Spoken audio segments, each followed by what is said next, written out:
Pertanyaan saya itu dari dulu sampai sekarang saya tanya terus, tapi orang Muslim tidak bisa membuktikan Atau siapa mungkin yang di dalam jawaban gua Hira itu. atau jawaban Anda yang kemudian tidak bisa nyampe. Jawaban orang yang nggak bisa nyampe di kepala kan gitu ya. Enggak.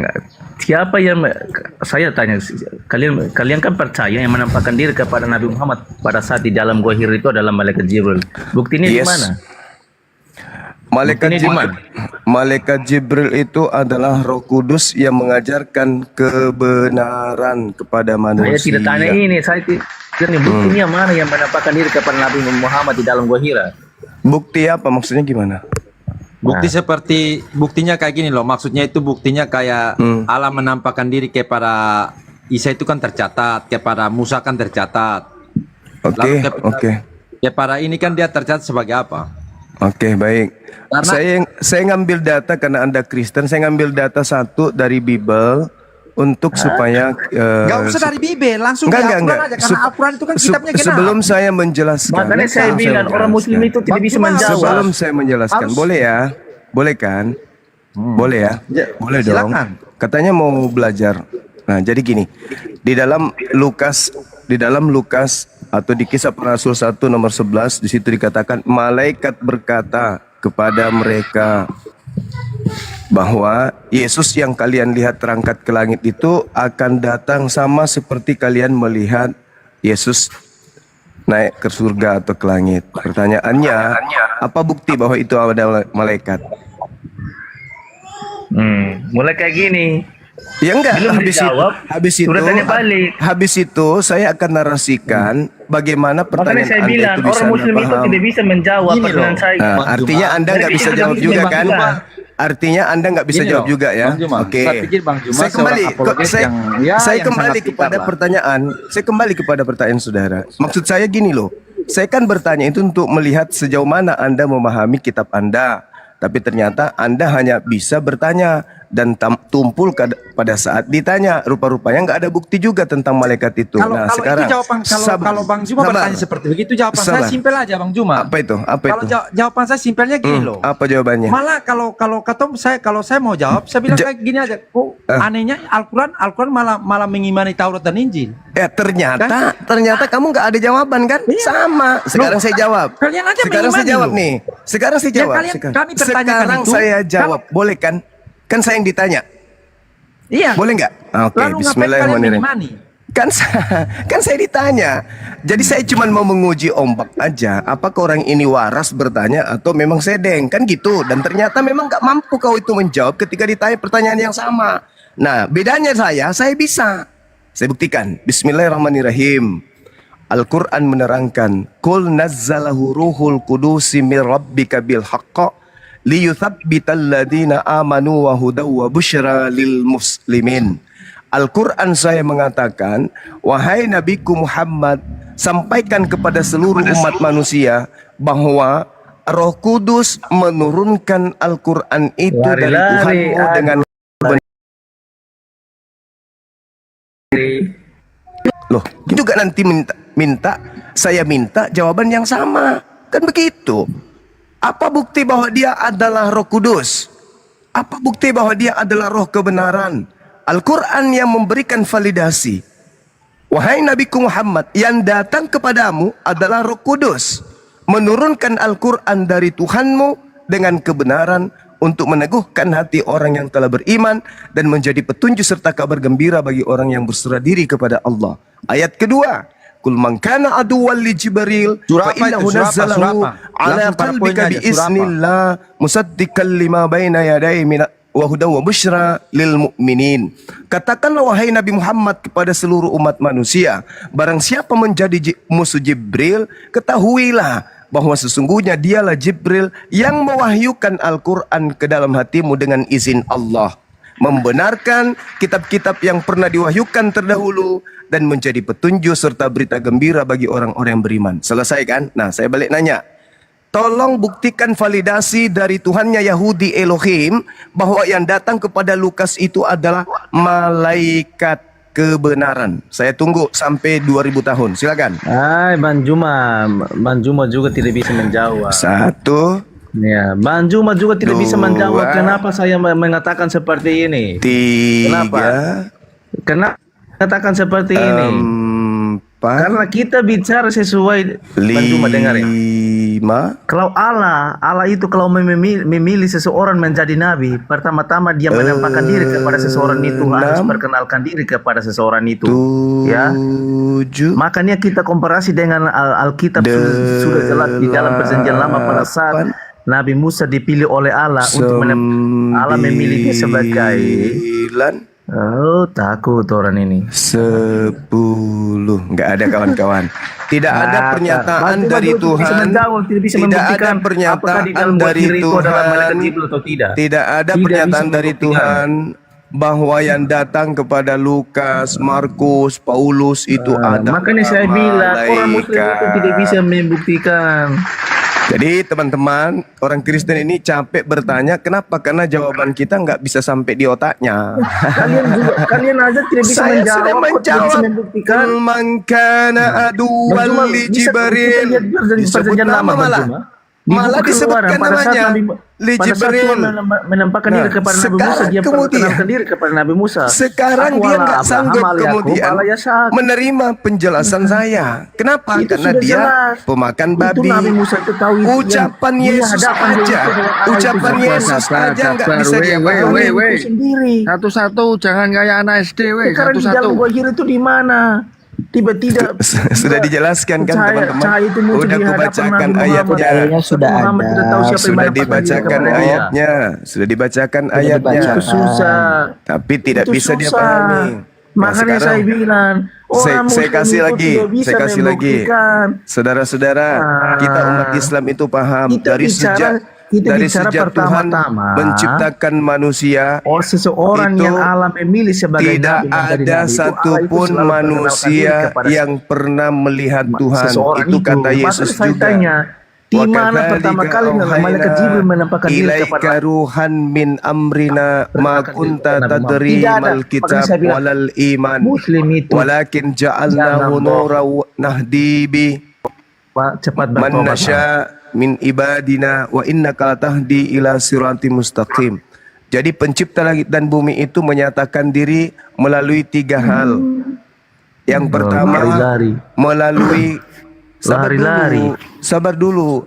Yang pertama dikatakan bahwa yang datang kepada Nabi Muhammad berupa Al-Qur'anul Karim yang diperintahkan kemudian untuk menyampaikan kepada seluruh umat manusia, itu diwahyukan melalui salah satu cara yang metode yang dikatakan di dalam Al-Quran.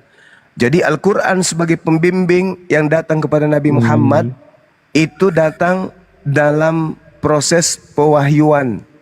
Itu satu. Pewahyuan ini melalui utusan yang datang kepadanya, itu Roh Kudus berupa malaikat. Kalau Nabi Ibrahim, Nabi Musa melalui tabir dan juga melalui wahyu, perantaran wahyu, yaitu mimpi, tabir, kemudian suara langsung yang didengarkan, kemudian mengutus malaikat seperti yang disampaikan kepada baginda Rasul Muhammad SAW. Jadi Tuhan pencipta langit dan bumi itu tidak pernah turun ke bumi langsung.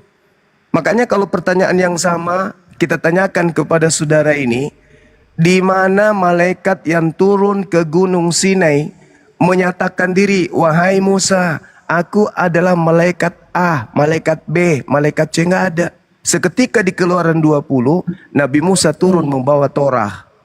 Tolong tunjukkan di mana dalilnya ada malaikat memperkenalkan diri kepada Nabi Musa. Saya baca di mana itu? Silakan. Oke, Keluaran 3 ayat 5-6 baca di situ. Oke, baik. Saya baca. Saya baca. Saya baca. Saya buka dulu. Keluaran 3 nomor 3 ya, bab 3 ya. Keluaran 3. Yakin? Tunggu dulu. Apa itu? Mulai dari ayat 5 itu kan sudah jelas, ya. Oke, baik.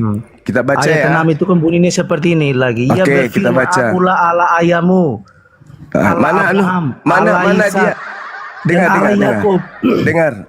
Berarti dia cuma mengatakan akulah Allah, padahal di situ bukan dia. Itu adalah malaikat yang datang kepada dia. Ayo. Ayo. Cuma salah tangkap. Makanya Saya akan bilang, buktikan. Saya akan buktikan. Makanya saya bilang Ketika begini, firman Allah kepada Musa, aku adalah aku. Beginilah kau katakan kepada orang Israel, akulah aku yang telah mengutus kepadamu. Itu yang Anda katakan Tuhan. Mana dia menyatakan diri, perkenalkan diri, mana?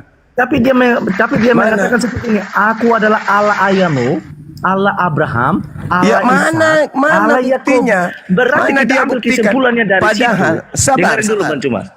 Sabar dulu, kasih waktu sama saya dulu. Berarti kita ambil kesimpulan dari situ. Nabi Musa tahu yang datang kepada dia itu adalah Allah itu sendiri.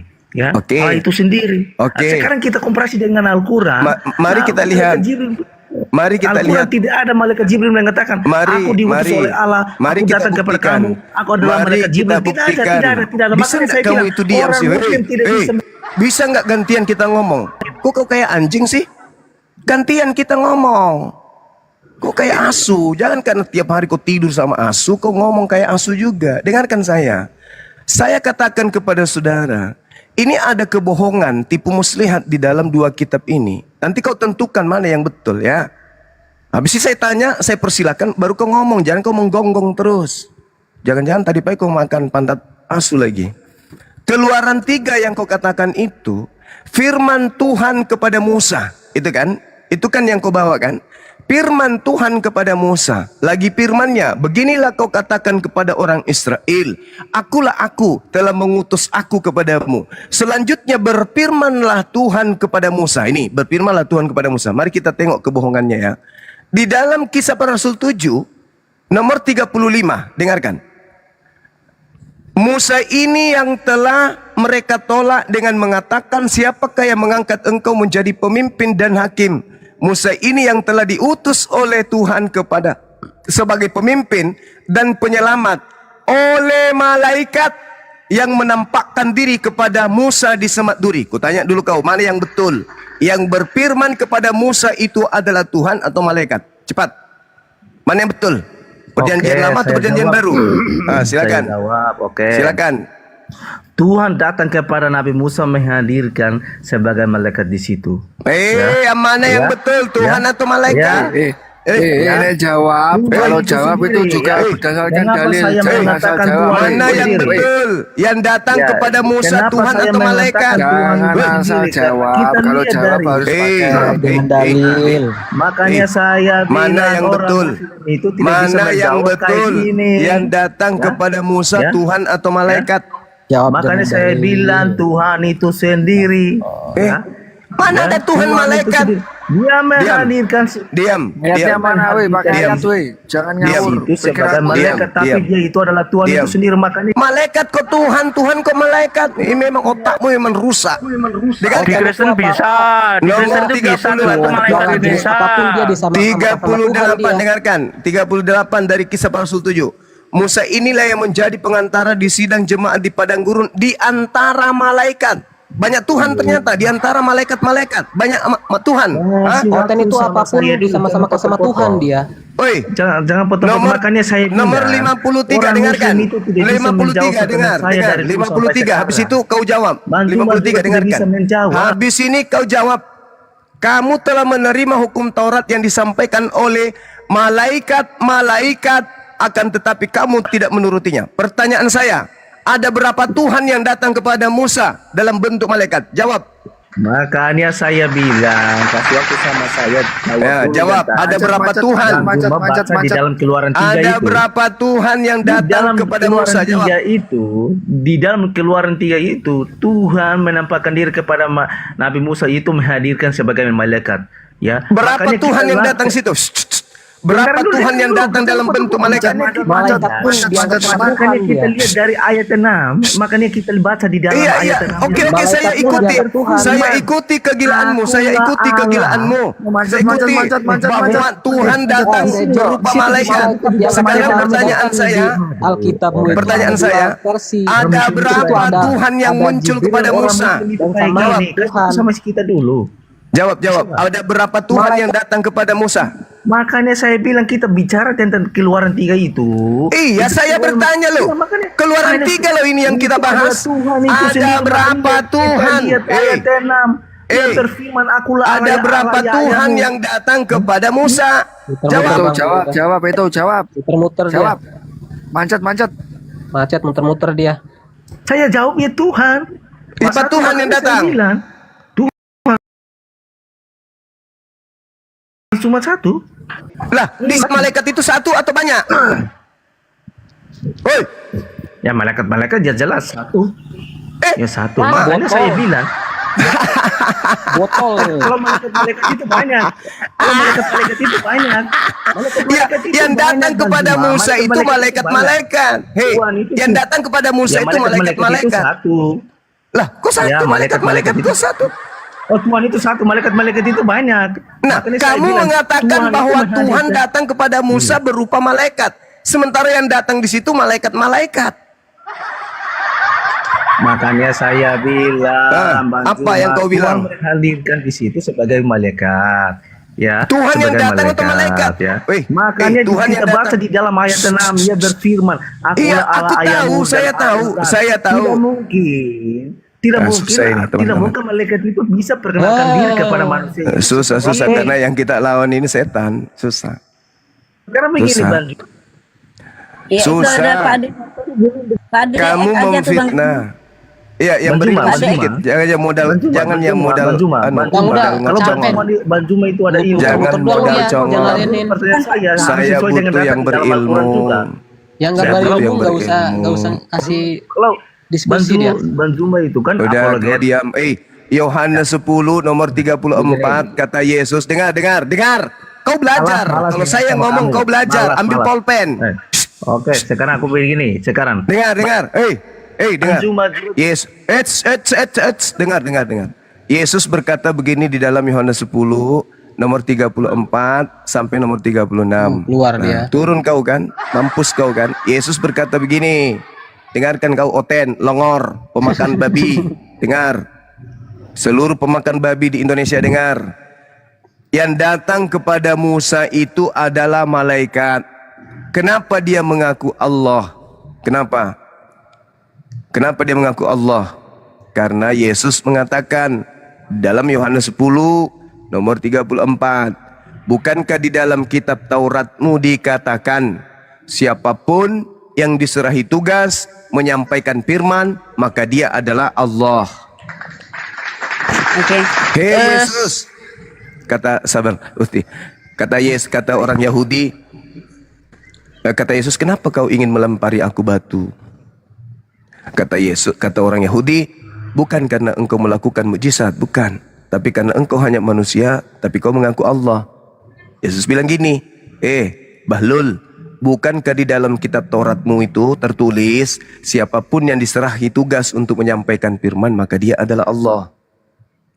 Dan itu ketetapan tidak bisa diputuskan, tidak boleh dirubah, kata Yesus. Jadi yang datang kepada Musa mengaku Allah itu ya malaikat. Dan itu dibuktikan di dalam kitab saudara. Di dalam Kisah Para Rasul 7, yang datang kepadanya adalah malaikat-malaikat yang menyampaikan firman melalui semak duri di atas gunung Sinai.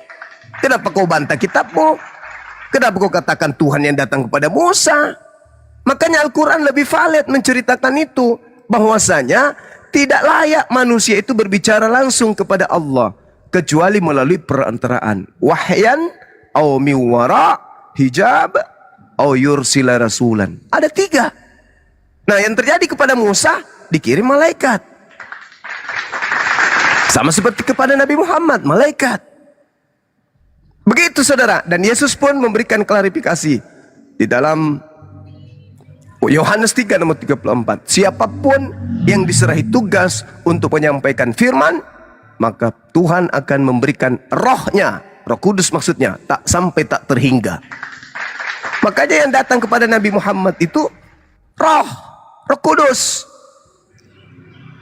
Karena siapapun yang diserahi tugas menyampaikan firman, maka roh Tuhan akan ada padanya hingga tak terhingga. Belajar kalian, belajar. Jangan kau menuhankan makhluk yang keluar dari kuburan. Bahaya itu. Lanjut teman-teman.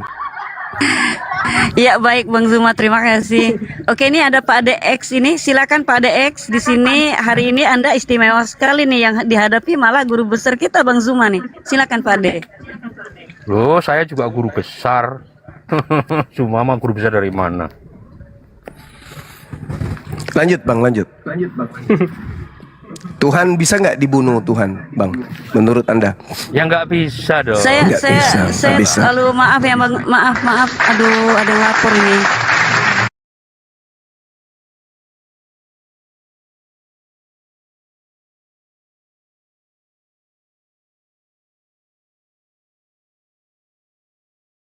Jangan mentang-mentang aku ngaku anak Tuhan tapi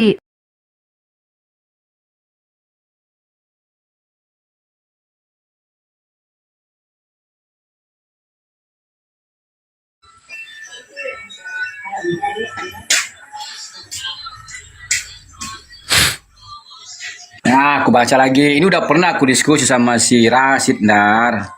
Oke, boleh ya. Yohanes 1 ayat 1 informasi dari Bentar, aku mau kasih tunjukin data dulu yang diilhamkan Roh Kudus. Gimana sih? Iya, itu masih dari mana? Ya. Minta data. Aku baca. Iya, mau dibaca, boleh. Nah, Boleh. bentar dong, sabar dulu. Oke, 2 Timotius 3 ya. Iya, boleh. Dari Boleh. tadi langsung aja dibaca. 17. 15 17. Oke. Ingatlah juga bahwa dari kecil engkau sudah mengenal kitab suci yang dapat memberi hikmat kepadamu dan menuntun engkau kepada keselamatan oleh iman kepada Kristus Yesus. Segala tulisan yang diilhamkan, ya, baca enggak, Dar?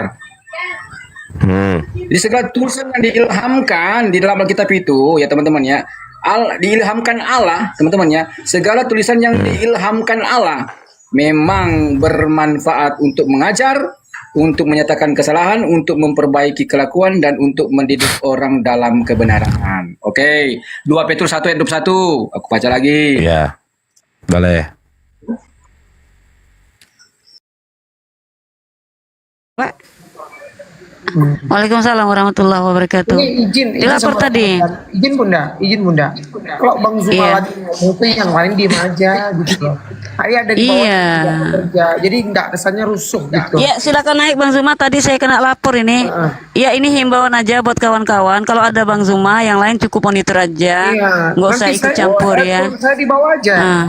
Buat aku moderator. Iya Bang Zuma silakan naik Bang. Iya, mana tadi sang Iya. guru, tolong dinaikkan yang guru tadi. Oke siap.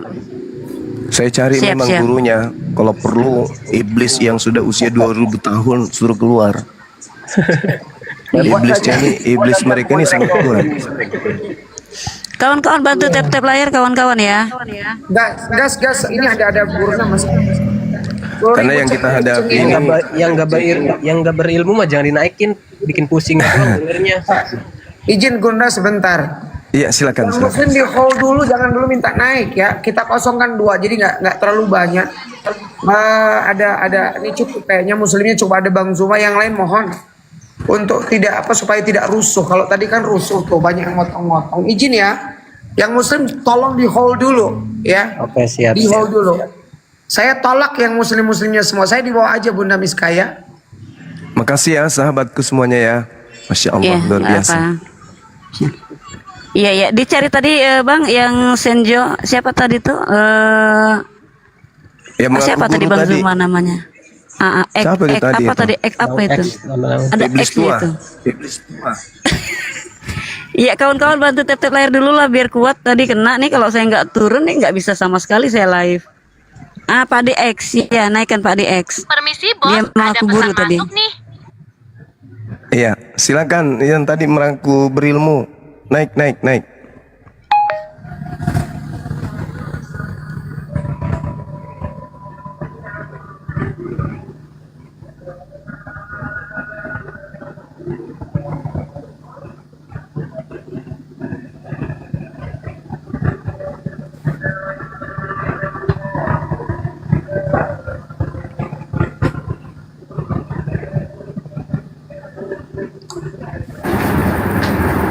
Kawan-kawan yang muslim nggak usah ini ya, nggak usah kirim permintaan dulu.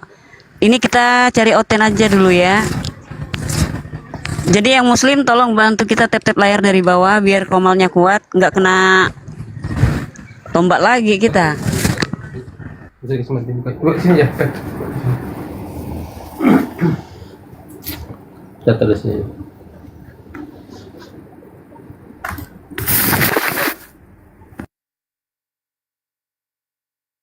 Ya, dilanjut Bang. Bang Zuma dilanjut. Silakan narasi aja. Ini kan kita ada tema nih, edukasi ketuhanan. Nah, buat mencerdaskan anak bangsa, terutama bagi yang oten ini, Bang. Iya, baik teman-teman sekalian. Dalam kaidah Islam, Allah Subhanahu wa Ta'ala menjelaskan kepada kita, hari ini kita sebagai apologet Islam itu melawan kuasa iblis.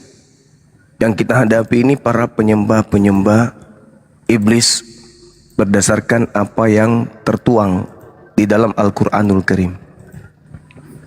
Banyak data di dalam Al-Quran bahwa mereka ini pembenci kebenaran.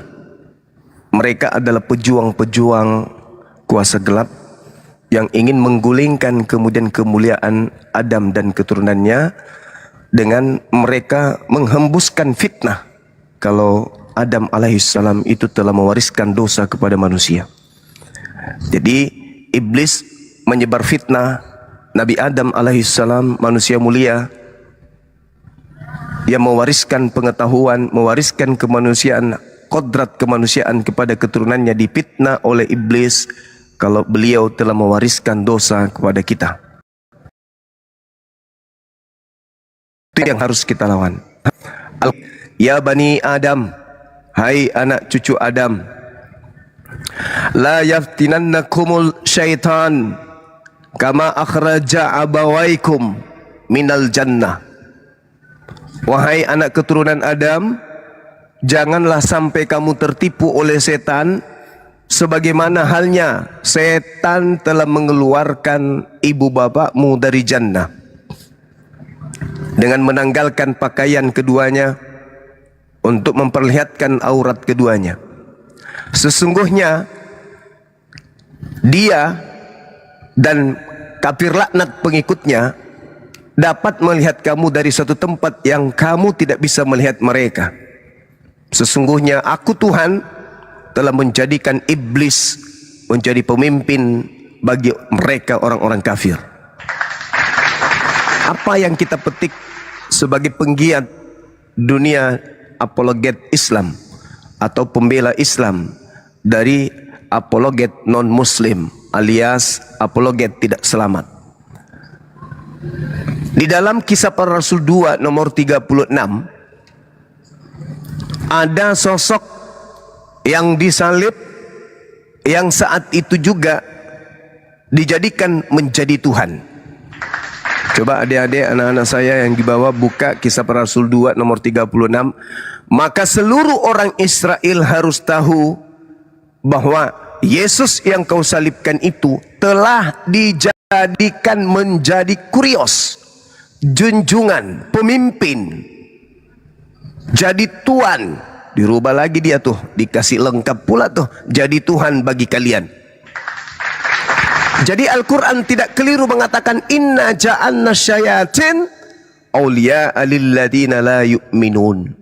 Sesungguhnya aku Allah telah menjadikan setan-setan itu menjadi Tuhan, menjadi pemimpin, menjadi Rabb bagi orang-orang la yu'minun yang tidak beriman alias kafir.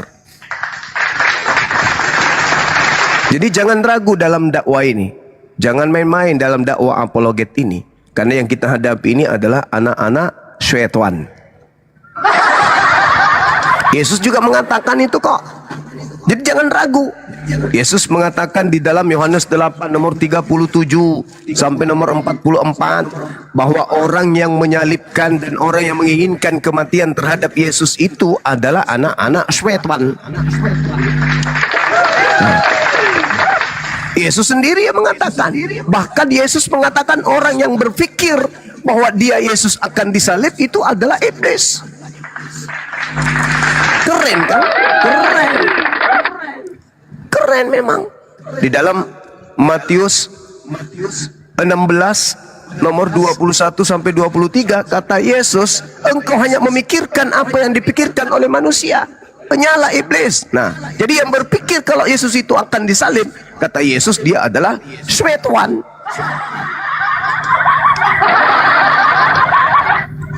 Ya kan?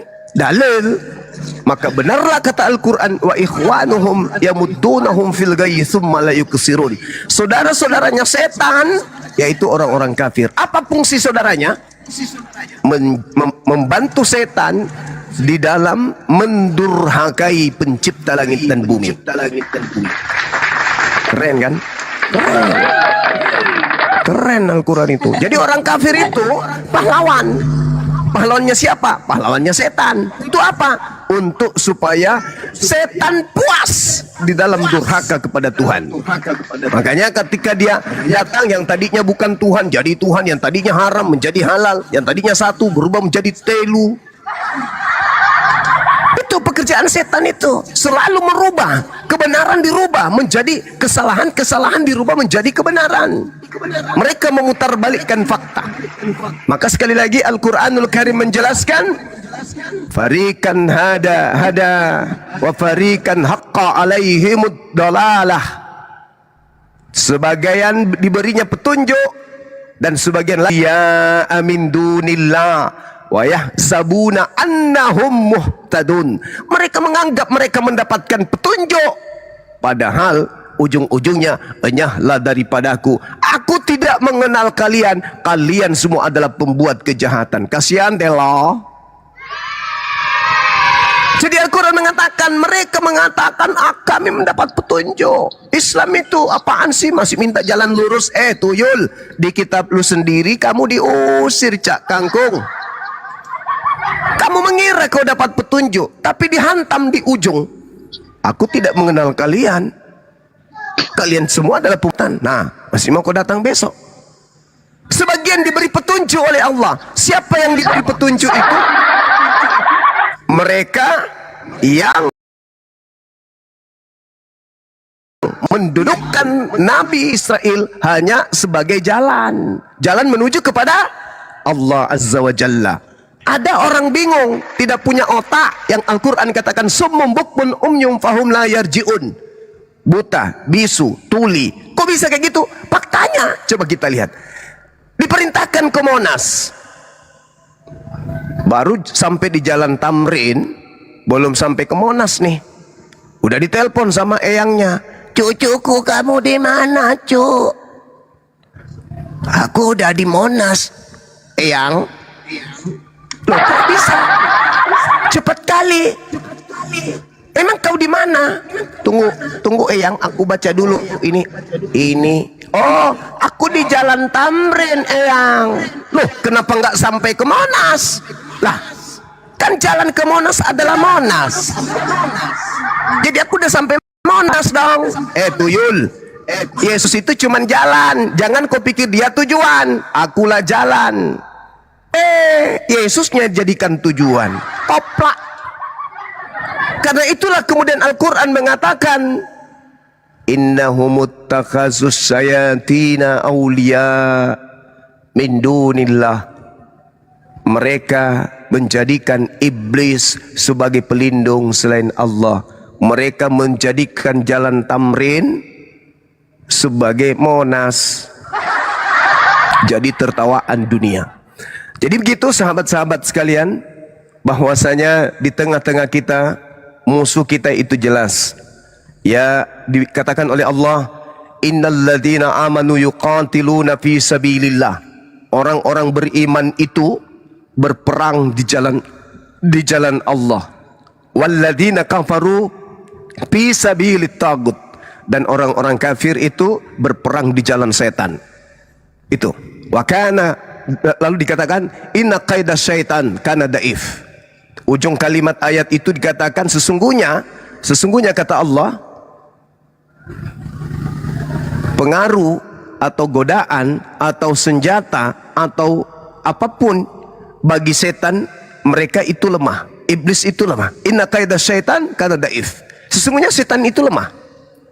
Setan itu lemah, cuman membisikkan doang. Makan aja. Itu doang iblis itu. Tapi yang membuatnya kuat, manusia tak berakal ini. Kalau umat Islam digodai setan, Bang Suma, ya tuyul, makan babi yuk. Nggak mau. Tapi kalau dia belum digoda, baru bilang sudah duluan kenyang. Aura babi udah keluar dari mulut. Iblisnya baru bilang belum bilang makan babi. Pelakunya sudah mandi kubangan babi langsung. Itu yang membuatnya kuat. Akhirnya tepuk tangan iblis. Kalau di Al-Quran nggak bisa. Iblis tidak berkuasa. Makanya hanya orang-orang berpikir yang bisa sampai kepada kebenaran. Nah, ketika Al-Quran mengatakan ya bani Adam la yaftinannakum syaitan kama akhraja abawaikum minal jannah. Wahai anak keturunan Adam, jangan sampai kamu tertipu oleh setan sebagaimana halnya setan telah mengeluarkan eyangmu dari surga. Hari ini saudara-saudara, ada yang memfitnah Nabi Adam. Katanya Nabi Adam mewariskan dosa kepada kita, padahal tak ada dalilnya. Itulah iblis itu berkata tanpa dalil. Contoh, ketika Adam di surga, Tuhan berkata, jangan kau makan buah khuldi, jangan kau makan buah ilmu pengetahuan baik dan jahat. Itu firman Tuhannya. Iblisnya pun datang, makanlah, kau kekal di sini kalau kau makan. Jadi dia memutarbalikkan fakta dalil. Assalamualaikum. Waalaikumsalam. Fakta dalil tanpa dalil. Palestin. Mereka memutarkan fakta yang ada tanpa dalil. Mereka mendalilkan sesuatu yang tak ada dalilnya. Seperti misalnya makan babi, tak ada dalilnya. Nyembah Yesus, tak ada dalilnya. Ibadah minggu, tak ada dalilnya. Natalan, tak ada dalilnya. Tak ada dalil. Mereka memutarbalikkan fakta firman Tuhan seakan-akan menjadi benar karena sudah dilakukan secara turun-temurun. Nah, ini sahabat-sahabat sekalian. Jadi kembali kepada kajian Quran kita, Allah Subhanahu wa taala menjelaskan inna ja'alna syayatin awliya'a lilladina la yu'minun.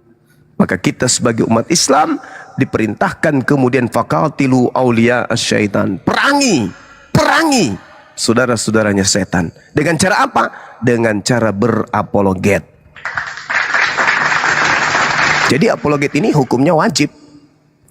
Karena kita dipinta untuk memerangi saudara-saudaranya iblis, wajib hukumnya. Maka sahabat-sahabat sekalian yang sudah memberikan waktu untuk menginfakkan waktunya untuk berapologet, silakan isi hari-hari untuk sama seperti Bang Suma, jangan ngotak-ngatik ayat suci Quran, Bible dan seterusnya. Karena tidak ada larangan dalam Al-Quran untuk belajar buku-buku di luar daripada Al-Quranul Karim. Dan tidak ada larangan juga di Bible untuk orang di luar Karisteng untuk membaca Bible. Kesempatan, mumpung kita ada ruang untuk siar. Karena perintah Tuhan perangi. Perangi dengan cara apa? Dengan cara berlogika, bernarasi, berdiskusi, berdialog yang berlandaskan kepada Al-Quranul Karim dan senjata yang mereka gunakan yaitu Bible atau Biblos. Sahabat Bang Suma nggak usah dinaikkan, Ukhti. Itu admin saya. Saya lagi live kan di YouTube. Iya Bang. Ya ini buat kawan-kawan yang Kristen, nggak usah hanya typing di bawah. Jadi kalau kalian mau berargumen, silakan di sini ada Bang Zuma, hadapi beliau aja.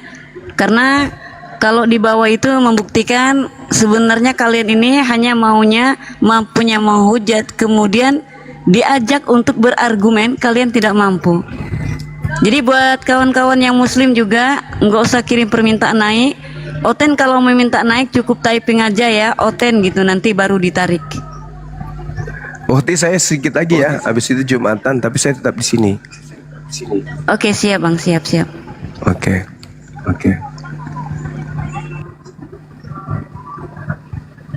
Silakan saudara-saudara muslim, mungkin ada yang ingin benerasi. Ingat ya, kaidah yang ada di Kisah Para Rasul 2 nomor 36, Roma 14 nomor 9, untuk itulah Yesus mati agar ia dibangkitkan untuk menjadi Tuhan.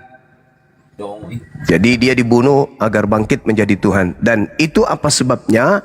Kan itu tadi Al-Quran surah Al-A'raf ayat 27 dan ayat 30. Jadi karena Allah melihat mereka ini kekeh selalu menolak kebenaran ayat-ayat suci Al-Quran yang datang kepada Musa dan Nabi Isa alaihissalam, maka Allah menjadikan bagi mereka apa yang mereka salibkan itu menjadi Tuhan bagi mereka. Bisa dibaca lengkap adik-adik saya, anak-anak saya, di Kisah Para Rasul 2 nomor 29 sampai nomor 40. Itu lengkap di situ penjabarannya nubuat nubuat Nabi Daud.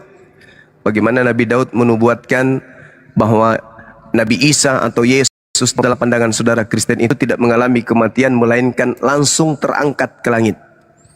Sementara ada yang sudah terlanjur dikira Nabi Isa, itulah yang dilantik menjadi Tuhan berdasarkan Roma 14:9 dan juga Kisah Para Rasul 2 nomor 36. Silakan. Oke. Sebentar Bang ya, kita sapa dulu. Ada dua tamu yang naik. Pertama Zeus. Selamat siang Bang Zeus, Islam apa Kristen? Assalamualaikum warahmatullahi wabarakatuh. Waalaikumsalam warahmatullahi wabarakatuh. Ada Bang Benia. Benia, selamat siang. Islam apa Kristen Bang? Benia. Benia monitor.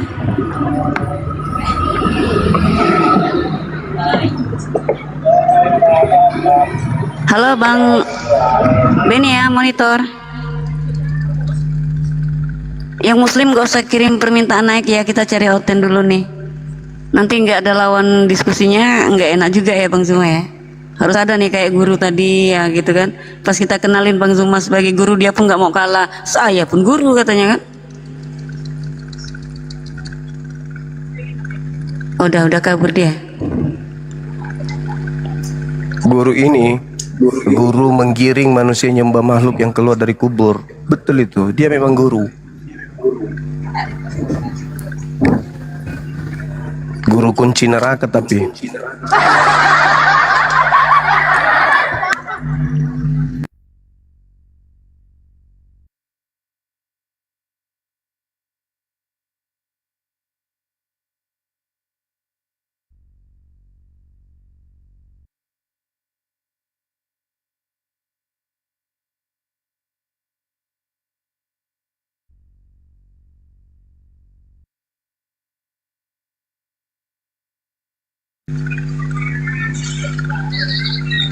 Ada yang baru naik tapi muter-muter ya.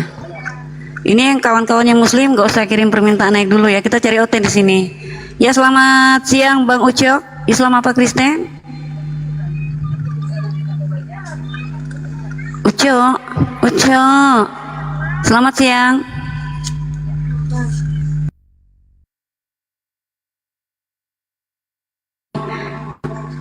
Yang naik pada meriang semua nih, lihat Bang Zuma nih, kangen takut. Nah, kangen tapi serem katanya kan, kangen sama Bang Zuma. Ketika dinaikkan langsung menggigil dia kan.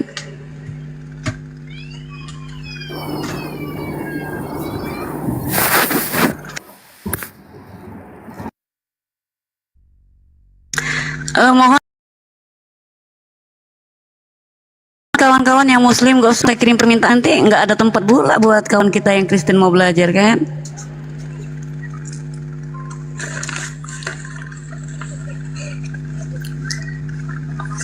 Oke ya, saya naikkan. Tapi ini yang muslim ketika saya naikkan sampaikan beberapa kata, nanti setelah itu kita turunkan ya, karena kita cari oten. Oke, selamat siang Bang siapa nih? Gras. Bang Gres, selamat siang. Islam apa Kristen Bang? Ya, selamat siang. Gimana Bang, suaranya kecil? Selamat siang. Oke, selamat siang. Dari Kristen ya Bang ya? Ya. Oke, siap. Sebelumnya saya mau tanya nih, dari Katolik apa dari Protestan, Bang? Protestan.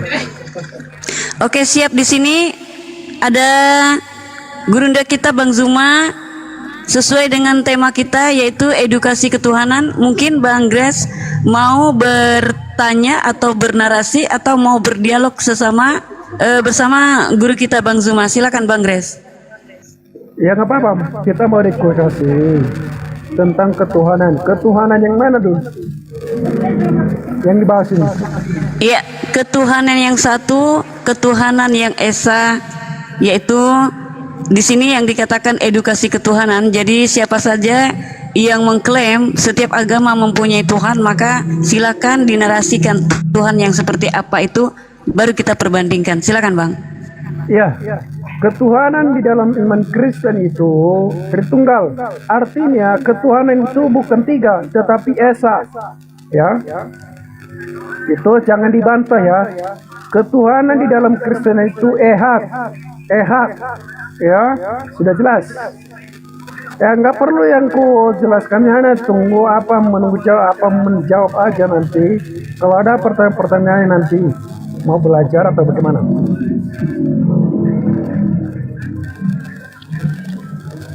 Silakan.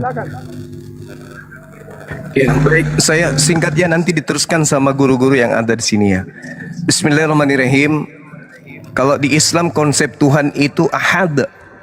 Ahad itu artinya tunggal, absolut, tidak berbagi, tidak letoi, tidak calabai. Sikit-sikit jadi kucing, sikit-sikit jadi pohon pepaya, sikit-sikit tergantung situasi kayak PLN, kadang mati, kadang hidup. Di Islam, Tuhan itu meliputi segala sesuatu. Apapun itu di luar Tuhan bukan Tuhan. Siapapun yang berasal dari Tuhan bukan Tuhan. Apapun itu di luar Tuhan yang ahad bukan Tuhan. Firmankah dia, kalamkah dia, apakah yang jelas yang keluar dari Tuhan itu statusnya makhluk. Apapun itu. Allahus Samad, alam semesta ini, langit bumi bergantung kepada Tuhan yang ahad. Ahad, lam yalid wa lam yulad. Tuhan yang ahad ini tidak bersilsilah, tidak berketurunan, bukan manusia, bukan anak manusia, tidak beranak dan tidak diperanakkan. Walam yakul lahu kufuwan ahad. Tuhan pencipta langit dan bumi ini tidak setara dengan Tuhan-Tuhan yang lain, apalagi setara dengan makhluknya. Dengan Tuhan yang lain aja yang dituhankan, makhluk-makhluk di luar daripada esensi yang disembah, itu tidak setara. Apalagi mau setara dengan makhluknya. Walam yakul lahu kufuwan ahad. Tidak ada yang setara dengan pencipta langit dan bumi. Ahad. Shema Israel, Adonai Eloheinu, Adonai ahad. Pencipta langit dan bumi itu ahad, mutlak, absolut, tidak terbagi, tidak terpotong, tidak sepenuhnya manusia, sepenuhnya kucing, sepenuhnya setan, enggak. Tapi dia utuh, hakikat yang maha suci. Makanya dikatakan subhanahu wa ta'ala. Hakikat yang absolut tunggal ini maha suci dari kelemahan, maha tinggi dari kerendahan. Jadi kalau ada yang lemah itu bukan Tuhan, kalau ada rendah itu bukan Tuhan. Sama di dalam kitabnya Yahudi, Yesaya 5 nomor 16. Pencipta langit dan bumi maha tinggi dan juga maha suci. Jadi kalau ada kemudian Tuhan menciptakan Tuhan menciptakan Tuhan menjadi daging, Tuhan menciptakan Tuhan jadi burung merpati. Yang diciptakan itu, yang menuhankan ciptaan itu konyol. Karena meskipun digelari Tuhan, kalau ternyata dia diciptakan, maka sejatinya dia adalah Tuhan-Tuhanan. Tuhan-Tuhanan. Karena dia diciptakan, meskipun bergelar Tuhan. Akulah Tuhan, akulah bulldozer, akulah pohon, nggak urus. Kalau status dia dijadikan, maka dia adalah ciptaan. Kalau ada yang menyembah kepada ciptaan, berarti dia menyembah kepada Tuhan yang diciptakan. Lucu ya? Berarti Tuhannya itu tidak ahad. Ada satu hal yang menarik untuk menjadi buah pemikiran. Yang pertama di dalam 1 Korintus 8 nomor 6. Namun bagi kita ada satu Theos, Tuhan, yaitu Bapa, yang daripadanya berasal segala sesuatu, dan untuk itu kita hidup. Dan satu Tuhan lagi, yaitu Yesus Kristus. Jadi di sini nggak ahad. Karena ada satu Tuhan namanya Bapa, ada satu Tuhan namanya Tidak ahad dia, tidak, ini bukan Tuhannya para nabi. Nah, kata daripada Allah di sana itu sebenarnya adalah berasal dari kata theos, yang artinya sebenarnya itu adalah dewa.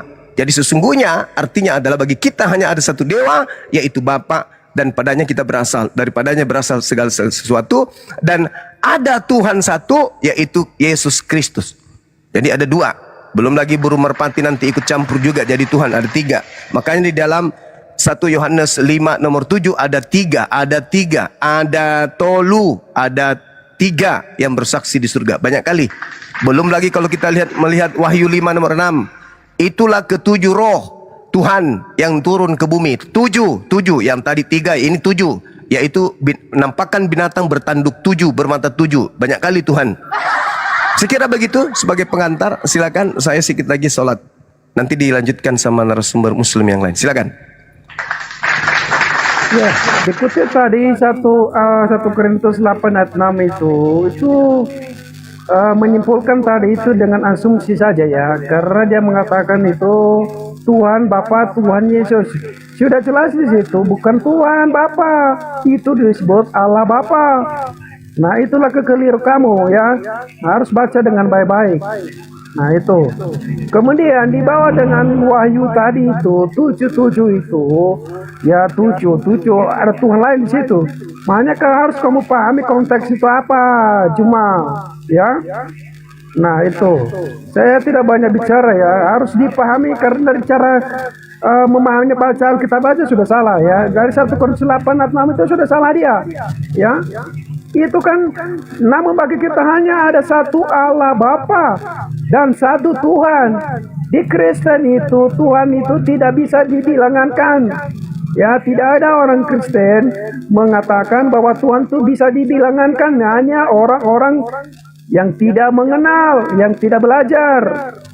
Paham nggak? Ya, jangan katakan lagi ya. 1 Korintus 8 ayat 6 itu baca baik-baik ya. Itu Allah Bapa. Oke, terima kasih. Oke, jadi teman-teman sekalian, penyesat itu memang selalu berbicara berlawanan dengan data. Datanya mengatakan, namun bagi kita hanya ada satu theos. Theos itu artinya apa sih? Tuhan.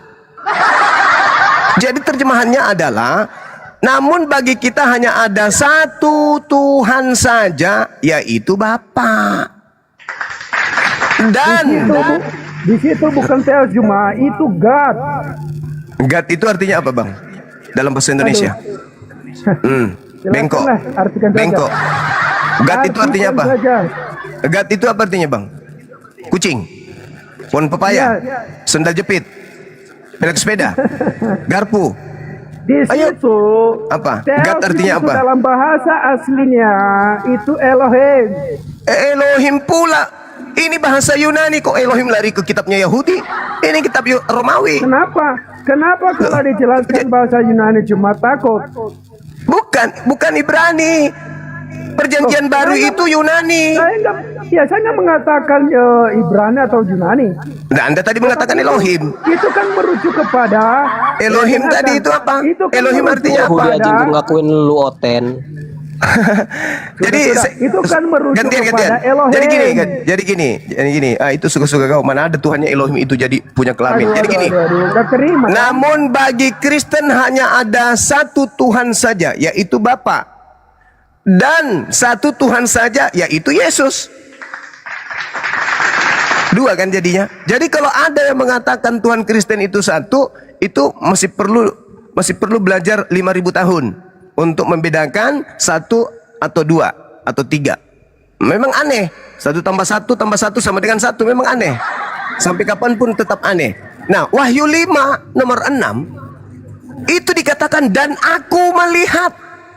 Dia melihat loh. Aku melihat ada tua-tua dan di tengah-tengahnya ada anak domba yang sama seperti disembeli, bertanduk 7, bermata 7. Itulah ketujuh roh Tuhan yang diutus ke bumi. Nah, nanti itu larinya kemana? Itu adalah 7 jemaat. Itu asumsi. Itu asumsi nanti tuh setelah ketabok. Sabar. Ketika Anda melihat di dalam kitab saudara Yohanes 2, di situ diterangkan bahwa Yohanes 2 ini menyembah Tuhan dalam roh. Oke? Begitu juga di Yohanes 4. Menyembah Tuhan dalam roh. Berarti Tuhannya orang Kristen itu berdasarkan Bible, itu roh. Yohanes 4 nomor 24. Tuhan itu adalah roh. Berarti apa tadi yang ditunjukkan di dalam Wahyu 5 nomor 6? Roh kan? Itulah ketujuh roh Tuhan kalian. Karena kalian memang ini adalah politeisme. Kalian ini animisme, Helenisme, penyembah roh-roh. Yang kalian sembah itu roh. Inilah ketujuh roh. Jadi ada 7 roh Tuhan yang turun ke bumi. Tuhan kalian itu Theos. Theos itu dewa. Nah, kalau dalam bahasa Yunani Tuhan, ini Tuhan itu akontas. Tapi sayangnya bukan akontas. Yang tertulis itu Theos, berarti dewa. Berarti merujuk kepada sembahan-sembahan Romawi kuno. Jadi Kristen itu punya 7 dewa yang turun ke bumi. Itu harus terima itu, harus terima, jangan tidak terima. Ya harus kau terima, tidak bisa. Jangan kau paksakan, jangan saudara paksakan yang 7 menjadi 1, nggak bagus. Ajarilah anak-anak kalian itu menjadi sehat, belajar matematika yang bagus. Jangan karena agama anak-anak kalian menjadi error semua. Bapak Tuhan, Yesus Tuhan, Roh Kudus Tuhan. Ada berapa Tuhan? 3. 3. Tapi nanti dipaksakan. Tapi ketiganya adalah 1. Ketika ditanya, Yesus itu Tuhan? Tuhan. Kok jadi manusia? Sepenuhnya manusia, sepenuhnya juga Tuhan. Berarti nggak 1 dong. Yang 1 sepenuhnya manusia, yang 1 sepenuhnya Tuhan. 2 dong. Kita 2. Ya, sekira begitu, sahabat-sahabat, adik-adik saya yang ada di sini, silakan dilanjut dulu. Saya pamit sebentar, ibadah, habis itu saya naik lagi. Silakan. Takut ya. Ya, partun aja ya Bang Zuma ya, partun aja. Oke, Ya, silakan. Oke, Bang Cuma tadi mengatakan tadi itu di 1 Korintus 8 ayat 6 itu. Jangan kita lari dulu ya. Silakan minta tunjukkan data SMS kita ya. Kalau itu Tuhan. Ya. Bang dia naik dulu. Jalan ini Bang Zuma lagi Jumatan. Terus siapa yang menggantikan Juma ini? Sebentar gampang Bang, nih ada Bang Dian nih. Silakan. Assalamualaikum warahmatullahi wabarakatuh. Itu ada Bang Satria tuh. Waalaikumsalam warahmatullahi wabarakatuh. Bang Satria, Masya Allah. Bang Satria monitor. Assalamualaikum warahmatullahi wabarakatuh. Lanjut dulu. Saya masih pantau traffic. Izin ikhwan fillah yang di bawah sebentar ya. Nanti kalau Bang Zuma naik, mohon sekali diberikan ruang di atas ini, jangan terlalu banyak-banyak, biar fokus gitu kan, biar terarah gitu ya. Izin dulu sebentar yang di bawah. Mohon nanti ada sesi-sesi khususnya ya. Jadi nanti poinnya dapat kalau banyak yang komentar. Kalau banyak yang komentar nanti akhirnya Bang Dian, kalau bisa gimana? Ya kalau bisa dikosongkan aja dulu yang dari Muslim ini, salah satu turun aja dulu karena udah kepenuhan sebentar. Muslim ini. Saya sapa dulu Empah ini. Empah, mohon maaf, izin Bang, Empah ini Muslim atau Kristen ya? Waalaikumsalam. Alhamdulillah. Ada yang mau disampaikan Bang? Izin Bang ya. Enggak, saya hanya menyimak. Kebetulan saya izin diturunkan Bang ya. Oke. Oh iya, sama-sama. Enggak apa-apa. Jazakallah. Oke Bang Graceman, ini dengan saudara saya Bang Satria boleh ada dilanjutkan tadi 1 Korintus 8 nomor 6 Bang ya. Ya kalau di situ sedikit saja saya masuk. Memang abang kan pakai terjemahan. Kalau bahasa original teksnya kan Theos. Theos itu kan dewa atau Tuhan. Apa yang disampaikan Bang Zuma tadi betul. Begini, itu kan menggunakan kata Theos itu rujukannya dari mana? Kalian mengatakan itu dewa. Yunani itu. Lanjut Bang Satria. Lanjut. Saya mau monitor Theos itu bahasa Yunani. Ya. Kenapa Satu-satu aja Bang. itu kepada dewa-dewa gitu loh. Konsep Kristen itu ngambilnya dari perjanjian lama. Ketika Nabi Musa melawan tentara Firaun, mitologi Mesir kuno, piramid, logo, simbol, lambang segitiga itu piramid. Yang ada mata satu, referensinya 25 Desember kelahiran Dewa Mitra, Dewa Matahari. Nah, reinkarnasi menjelma itu adalah konsep dari Hindu dan Buddha. Coba kau lihat versi Bible sebelum LAI, ada versi Batak, Hatta de Batak, dari Kejadian sampai Wahyu. Semuanya Saya nggak mau muka bahasa Batak. Dewata, saya nanya ke orang Hindu dan Buddha, itu adalah Dewata, Sang Yang Widi, ya. Dengerin dulu baik-baik, ya. Krishna adalah menjelma Kristus. Mau ngomong apa lagi? Mau ngomong apa lagi? Saya data ada.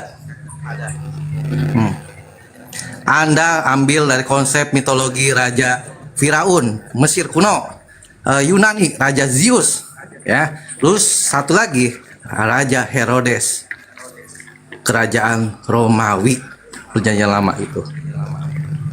Ya.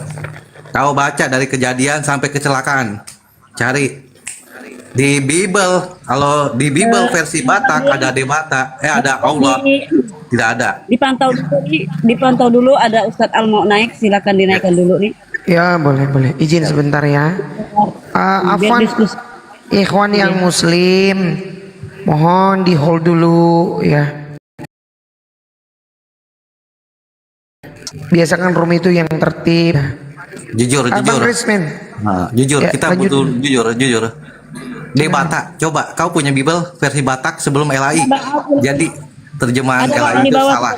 Saya hanya punya Bang. LAI, saya nggak pakai bahasa di Batak. Bang Satria nggak apa-apa. Kita gunakan, dia kan memakai LAI. Sekarang kita rujuk aja lah. Original teksnya kan bahasa Yunani. Ya, di situ kan ada tertulis Theos. Theos itu kan dewa. Kalau kita translate, Pak, itu bukan Allah.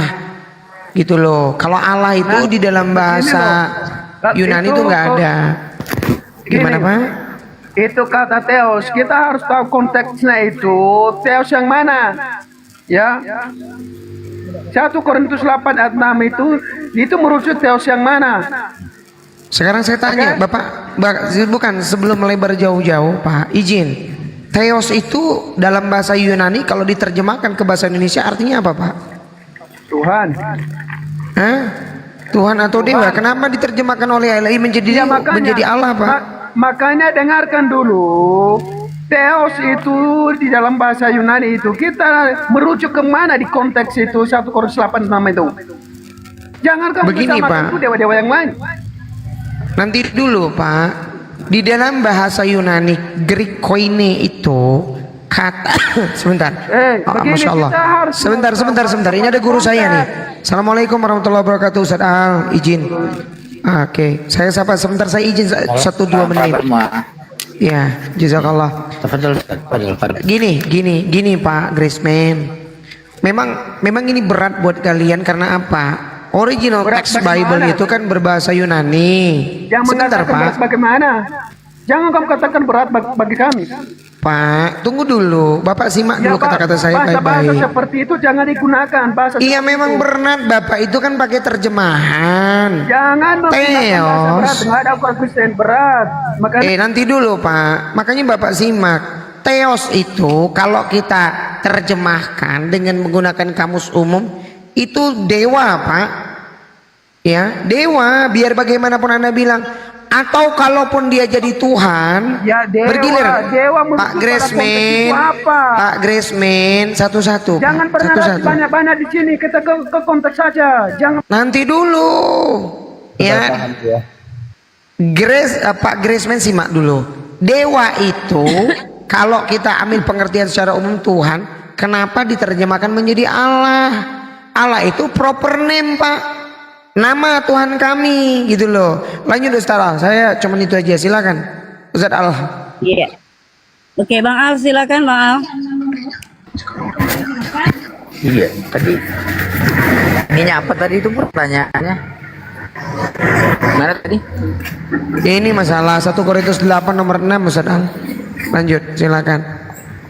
Beliau ini membawa masalah penerjemahan. Lanjut, silakan. Jadi gini, jadi sebenarnya begini ya teman-teman. Sebenarnya Bible itu dia punya dua wajah, ya. Dengarkan ya, ini buat edukasi ya. Dua wajah ya. Jadi dalam Semitic Bible itu memang kata yang digunakan di situ adalah Eloah atau Elohim gitu ya. Berbeda dengan yang Bible berbahasa Yunani. Bible berbahasa Yunani itu memang menggunakan theos. Nah, karena dia menggunakan kata yang berbeda, maka penerjemahan teologinya juga berbeda. Adapun seperti Pauline Christian yang memang menggunakan bahasa Yunani, dia mengadopsi konsep logos, itu akidahnya. Makanya lahirlah konsep Trinitas, Duinatur, inkarnasi dan lain-lain. Tetapi yang berafiliasi kepada Semitic Bible itu rujukannya refernya kepada Torah, di mana konsepnya itu monoteistik murni. Jadi mereka tidak mengenal yang namanya ada Tuhan inkarnasi atau kemudian logos, kemudian juga tidak mengenal Trinitas. Nah, inilah yang membuat sebenarnya diskusi Kristen ini sepanjang sejarah menjadi alot gitu. Sehingga dikembalikan kepada kita yang mau memahaminya. Kalau kami dalam perspektif Islam tentu saja sejalan dengan pendekatan Torah, di mana konsep yang diajarkan Yesus itu memang pure tauhid atau monoteistik, ya, satu Tuhan. Jadi Yesus bukan Tuhan di situ, hanya dalam perspektif dia sebagai utusan nabi dan manusia biasa. Nah, sedangkan denom-denom yang menggunakan Bible Yunani ya, itu adalah Pauline Christian seperti Ortodok, Protestan dan Katolik dan lain-lain ya. Dan ini memang mereka mengadopsi teologi yang politeisnik, politeisme gitu ya. Ada Tuhan dalam tiga pribadi, ada hipostasis, amausia dan lain-lain. Jadi ini kita kembalikan kepada teman-teman Kristen kita sebenarnya ya, dimana mereka refernya kemana. Kalau kita lihat seperti Unitarian itu sama dengan kita, mereka menggunakan refernya kepada Torah. Tapi kalau seperti Ortodok, Protestan dan Katolik itu memang menggunakan Pauline Christian itu Yunani ya. Nah, kembali di Indonesia bagaimana? Indonesia pun sama ya, turunannya itu menggunakan terjemahan Allah. Sebenarnya kalau menggunakan terjemahan Allah itu refernya kepada Semitic sebenarnya. Kristen merujuk kepada Torah, dan ini sebenarnya pribadi Tuhan dalam hipostasis yang lain gitu, dalam pribadi 2, 3 dan seterusnya. Ya, tidak ada konsep inkarnasi ya. Yesus murni sebagai nabi, sebagai rasul utusan Allah. Dia hanya manusia biasa. Keilahian yang ada pada dia itu adalah wahyu dan mukjizat saja, bukan secara ontologi, secara esensi, bukan ya. Jadi dia murni 100% manusia, tidak ada keilahian pada dia. Dan ini dalilnya sejalan ya. Dalam Yohanes, dalam Markus 10:13 misalnya dia katakan Bapa lebih besar dari aku ya. Yesus tidak mengetahui hari kiamat. Kemudian dia katakan dengan lawa Israel, Allah Tuhan kita, Tuhan itu Esa, dan seterusnya ya. Nah, ini sejalannya. Jadi begitu teman-teman, saya kembalikan ya, gimana yang kita pahami gitu. Nah, kembali kepada teman Grace kita ini, kalau memang dia mengadopsi konsep Trinitas, kita akan uji Trinitas itu apakah based on what Jesus teaching, apa yang Yesus ajarkan, atau memang ini penerjemahan dari konsili-konsili bapak-bapak gereja. Begitu teman-teman. Oke. Tadi dikatakan, tadi sudah dijelaskan 1 Korintus. Saya kita fokus ya, jangan melebar kemana-mana dulu pembahasan. Yang kita bahas ini kan 1 Korintus 8 ayat 6 kan.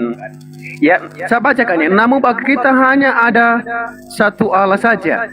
Di sini Paulus menegaskan kepada Elohim. Di mana? Kita baca ayat 4 ya. Ayat 4 sebelum ayat 6. Tentang hal makan daging persembahan berhala kita tahu tidak ada berhala di dunia ini, dan tidak ada Allah lain daripada Allah yang Esa. Isi itu konteksnya Pak, itu. Allah yang Pak, Allah yang Esa itu coba dijelaskan juga Pak, siapa Pak Allah yang Esa itu? Apakah Yesus, Bapa atau Roh Kudus Pak? Jadi biar enak diskusinya jelas gitu. Jangan sebut Allah yang Esa, ini kan, tapi Bapak tidak sebut namanya gitu. Siapa namanya gitu Pak? Giliran saya untuk berdiskusi Bang. Iya, saya meluruskan supaya enggak, saya bukan mengganggu. Saya ingin bukan mengganggu, saya hanya meluruskan supaya dijelaskan biar kita paham gitu. Jadi nggak muter-muter nantinya. Ketika Bapak katakan Allah yang Esa, yang Bapak maksud siapa? Bapa, Yesus atau Roh Kudus gitu? Tritunggal. Ya. Nah, itu bukan Esa Pak. Kalau Tri itu bukan Esa Pak. Tri itu bukan Esa Pak. Nah itu Esa kan menurut tunggal kamu. saja. Sebentar. Saya giliran saya ngomong, kok dipotong. Bagaimana kita mau edukasi? Tadi kamu bicara, saya nggak potong. Oke lah. Ya, ini kan merujuk kepada Esa, yaitu Tritunggal. Bukan berarti kalian mengatakan dibilangankan ada 1, 2 dan 3. Tidak ada orang Kristen satupun di dunia ini mengatakan dibilangankan Tuhannya itu. Tidak ada. Hanya kalian yang mengatakan. Nah itu kalian yang tidak beriman. Nah kedua tadi dibicarakan tentang apa yang kamu barusan kamu katakan tadi itu tentang saya yang barusan kamu ngomong tadi sudah lupa. Saya mau ingin yang tanya membuat dulu. Pak, yang membuat Tuhan dalam bilangan itu bukan saya Pak, Yesus Pak. Yesus berkata inilah hidup kekal mereka mengenal Engkau satu-satunya Allah yang benar. Itulah Satu yang itu bilangan makanya Pak. dijelaskan. Kata satu saya tanya, satu itu numerik bilangan atau bukan? Coba saya tanya. Satu itu Tidak bilangan ada apa bukan? kata satu di dalam Alkitab 1 dan 2 dan 3. Mereka mengenal Ya, Engkau konsepnya. satu-satunya Allah yang benar. Apa maksud satu-satunya Allah yang benar itu? Itu bukan Satu-satu bilangan yang jumlah. benar itu Satu. Elohim. Ya, itu merujuk itu kepada dia. Ya itu Esa. kan jumlahnya satu kan? Ya Elohim itu siapa? Yesus apa Bapa apa Roh? Loh, makanya dijelaskan ayat 6. Namun bagi kita hanya ada satu Bapa dan bersama dari segala sesuatu dan satu Tuhan itu merujuk kepada yang Esa itu, yaitu Elohim. Yang tiganya siapa? Wah, pusing. Oke, sebentar Pak. Ketika ini kan yang- Satu Elohim kata Anda. Sebentar. dengarkan. Izin dulu yang lain, Isi biarkan Bang dulu, Pak, ya. biarkan dulu ya. Oke, dengarkan Berkat ya. Allah dengan Oke, saya bantu Anda ini ya. Bapa, Putra, Roh Kudus, ketiga-tiganya Elohim ya. Bapa Allah, Roh Allah dan Yesus juga Allah.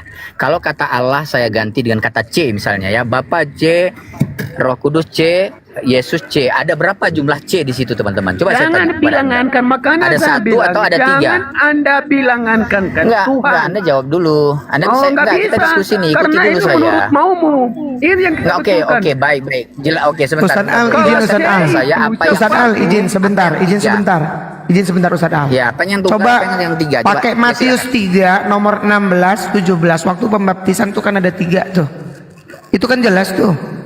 Di mana Sungai kata Jordan. di situ? Pak, sabar Pak. Bapak tenang, di sini Bapak bukan dipaksa pindah agama. Tenang aja Pak. Ya. Matius 3 nomor 16 17, Markus 1 9 10 11. Waktu Satu-satu aja. pembaptisan tuh ada Satu-satu bilangan aja. Pak. Satu-satu saja dulu. Iya, makanya Bapak kan tadi menolak. Iya kan? Ini kan berbicara tentang kata Bapak Esa. Kita buktikan Ya. nih. Lanjut Ustaz Al. Ya. Sayanya memberikan Esa, apa? tetapi 3 wujud. Nah itu dia makanya. Nah, itulah kalian nggak Ketika, terima. oke saya tanggapi izin saya Siapa tanggapi yang mau Pak. diskusi ini? Pelan-pelan aja Siapa Pak yang ya. mau diskusi supaya nggak bisa diganggu? Saya. Siapa yang berdiskusi? Saya ya. Yang lain Oke, di saya tanggapi. Sebentar, baik. Gini Pak ya. Ketika berbicara tentang Tuhan itu, Yesus itu eksplisit Pak, tidak ambigu. Misalnya dia katakan inilah kalau mereka mengenal Engkau satu-satunya, kata satunya. Itu mengecualikan yang lain, mengecualikan Yesus. Karena dia gunakan kata dan mengenal Yesus Kristus yang telah dia utus. Berarti hanya satu Bapa dan Yesus tidak termasuk gitu. Nah, kemudian apalagi dia bilang ya, dengarlah Israel Allah Tuhan kita, Tuhan itu Esa. Esa itu jumlah Pak, numerik Pak. Jadi kalau Anda katakan jangan mengangka-angkakan Tuhan, Anda keliru Bapak. Contoh nih ya, Tuhan yang tidak terbatas itu tidak bisa Anda kurung dalam satu wadah, dalam satu tubuh, nggak bisa Pak. Contoh ya, 3 botol air misalnya. Isi botol itu ketiga-tiganya air, tetap saja berjumlah 3 botol air Pak. Tidak bisa Bapak bilang 1 botol air walaupun isi botolnya ketiga-tiganya air, ya tetap saja jumlahnya 3 Bapak. Jadi kalau ketiga hakikat itu adalah Allah, ya ada 3 jumlah Allahnya, maka jatuhnya Bapak menyembah 3 Allah. Sederhana menghitung itu Bapak. Jadi tidak sulit sebenarnya. Memakai logikamu itu bukan begitu. Itu cara salah. Logikanya sebenarnya. Silakan kamu. Kemana?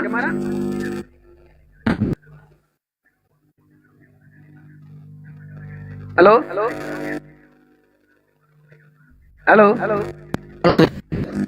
Ustaz Al, sinyalnya jelek. Siapa yang jelek? Jarak jelek siapa? Dalam mobil masjid. Oh iya. Lanjut dulu. Silakan Pak. Silakan. Ya, katanya tadi kan menggunakan logika dengan botol-botol. Tidak bisa begitu. Karena ketritunggalan itu kalau kita bawa ke dalam pribadi kita, itu ada tangan kita, ada kaki kita. Apakah itu satu? Apakah diri kita? Itu logikanya berjelas. Jangan pakai logikamu sendiri. Ya? Kalau logika Bapak seperti itu ya, ada berapa Tuhan yang mati di salib kalau gitu? Aduh, siapa bilang makanya saya bilang jangan ada berapa Tuhan yang mati. Nggak ada orang Kristen berapa orang Tuhan mati. Itu kan kalian yang mengatakan. Makanya saya jelaskan kepada kalian, Tuhan itu tidak bisa dibilangkan.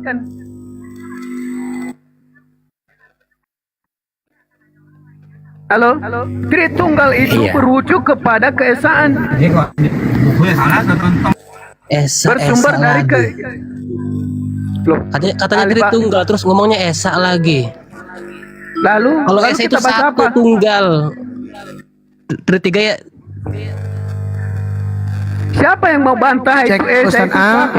Ustadz Al, siapa yang mau bantah itu Esa itu satu? Sebentar. Izin dulu, ini biarkan Ustadz Al. Silakan Ustadz. Jadi kalau dia bilang tadi seperti tangan, seperti tubuh ya, itu berarti Tuhannya mati semua waktu disalib itu, ketiga-tiganya mati. Ya. Makanya Trinitas itu. Jaringan betulkan jaringan dulu. Enggak bagus jaringan. Oke, gini aja, sama saya aja, izin Ustadz Al. Sebentar. Pak. Boleh. Izin Ustadz Al ya. Bapak pakai data sekarang, jangan pakai omon-omon Pak ya. Tolong Bapak buka Matius 3 nomor 16 dan 17. Sewaktu Yesus bangun dapat keluar dari sungai, keluar dari air, langit terbelah, kemudian roh Allah keluar dalam rupa burung merpati, terdengarlah suara dari surga. Inilah anakku yang kukasihi, kepadanya aku berkenan. Saya tanya sama Bapak bilang tadi itu satu ya. Ya, oke, Esa. Faktanya suara dari langit itu suara siapa Pak? Suara siapa Pak? Elohim. Oke. Roh yang keluar dalam bentuk rupa burung merpati itu siapa Pak? Rohnya Elohim. Berapa Pak di situ Pak? Apakah menyatu atau terpisah Pak? Ya. Satu atau dua? Oke.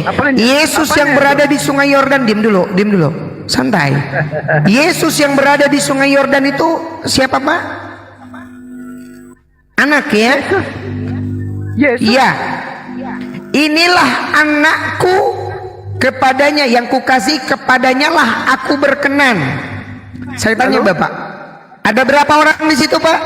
Ada berapa entitas? Tritunggal, 3 oknum. 3 pribadi ya, bukan satu Pak ya? Yang saya satu atau 3 pribadinya?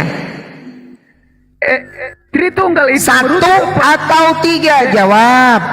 Ya, di sini 3 oknum, tetapi 3 oknum. Terpisah atau tidak Pak? Dengar dulu. Terpisah atau tidak Bapak? Jawab. Keterpisahan bagaimana? Terpisah atau tidak? Jawab dulu. Keterpisahan bagaimana menurut kamu? La ilaha illallah Muhammadur Rasulullah. Pak, makanya doktrin itu jangan dipakai. Terpisah. Suara Bapak dari surga 1, Roh Kudus yang melayang terbang dalam rupa burung merpati 2, Yesus yang di sungai Yordan 3. Berapa pribadi? Berapa pribadi Pak? Iya. Berapa pribadi Pak? Jawab jujur. Berapa pribadi? 3 pribadi. Oke. Bukan satu Tuhan yang tubuh bersumber. Oh, satu Tuhan. Kita buktikan ini ya. Bapak buka sekarang Yohanes 5 nomor 26. Enggak, Bapak diem. Dari tadi Bapak ini cuma ngomong doang. Tuhan itu sudah jelas 1 Korintus 8. Dengar dulu. Perhatikan data Bapak Basman. Perhatikan data. Datanya sambil di Yohanes 5 nomor 26. Sebab sama seperti Bapa yang punya hidup di dalam dirinya, maka dia menganugerahkan hidup dalam dirinya sendiri.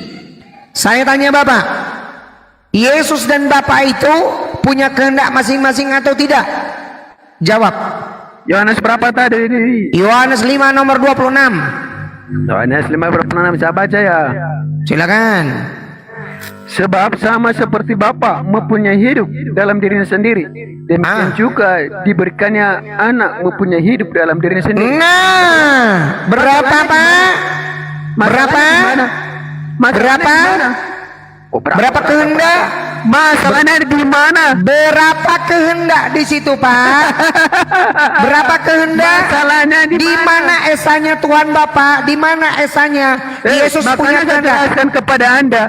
You dari tadi cuma omon-omon. Saya jelaskan pakai Bukan data. cuma ngomong, jangan dibilang. Omon-omon. Jangan dibilang.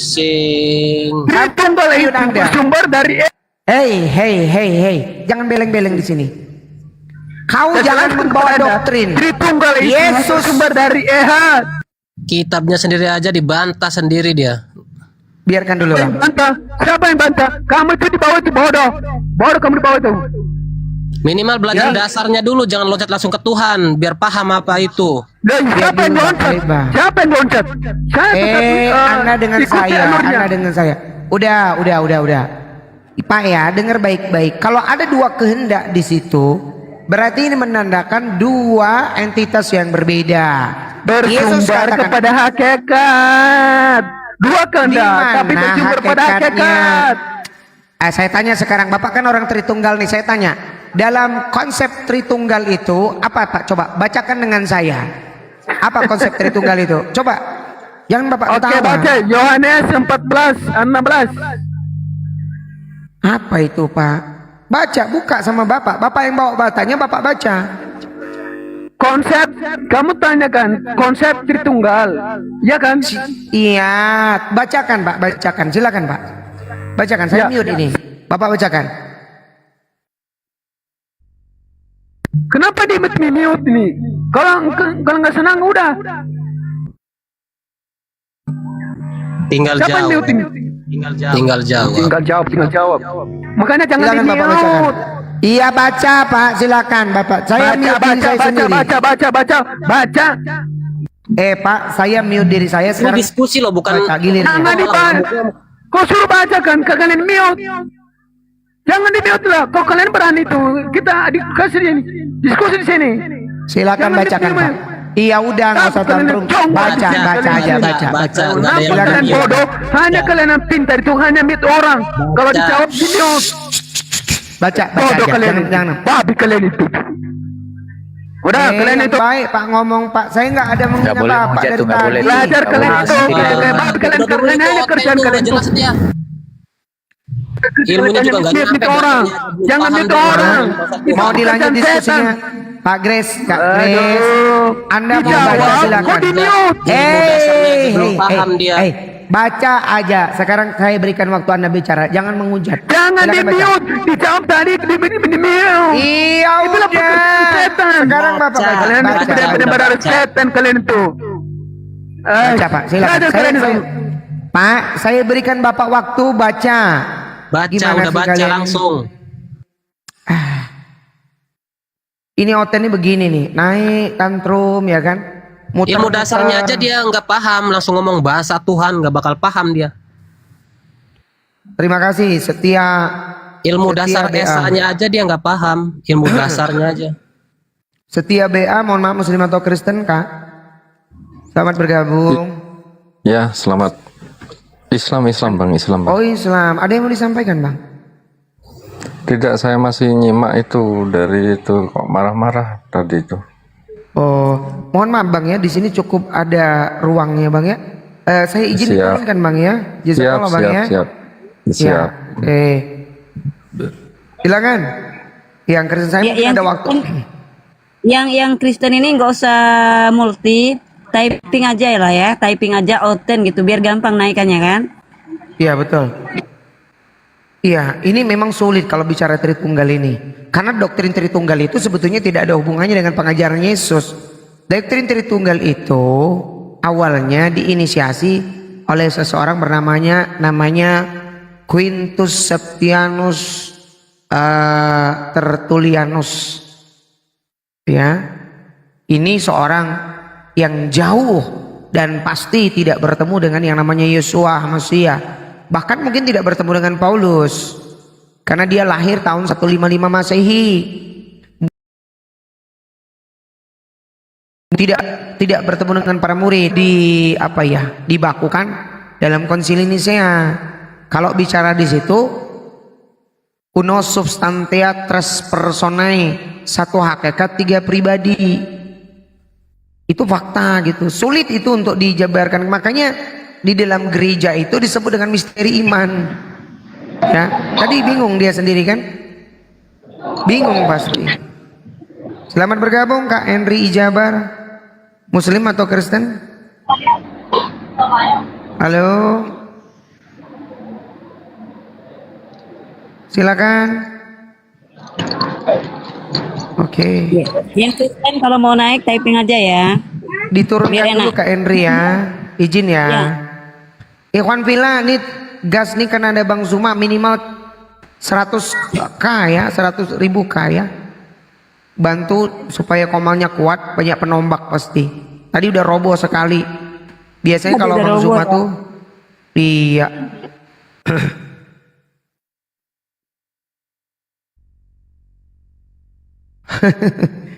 Iya, padahal pemaparan dari Ustadz Al tadi tuh sistematis loh. Terpaksa saya ambil alih, saya bawa ke langsung aja tuh ke pembaptisan. Di Markus 1, 9, 10, 11. Itu memang mau tidak mau itu 3. Jadi kalau Anda bilang hakikat gimana memang faktanya 3 gitu loh. Ada Roh Kudus, ada Yesus yang punya kehendak. Bukti Yesus punya kehendak apa? Dia menerima perintah dari Bapa. Yohanes 5 nomor 30, aku tidak dapat berbuat apa-apa dari diriku sendiri, penghakimanku adil. Ya kan? Karena aku karena aku mendengar Bapak yang mengutus aku. Iya, silakan, ini ada Nathanael. Oh, terima kasih sudah bergabung Nathanael Leon. Anda Muslim atau Kristen, Bang? Kristen? Selamat siang. Oke, siang. Bang, ini kita bicara temanya edukasi ketuhanan, Bang. Kita berbicara tentang konsep ketuhanan dulu, Bang, di sini, Bang. Ustadz Al masih monitor, Ustadz Al? Siap. Lanjut. Ini dengan guru kami, beliau insya Allah lebih konstruktif, lebih terarah ya. Tentu kita ingin edukasi di sini. Ya, terima kasih. Silakan lanjut Ustadz Al. Silakan. Ya, Bang Natael. Apa kabar Bang Natael? Puji Tuhan, kabar baik Pak Ustadz. Oke, Bang Natael, Anda mengimani Tuhan itu 3 atau Tuhan itu Esa? Tuhan itu Esa. Oke. Kalau menurut Anda Tuhan itu Esa, apakah Esa dalam pribadi atau Esa dalam esensi? Maksudnya gimana? Esa dalam satu hakikat. Oke, satu hakikat. Iya. Kalau saya tanya, Anda ini dengan saya ini satu hakikatnya apa? Pak Natael dengan Bang Al. Kita ini hakikatnya apa, Bang? Beda, karena kita kan beda-beda. Enggak, saya enggak tanya beda. Maksud saya, hakikatnya apa saya tanya? Apa hakikatnya? Enggak, Natael ini hakikatnya apa? Kalau boleh saya tahu. Apakah tumbuh-tumbuhan? Apakah Tuhan? Apakah manusia? Manusia. Oke. Iya. Oke, kalau saya Bang Al hakikatnya apa? Gimana? Kalau saya hakikatnya menurut Abang saya apa?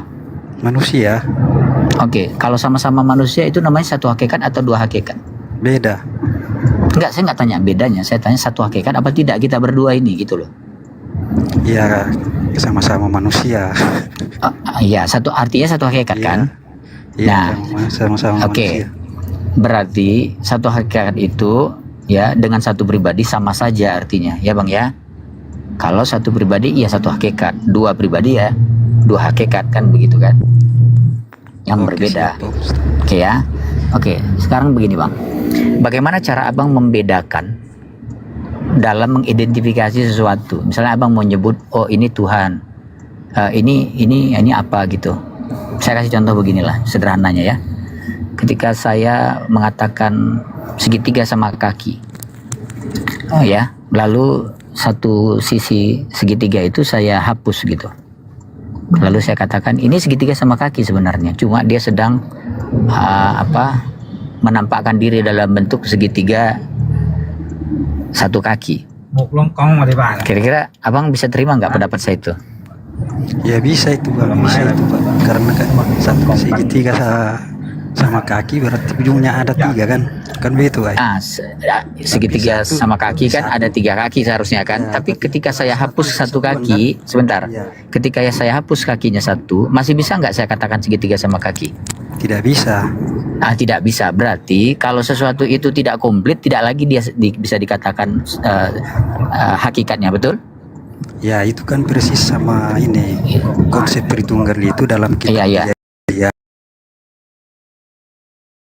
Ya, sebentar. Ya, Oke, sebentar Bang, sebentar. Itu, Pak, tidak bisa dipisahkan. Oke, sebentar ya.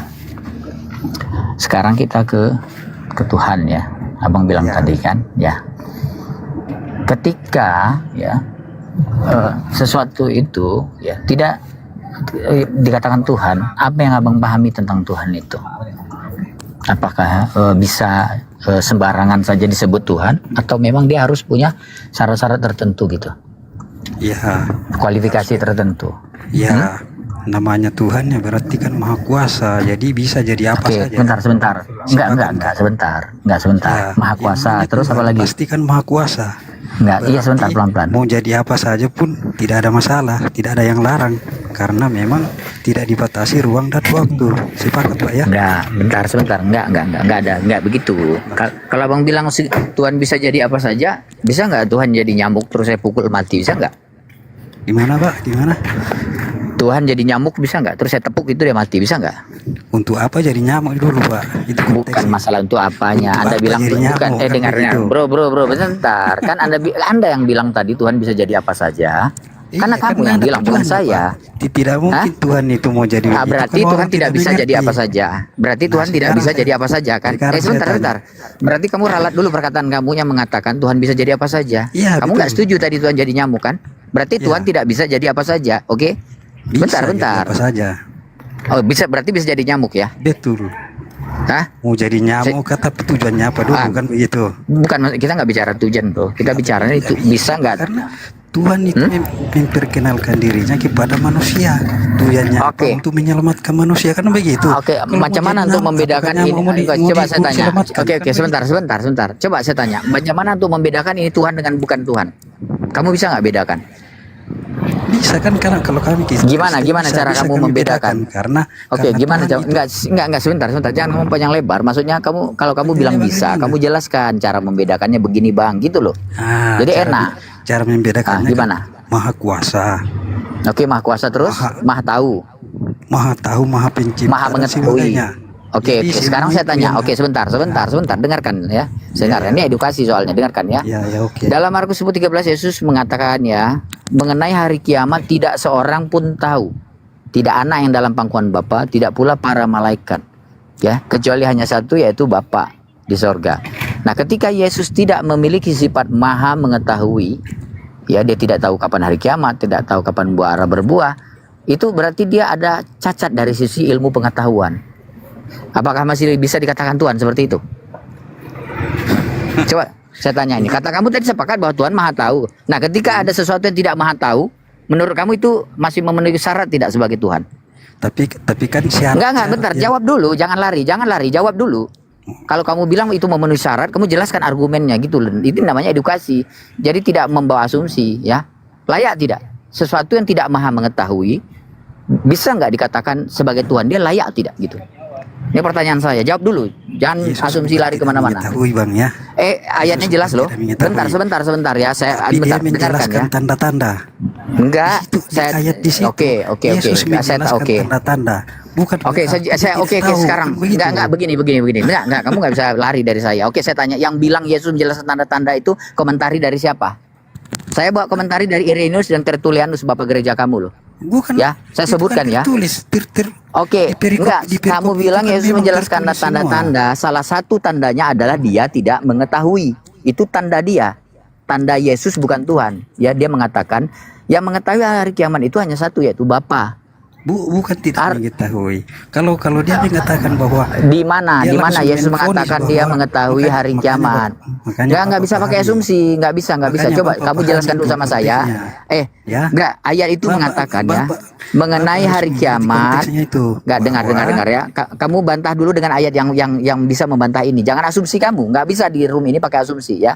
Ketika kamu mengatakan Yesus mengetahui kapan hari kiamat, kamu bawa ayatnya. Oke? Kalau kamu nggak bisa, jangan kamu bilang asumsi kamu ya. Kamu nggak boleh merubah ayat. Bilang Markus berapa? Oke, sebentar. Saya bacakan mengenai hari kiamat. Iya, dia tahu nggak kapan hari kiamat? Berarti dia tidak tahu, tapi karena dia berbicara tanda-tanda. Kalau dia mengatakan bahwa hari itu ada kiamat, semua orang manusia dunia itu pasti bertobat. Bentar. Oke, sebentar ya. Kalau kamu nggak mengetahui, kamu jangan asumsi ya. Yesus mengatakan ya mengenai hari kiamat tidak seorang pun tahu, tidak anak yang di pangkuan Bapa, tidak juga para malaikat. Yesus mengatakan anak tidak tahu kapan hari kiamat. Jadi kamu jangan ngarang mengatakan Yesus tahu hari kiamat kapan, karena Yesus di ayat itu dia bilang dia tidak tahu. Oke? Makanya tadi saya tanya dari awal, ketika kamu mengatakan, saya tanya apa sifat Tuhan yang kamu ketahui? Oke, maha mengetahui, maha kuasa. Nah, bisa nggak Tuhan tidak maha mengetahui? Kamu jawab dulu itu sebenarnya, jangan asumsi kemana-mana. Oh bisa, gitulah bilang. Saya tanya nih, kamu jawab dulu, bisa nggak Tuhan tidak maha mengetahui? Jawab aja dulu. Kalau bisa nggak masalah, saya terima. Kalau kamu bilang tidak bisa, oke kita lanjutkan diskusi kita gitu. Jadi jangan asumsi kemana-mana, karena ayat itu mengatakan anak yang di pangkuan Bapa tidak mengetahui kapan hari kiamat. Itu sudah jelas. Anak siapa di sini? Yesus, karena yang berkata adalah Yesus. Kamu pilihlah, Yesus tahu, oke sebutkan ayatnya apa yang mengatakan Yesus tahu kapan hari kiamat. Karena di ayat ini dikatakan anak yang di pangkuan Bapa tidak mengetahui kapan hari kiamat. Oke? Nah, kalau kamu bilang nggak masalah Tuhan tidak maha mengetahui, siapa mana pula itu Tuhan tidak mengetahui? Maka itu tidak layak dikatakan Tuhan. Itulah bro kenapa saya jelaskan ya. Jadi ketika berbicara tentang Tuhan ya, kita nggak bisa serampangan mengatakan Tuhan bisa jadi apa saja. Jadi Tuhan bisa tidak maha mengetahui, Tuhan tidak maha kuasa kalau gitu. Ya, Tuhan bisa jadi tidak berkuasa aja. Kalau dia berubah jadi manusia misalnya, dia tidak jadi Tuhan lagi karena tidak ada manusia yang maha kuasa. Tidak ada manusia yang maha mengetahui. Di dalam perjanjian lama dikatakan Tuhan bukan manusia hingga dia berdusta dan menyesal. Jadi Tuhan tidak mungkin punya sifat-sifat seperti manusia. Manusia itu ngantuk, lapar, takut, tidak mengetahui. Oke ya. Oke lanjut Ustaz Dian. Saya ini sampai di masjid nih mau ambil cemilan dulu. Saya juga nggak bisa lama Ustadz. Saya juga mau sholat Jumat ini 10 menit 5 menit ke depan saya juga harus sholat Jumat. Mungkin yang lain silakan Bunda Miskah. Iya siap. Saya mute dulu ya, Afwan. Saya cuma titip buat ikhwan yang di bawah, kalau Bang Zuma naik, tolong jangan semuanya berebut naik. Kan kita mau edukasi, masa ya nggak nyampe dong sasarannya gitu ya. Izin ya. Iya. Buat Bang Dian, Bang Al juga cukup parkun aja dulu di atas. Ini kemungkinan sebentar lagi Bang Zuma udah bisa online lagi. Ya silakan tadi Bang siapa itu? Nathanael silakan tadi. Bagaimana kita mau bicara orang kita di mute mic-nya, jadi susah kita mau menjawab. Bang, jadi ketika orang berbicara, abang juga jangan menyela. Jadi ketika diminta tadi jawaban, abang pun tidak usah nyerocos tidak sesuai dengan dalil. Maksudnya tunjukkan dalil. Tadi kan Ustadz Al sudah menyampaikan dalil-dalil. Jadi kalau ada bantahan sesuai dengan dalil silakan. Ya, tetapi kalau bantah sesuai asumsi itu nggak bisa. Itu kan dalil yang dibawa Ya, itu satu perikop yang saya katakan itu. Yesus bukan tidak mengetahui, tapi dia memberikan tanda-tanda supaya manusia tahu, oh tandanya kalau hari kiamat, oh begini katanya. Jadi manusia diberikan pengetahuan untuk mengetahui itu. Bukan berarti Yesus tahu nggak kapan hari kiamat? Itu yang disebut anak tidak mengetahui itu, anak itu siapa? Yang disebut anak yang dipanggil Bapa yang tidak mengetahui itu siapa? Semua dari atas. Iya siapa? Enggak, saya sudah baca, saya tanya kamu. Dulu perikopnya. Jangan sudah. Enggak bang, yang bingung itu di situ tanda-tandanya apa? Tanda-tandanya itu apa? Bukan itu mas, bukan masalah tanda-tandanya. Sebentar, Bang Ali, bukan itu, bukan. Aksesibilitas Bukan. Bukan. Cuma satu ayat. Kita yang dengar bingung juga kalau dia ngomong nggak pakai data tuh bingung juga. Enggak, sebentar, saya ulang, sabar ya. Kan Pak Ustadz yang bawa, baru itu perikop. Oke, dengarkan. Oke, Natal, dengarkan. Ini Natal ya. Ya, anak di dalam pangkuan Bapa yang tidak mengetahui kapan hari kiamat itu siapa? Saya tanya. Siapa anak itu? Yang tidak mengetahui hari kiamat itu kan anak tadi kan, anak di pangkuan Bapa tidak mengetahui hari kiamat dan tidak juga malaikat. Anak itu siapa yang dimaksud di situ? Menurut kamu itu bukan Yesus gitu ya? Bukan anak Allah Yesus.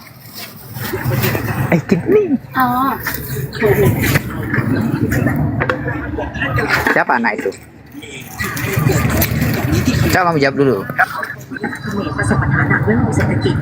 Kasih tahu siapa? Anak itu siapa? Apakah Yesus kah? Musa kah? Paulus kah?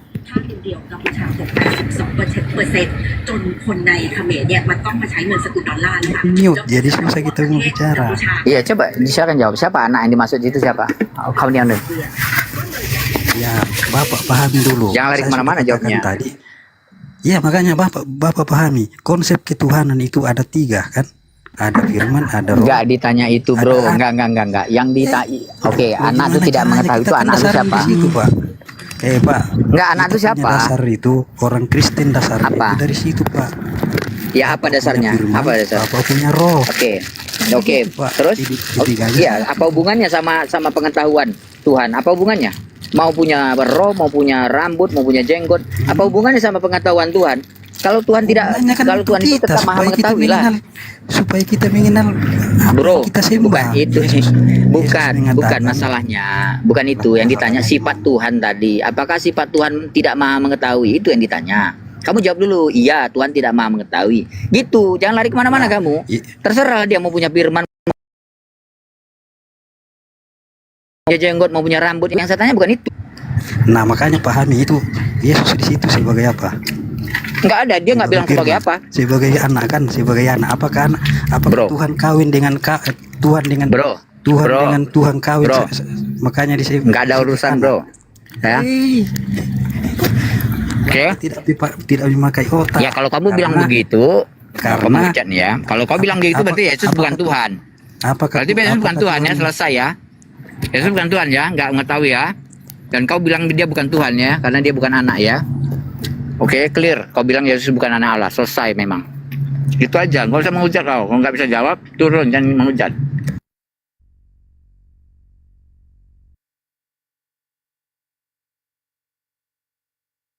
Di ayat itu Yesus nggak ada bicara soal anak, soal kemanusiaan. Dia bicara sifat, ya, secara kemampuan kognitif, pengetahuan, kemampuan, kuasa. Gak ada bicara soal ini kemanusiaan, ini bukan kemanusiaan, gak ada. Kamu jangan ngarang-ngarang.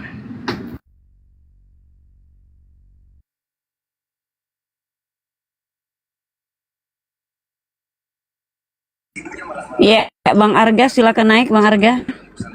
Pak Arga silakan naik. Ini oten-oten yang jarang-jarang ketemu Bang Zuma nih. Mumpung ada Bang Zuma di atas, silakan naik Bang Arga. Bang, kalau misalnya lagi sholat di parkun aja Bang. Si 10 menit lagi azan. Iya di parkun aja. Bang Zuma juga parkun dari tadi tuh beliau. Bang Dian juga parkun ini. Lanjut. Parkun aja. Ya kawan-kawan yang di bawah di atas. Nih yang belum follow kita di follow dulu ya yang di atas ini. Biar nanti ketemu lagi kita di sesi berikutnya. Sambil nunggu OT naik juga, kemudian sambil nunggu Bang Zuma dan Bang Dian online, kemudian sambil menunggu Bang Al nih kemudian nanti nih Bang Al, yang lain udah pada online ini.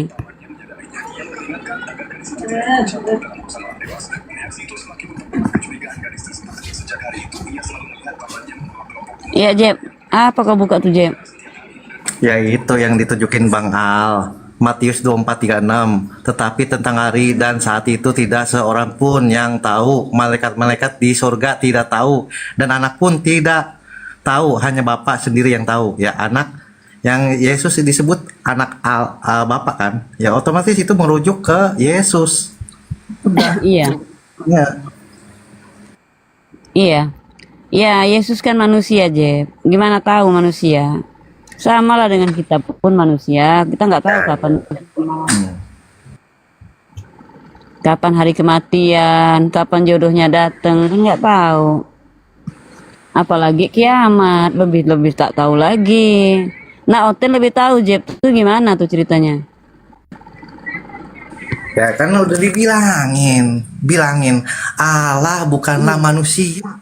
Dibilangin sama orang-orang, bukan tuh Tuhan itu anak manusia, bukan. Allah itu bukan manusia, jelas itu. Nah, dibilangin diulang terus dari kejadian sampai kecelakaan. Enggak ngerti, enggak paham juga. Oten. Ini harta ini Kristen apa Islam sini?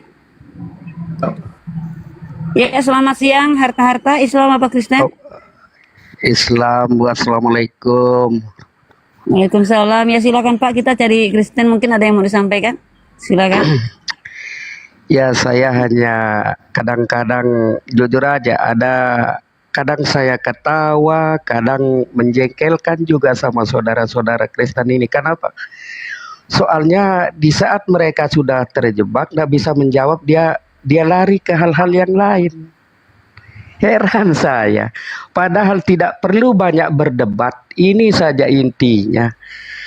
Kenapa rela Tuhan dibunuh, itu saja sudah pertanyaan besar itu, masalah besar.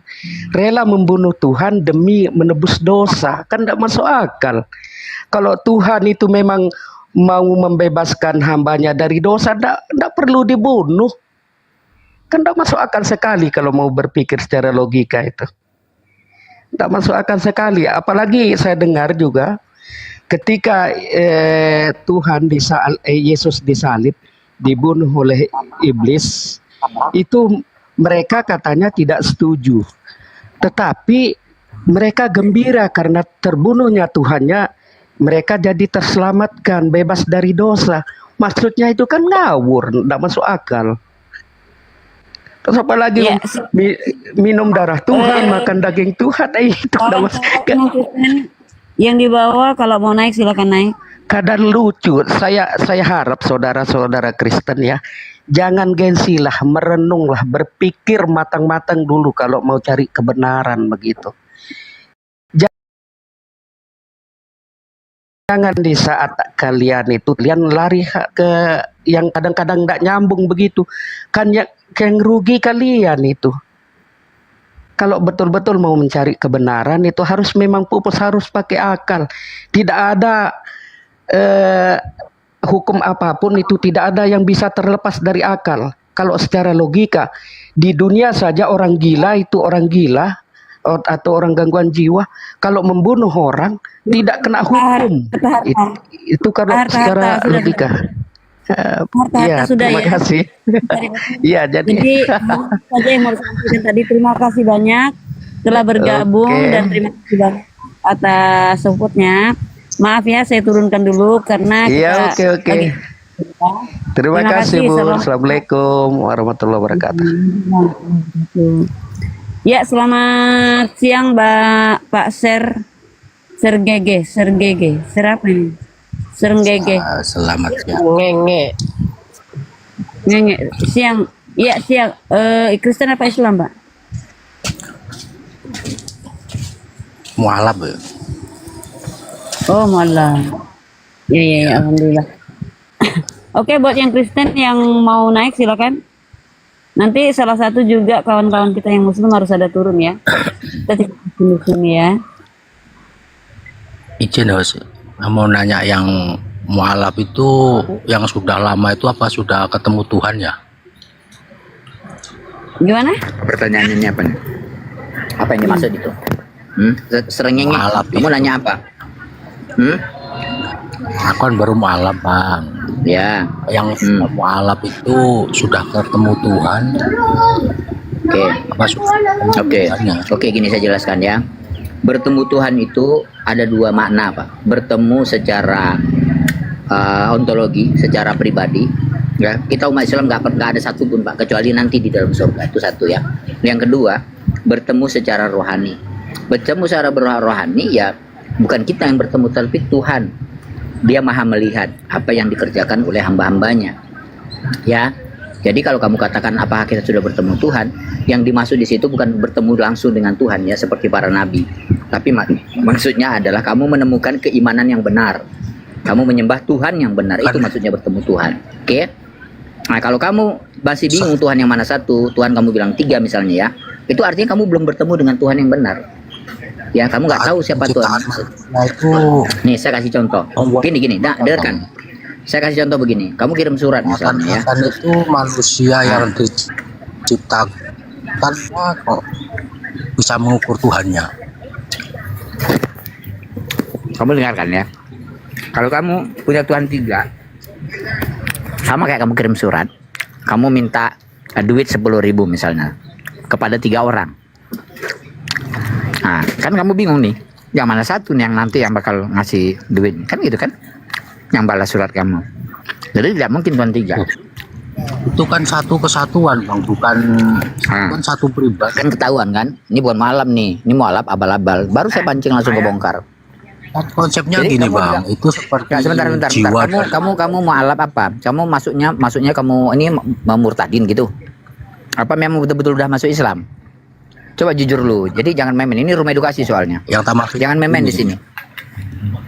Oke, coba saya tanya. Siapa ini Tuhan bang? Kalau menurut Tuhan itu kan misteri. Tuhan itu misteri. Manusia Kata itu siapa? tidak berhak menyalahkan. Kata siapa Tuhan yang misteri? lainnya bang? Enggak. Bentar. Kata siapa Tuhan misteri? Kamu jangan ngarang. Buktinya gitu. Kata siapa? Kalau pakai akal dan kecerdasan itu kan agama produk samawi itu dari sumber yang sama dan sama-sama mengenal Nabi. Itu sebutan yang bilang beda bang. Yang bilang Tuhan misteri itu siapa? Jawab dulu. Jangan lari. Yang bilang siapa? Yang nggak bisa ngomong sembarangan di sini. Apa? Siapa yang bilang Tuhan misteri? Siapa? Siapa? Enggak, maksudnya kamu bilang Tuhan misteri itu berdasarkan apa? Asumsi atau ada kitab suci atau apa? Kalau Tuhan Yesus itu tidak misteri, tunjukkan Tuhan abang itu. Kalau kurang ongkos tak tambah ongkosnya. Oke, kau dengar ya. Jadi kamu nggak bisa tipu-tipu di room ini ya, nggak bisa. Sebentarnya kebongkar penipuanmu ya. Jadi Tuhan itu tidak misteri. Bahkan Yesus mengatakan mereka mengenal. Yang namanya kenal itu nggak misteri bro. Ya, yang namanya misteri itu tidak kenal. Misalnya Yesus berkata, inilah hidup yang kekal, mereka tidak kenal kepada Engkau ya Allah satu-satunya. Nah, mereka tidak kenal, itu misteri. Berarti kau nih ya tidak mengenal Tuhan. Orang yang mengatakan Tuhan misteri itu orang yang tidak kenal Tuhan. Orang kafir atau orang ateis bro ya. Kalau Yesus mengatakan mereka mengenal Engkau satu-satunya Allah yang benar, itu lawan daripada kata misteri, yaitu mengenal. Misteri itu artinya tidak kenal, asing. Sekarang Kayak gini clear ya. bang, nah. Itu kan di bumi ini kan ada ribuan agama bang. Itu kan sebutan Tuhannya itu kan beda-beda semua. Apa hubungannya? Sama dari sumber yang sama dan sama-sama mengenal Nabi, itu sebutan Tuhannya saja beda-beda semua. Apa masalahnya? Apa masalah? Masalahnya itu agama itu jalannya hanya dualitas, bukan jalan membedakan diri dari perdagangan. Jangan pakai isi nggak jelas orang Indo. Ini bukan orang Myanmar di sini nih, orang Indonesia ini. Kau pakai bahasa Indonesia yang benar coba. Kau bilang dualitas, artikan apa dualitas? Apa dualitas? Dualitas itu kan gini, benar dan salah. Mau benar itu seakan-akan harus menyalahkan yang lainnya. Itulah jalannya agama itu. Menyalahkan yang lainnya, masuk kamu? Siapa menyalahkan yang lainnya? Siapa? Nggak biar eksplisit. Kau jangan ngomong, jangan ngambang-ngambang gitu. Kau bilang menyalahkan orang lain. Siapa yang menyalahkan orang lain? Kan gini, dunia itu tahu kalau Yesus itu kan Tuhannya orang Coba Kristen. jelaskan sama saya. Mbak jelaskan sama saya. Oke, jelaskan sama saya apa yang salah. Kan begitu, Bang. Oke, apa yang salah? Jelaskan sama saya. Kau bilang tadi menyalahkan orang lain kan? Apa yang saya salahkan? Contohnya dunia apa? itu sudah tahu. Yesus itu kan tidak itu sebutan Tuhannya. Oke, dengar. Jadi menurutmu Yesus Tuhan itu benar gitu? Loh, konsepnya kan beda Bang, sama tiap agama itu punya konsep masing-masing. Saya nggak tanya beda apa sama. Yang saya tanya, apakah menurutmu Yesus Tuhan itu benar atau salah? Paham nggak pertanyaannya apa? Jangan lari kamu. Yesus sebagai Tuhan itu benar apa salah? Bang, ini kan menyembah nama Tuhannya saja itu kan bro, ada yang protes kan, Bang, begitu, Bang. Saya tanya, kamu imani Yesus sebagai Tuhan itu benar apa salah? Biar clear gitu loh. Kamu jangan lari kemana-mana di sini. Agama kan gini Bang. Agama itu kan semua itu benar. Bro. Begitu. Menurutmu yang kutanya bukan menurut orang lain. Aku berdiskusi sama kamu. Jadi yang kutanya tuh kamu bukan orang ya. Yang kutanya sekarang sama kamu, Yesus itu kau katakan Tuhan itu benar atau salah? Pertanggungjawabkan imanmu. Kalau kau bilang benar, oke, kita buktikan. Kalau salah kita buktikan. Oke. Kan gini Bang, di dalam diri Yesus itu ada roh suci. Itu salah satu manifestasinya Tuhan. Enggak, saya nggak tanya. Terserah lah.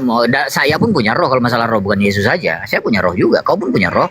Apa aku Tuhan? Iya. Entah aku punya roh. Hah? Kan konsepnya itu kan sudah satu kesatuan.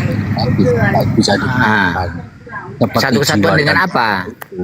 Iya, maksudnya satu kesatuan dengan apa? Oke, dengar. Bro, begini ya, aku tanya pelan-pelan ya.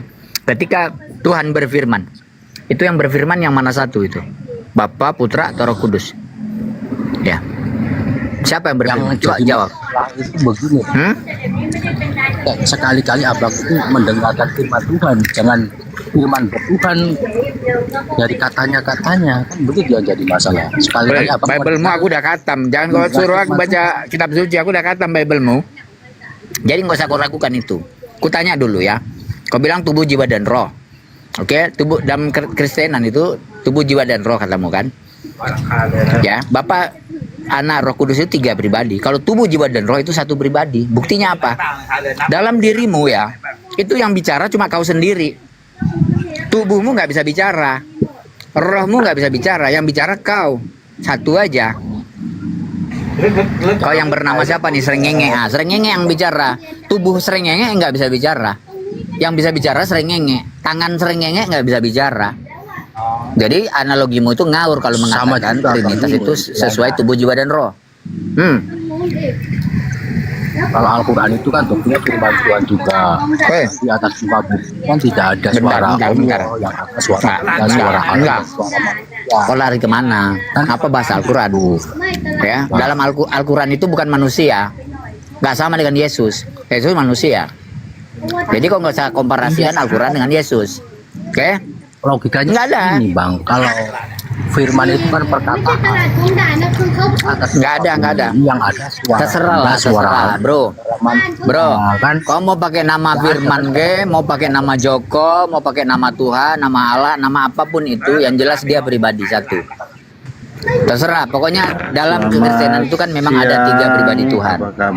Mas Siang. Oke. Gini Bang, Jadi diskusinya kayak apa nih? kalau itu kan Yahudi, Kristen, dan Islam itu kan dari itu sebutan Tuhannya beda-beda semua.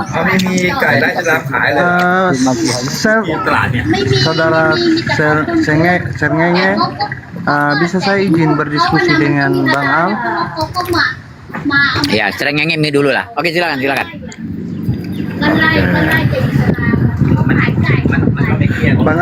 Bang Al tadi mengatakan bahwa Tuhan yang penting menyembah Tuhan yang benar. Seperti itu, saudara? Ya, silakan. Ya, fokus apa pertanyaanmu? Oke, menyembah hanya kepada Allah yang benar. Pasti masuk surga ya? Atau belum pasti?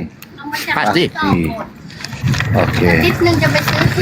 Sebentar ya Bang Arya, saya biasa kalau bicara data dulu ya. Saya berikan. Data asal kau paham aja baca, nggak masalah. Kau baca data, kalau kau nggak ngerti ya sama aja. Iya, ya sebentar. Nah, kau tunjukkan kau ngerti apa yang kau bawa. Sebentar kan, itu kan diskusi kan, kita tanya.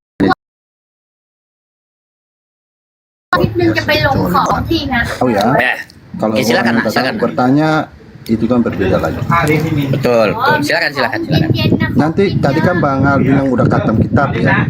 Oh iya. Nanti sebentar kita uji ya, apa benar Bang Al udah khatam kitab.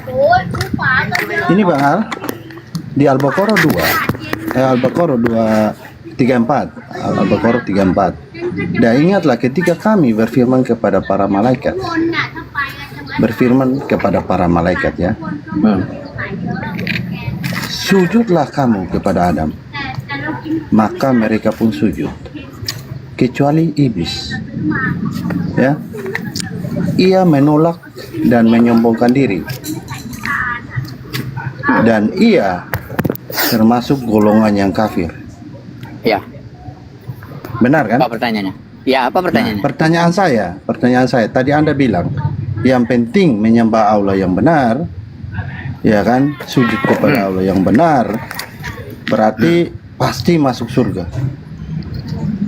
Pertanyaan saya saudara, iblis ini dia percaya kepada Allah yang benar nggak?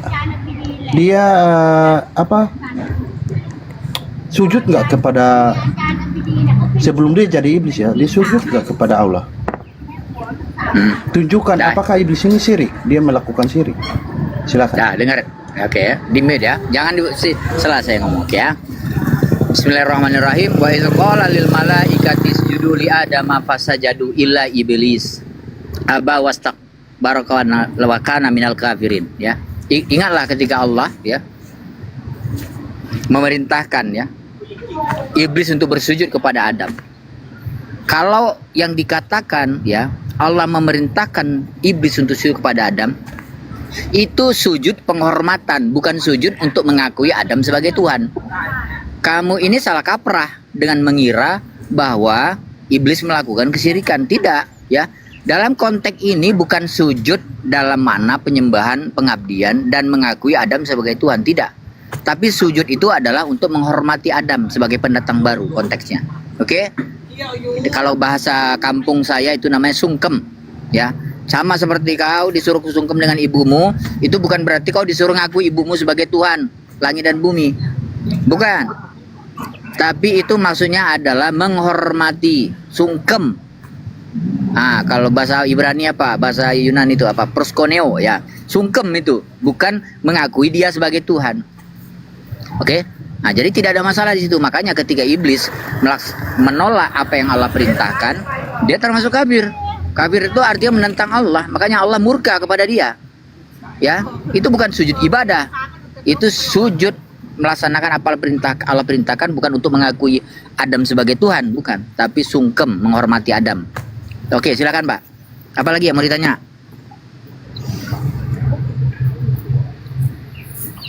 Ya, jadi di sini saudara kita mendapatkan jawaban dari saudara kita. Dia mengatakan bahwa itu tidaklah termasuk syirik.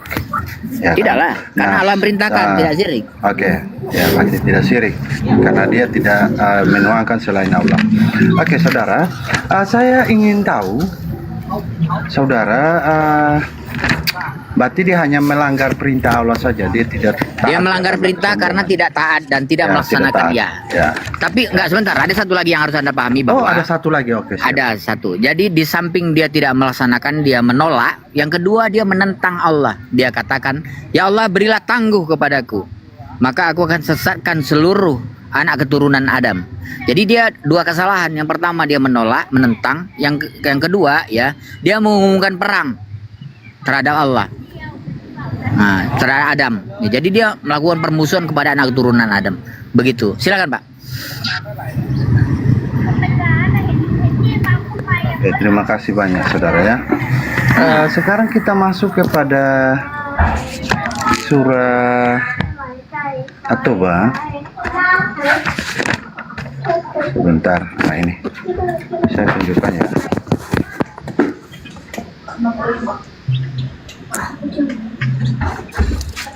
Di At-Taubah 29 dikatakan, perangilah yang tidak beriman kepada Allah dan hari kemudian, mereka yang tidak mengharamkan apa yang telah diharamkan oleh Allah dan Rasulnya, dan mereka yang tidak beragama dengan agama yang benar, agama Allah, yaitu orang-orang yang telah diberikan kitab, hingga mereka membayar jizyah pajak dengan patuh, sedang mereka dalam keadaan tunduk. Saya bertanya Pak, ini perintah siapa ini saudara? Perintah Allah. Perintah Allah.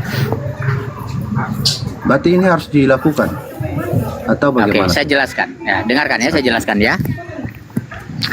Jadi di ayat itu Anda harus pahami dua hal ya. Ada kata perangi ya dan bunuh. Itu dua hal yang berbeda Pak ya. Jadi yang diperintahkan di situ ya adalah, maksudnya adalah orang-orang yang dalam konteks medan perang yang menggunakan senjata ya, askari atau militeri lah gitu. Nah itu yang memerangi, itu yang seperti itu. Jadi konteksnya memang mereka itu adalah prajurit, orang-orang yang bersenjata, orang-orang yang memang menggunakan senjata untuk melawan kita. Nah itu yang diperintahkan oleh Allah, perangi mereka gitu Pak. Nah berbeda dengan bentar, dengar saya jelaskan dua hal ya. Ada kata waqatilu ya dengan uktulu, itu dua hal yang berbeda Pak ya. Qatilu itu perangi, kalau uktulu itu bunuh, cincang gitu. Nah itu beda Pak. Jadi yang kamu dengarkan tadi itu ya memang dalam konteks disuruh perangi di situ memang orang-orang yang dia adalah dalam konteks ini musuh negara, memang mengumumkan perang kepada kita. Maka kita juga harus menghadapi mereka dengan pendekatan perang juga, karena mereka tidak mau lagi menggunakan pendekatan verbal atau pendekatan persuasif. Yang mereka ngerti cuma memang berperang. Contoh seperti apa Israel tuh kan, seperti Ukraina, Rusia, itu mereka memang sama-sama berperang dalam medan perang. Nah itu harus berperang sama-sama, kalau tidak ya kita tidak menggunakan pendekatan perang maka kita akan mati, dibunuh. Nah, jadi harus menyelamatkan nyawa kita, keselamatan kita kan begitu. Itu maksudnya ya, Pak. Yang punya surga neraka itu kan hanya Yahudi, Kristen dan Islam itu saja. Kan di bumi ini kan ada ribuan agama. Kenapa agama dari sumber? Oke silakan Pak. Pak Ramin silakan Pak. Jadi bisa dibedakan Pak ya. Iya saudara, jadi itu konteksnya tentang saat di dalam militer.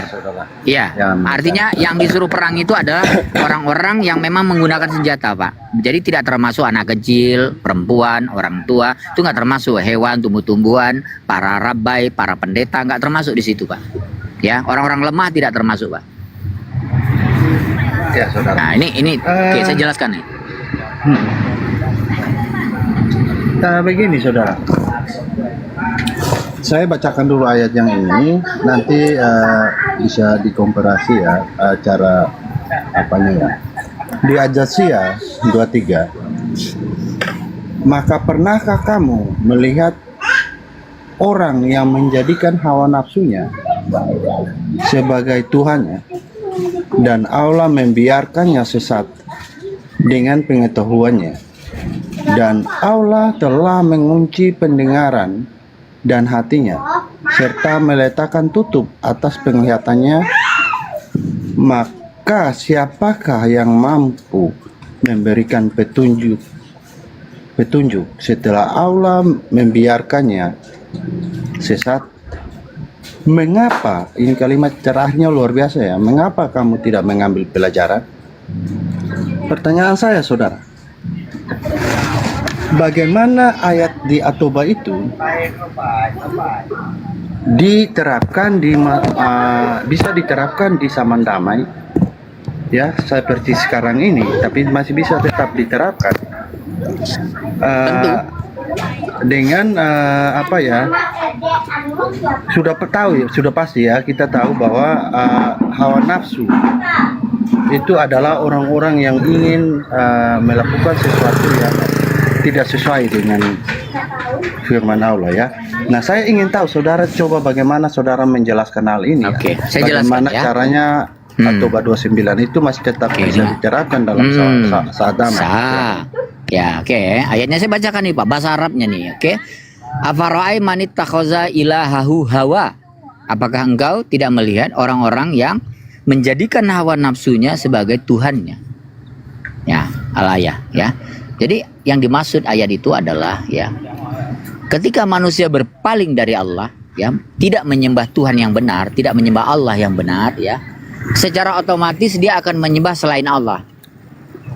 Manusia menyembah selain Allah itu karena akalnya tidak berfungsi, Pak. Contoh, dia menyembah berhala misalnya. Ya, dia tidak pakai akal itu, Pak. Kalau dia pakai akal, dia tidak mungkin menyembah patung, Pak. Atau orang ketika menyembah kerbau misalnya.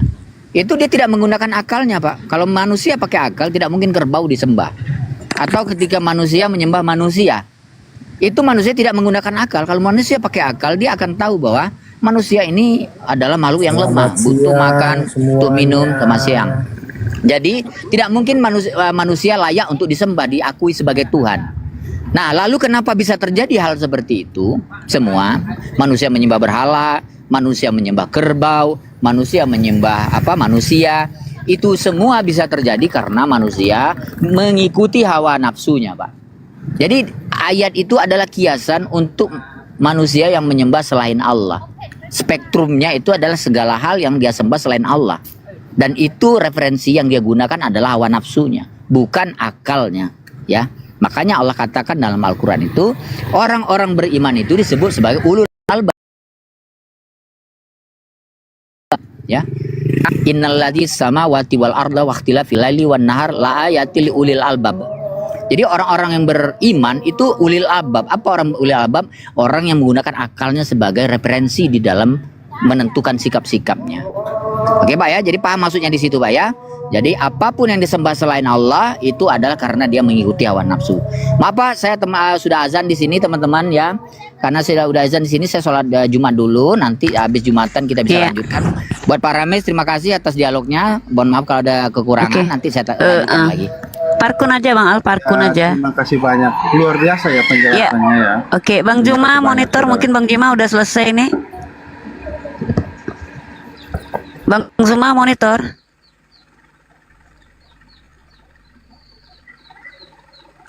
Belum selesai ya Bang Zuma ya. Ya silakan tadi Pak Rames, sambil kita menunggu ada 3 ustadz kita di sini yang Bang Dian juga masih Jumatan, Bang Zuma masih Jumatan, kemudian Bang Al baru mulai Jumatan karena berbeda ya. Ya silakan Pak Rames. Ya, jadi saya ingin menambahkan sedikit ya. Kalau di saya itu di Efesus 6 ayatnya yang ke-12 ya, ayat 12. Mari kita baca sama-sama ya di sini. Karena perjuangan kita bukanlah melawan darah dan daging, tetapi melawan pemerintah-pemerintah, melawan penguasa-penguasa, melawan penghulu-penghulu dunia yang gelap. Kita melawan kita itu ini, penghulu-penghulu dunia yang gelap ya. Kegelapan itu yang kita lawan. Ini melawan roh-roh jahat ya. Jadi yang jahatnya yang kita lawan di udara. Ya. Cara melawannya bagaimana? Bukan melenyapkan roh yang ada di orang yang berbuat jahat itu. Tapi caranya dengan ya kita menasehati dia. Kita harus berusaha untuk menyadarkan dia dengan nasihat-nasihat. Kalau itu tidak berjalan ya dikatakan berdoalah bagi musuh kita, seperti itu. Jadi serahkan semuanya kepada Tuhan. Seperti itu. Bismillahirrahmanirrahim. Terima kasih. Assalamualaikum warahmatullahi wabarakatuh. Waalaikumsalam warahmatullahi wabarakatuh, Bang Zuma. Baik. Baik, siapakah mereka yang menuhankan hawa nafsu? A'udzubillahi minasyaitonirrajim. Bismillahirrahmanirrahim. Apra'aita man ittakhadha ilahahu hawa wa adallahu Allah ala ilmi wa khatama ala sam'i wa qalbihi wa ja'ala ala basar gishawah faman yahdi min ba'dillah afala tadhakkarun. Pernahkah kamu melihat orang yang menjadikan hawa nafsunya sebagai Tuhannya dan Allah membiarkannya sesat dengan pengetahuannya? Dan Allah telah mengunci pendengaran dan hatinya serta meletakkan tutup atas penglihatannya. Maka siapa yang mampu memberi petunjuk setelah Allah membiarkan orang-orang ini sesat? Mengapa kamu tidak mengambil pelajaran? Jadi yang dimaksud ayat ini, pernahkah kamu melihat orang yang menuhankan hawa nafsunya? Jawaban Bang Suma, pernah. Siapa? Kristen. Saudara-saudara, lihat kalau hari Minggu, lihat kalau hari Minggu orang-orang berbondong-bondong masuk ke sebuah gedung menyembah kepada sosok yang bernama Kristus Yesus. Apakah ada perintah dari Tuhan? Tak ada. Lalu siapa yang memerintahkan mereka menyembah kepada sosok Yesus Kristus itu? Hawa nafsu mereka. Adakah Yesus perintahkan? Tidak. Adakah Tuhan yang Musa perintahkan? Tidak. Lalu kenapa mereka menyembah kepada sosok Kristus Yesus ini? Sedangkan Yesus Kristus yang pernah datang di tengah Bani Israel tidak pernah mengajarkan kaumnya untuk menyembah, beribadah, menghambakan diri kepada dirinya. Itulah manusia-manusia yang mempertuhankan syahwat, mempertuhankan nafsu. Mereka hanya nafsu doang. Bangun pagi-pagi, bergegas, mandi, sarapan, kemudian menggunakan pakaian harum, lalu berangkat ke gereja menyembah kepada sosok Kristus. Ada perintah? Tak ada. Lalu apa yang menggerakkan jasad mereka kemudian ke sana? Nafsu. Ini yang dimaksud Al-Quran. Jadi kalau ditanya, apakah kalian pernah melihat manusia mempertuhankan nafsunya? Pernah. Banyak. Di Indonesia ini namanya Kristen, Katolik, Protestan, Advent, Saksi Yehova nggak termasuk. Banyak pokoknya. Mereka inilah yang mempertuhankan sosok yang bernama Yesus Kristus, yang justru Yesus sampaikan, waspadalah kepada setan yang datang memakai namaku dan berkata, akulah Kristus. Mereka akan menyesatkan banyak orang. Jadi siapa kemudian yang mendudukkan Yesus? Maka mereka lah orang-orang yang disesatkan oleh iblis yang datang memakai nama Kristus Yesus. Itu valid, itu sahih, tak ada keraguan. Silakan.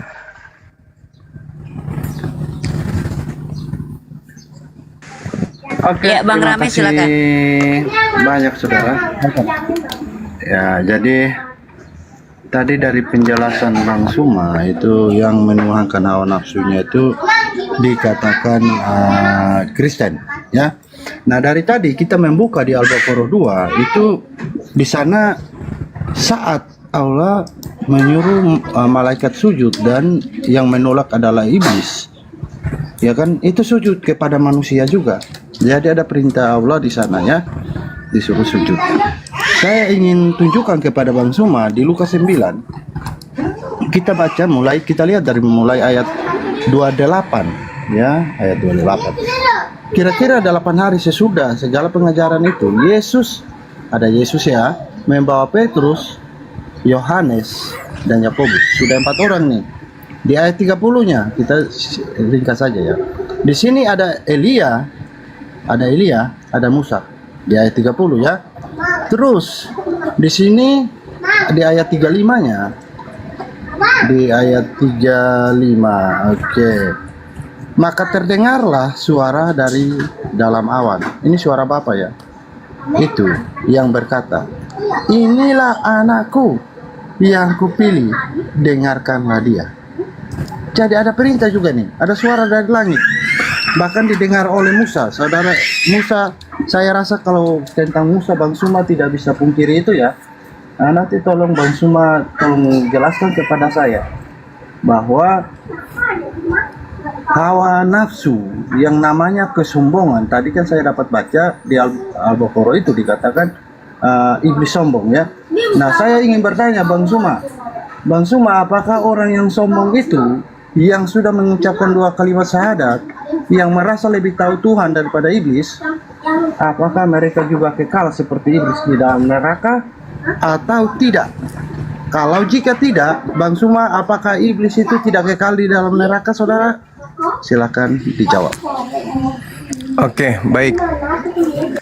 Yang pertama saya ambil dari belakang ya, supaya orang-orang juga belajar. Matius 17 nomor 5, dan tiba-tiba sedang yang berkata-kata, turunlah awan yang terang menaungi mereka.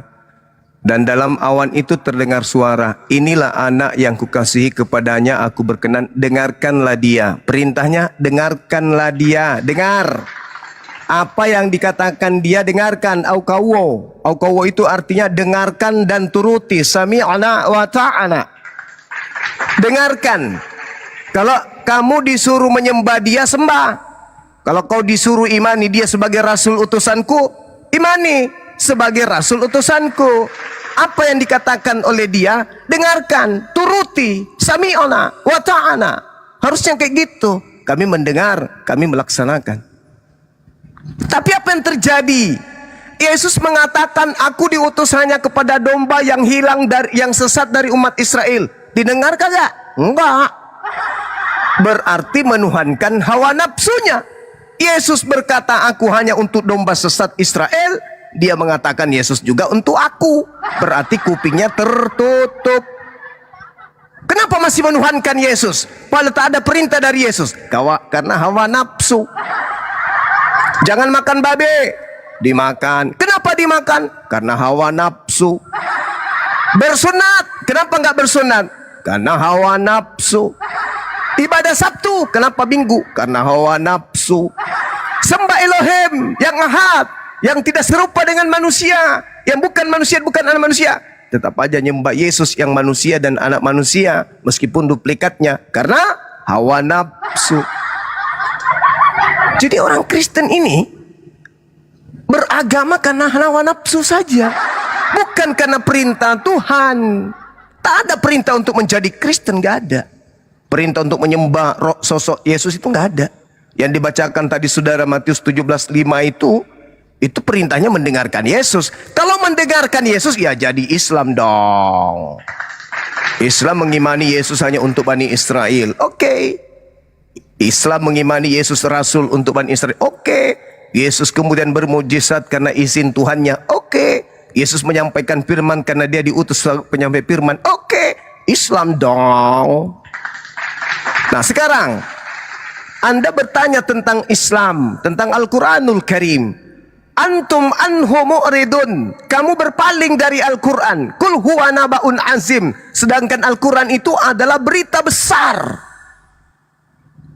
Al-Quran itu berita goib yang Nabi Muhammad tidak pernah hadir pada masa kejadian. Nabi Muhammad tidak pernah melihat, tidak melakukan penyelidikan. Nabi Muhammad tidak sekolah. Nabi Muhammad tidak bersama dengan ahli kitab untuk mengkaji itu. Tapi kemudian berita besar dari Al-Quran yang menyampaikan kemudian kepada Nabi Muhammad.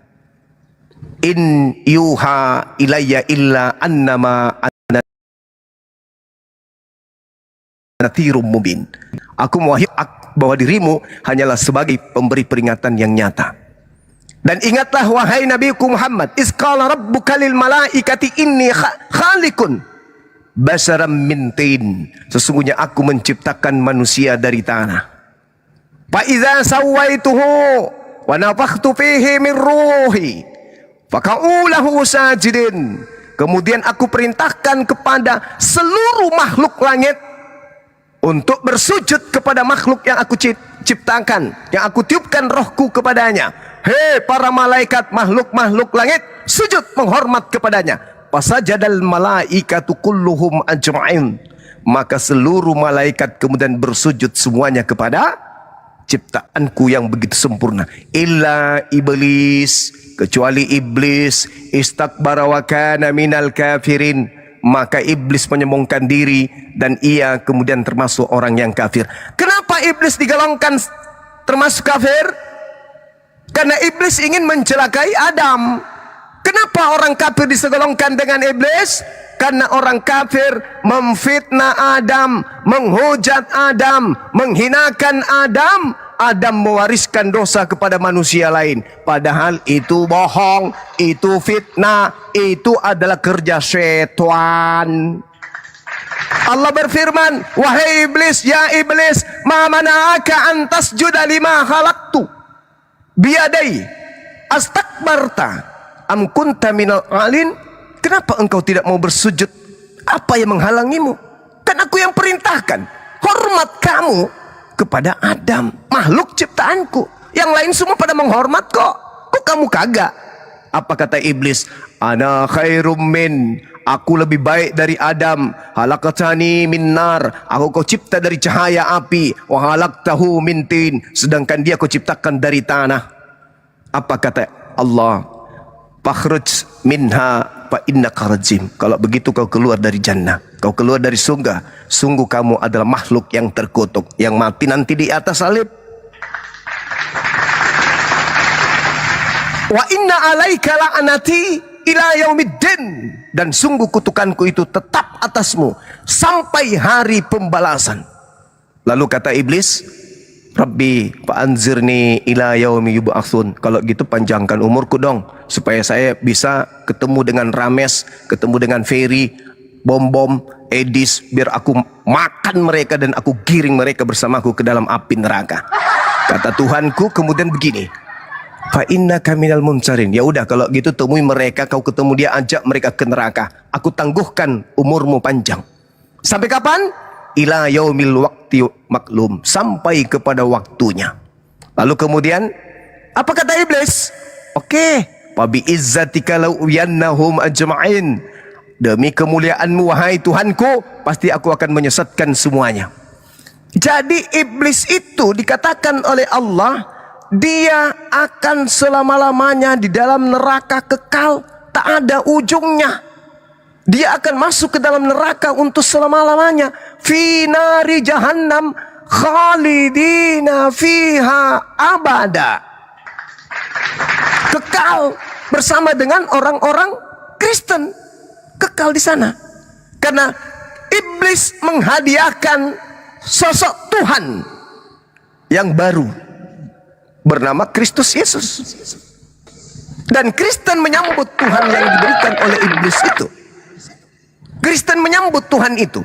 Padahal Yesus mengatakan, waspadalah kepada penyesat yang datang kepadamu dengan memakai namaku dan berkata, akulah Kristus. Waspada kepada oknum tersebut. Maka kemudian orang-orang yang menyembah, orang-orang yang menyalib kemudian orang yang dikutuk ini, apa kata Petrus dalam khutbahnya? Yesus yang kau salibkan itu telah dijadikan menjadi Tuhan. Untuk siapa? Untuk angkatan jahat. Jadi saudara, iblis itu disesatkan dan menyesatkan. Makanya orang Kristen itu mengusung sebuah konsep fitnah. Satu-satunya fitnah terbesar di atas muka bumi ini sepanjang sejarah umat manusia keturunan Adam. Fitnah terhadap baginda Adam alaihi salam. Kalau beliau mewariskan dosa kepada keturunannya, sehingga harus ada setan yang bekerja untuk merasuki Yudas dan menjadikan korban Yesus sebagai tumbal di atas salib demi untuk membebaskan pengikut-pengikutnya, yaitu Aliteng. Jadi saudara, kembali kepada tema, siapa yang menuhankan hawa nafsu?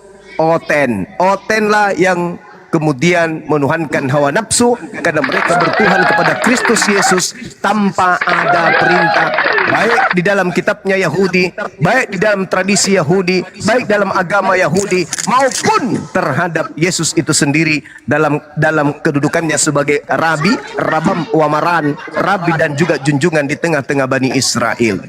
Demikian, lanjut.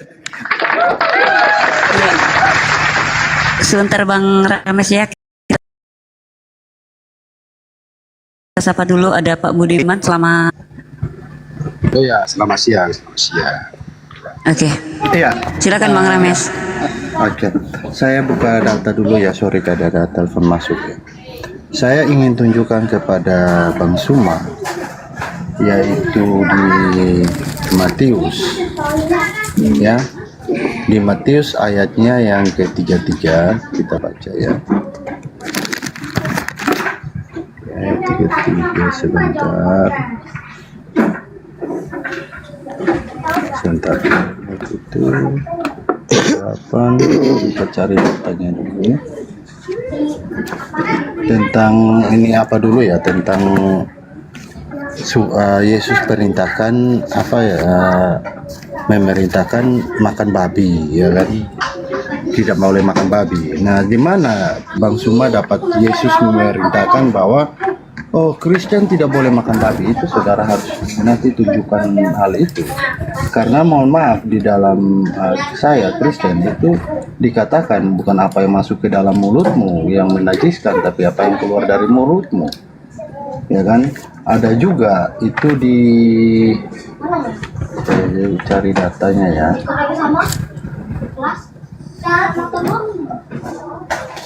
Ya, ada di Matius 15.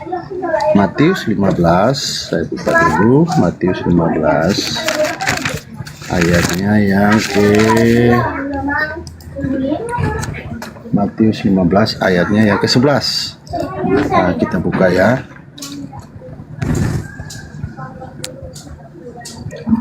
Ini Bang Suma. Dengar dan camkanlah. Ya. Bahkan suruh dengar, disuruh camkan lagi.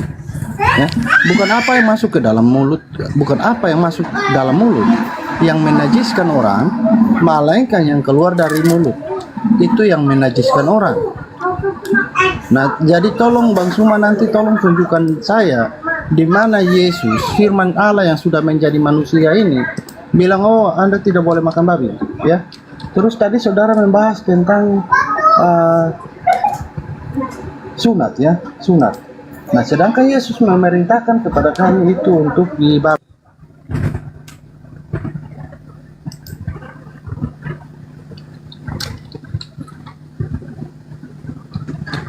Halo Pak Rami. 28, Matius 28.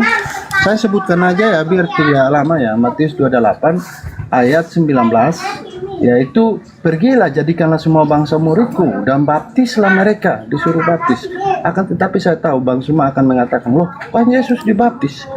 Yesus dibaptis memang benar itu umur 8 hari.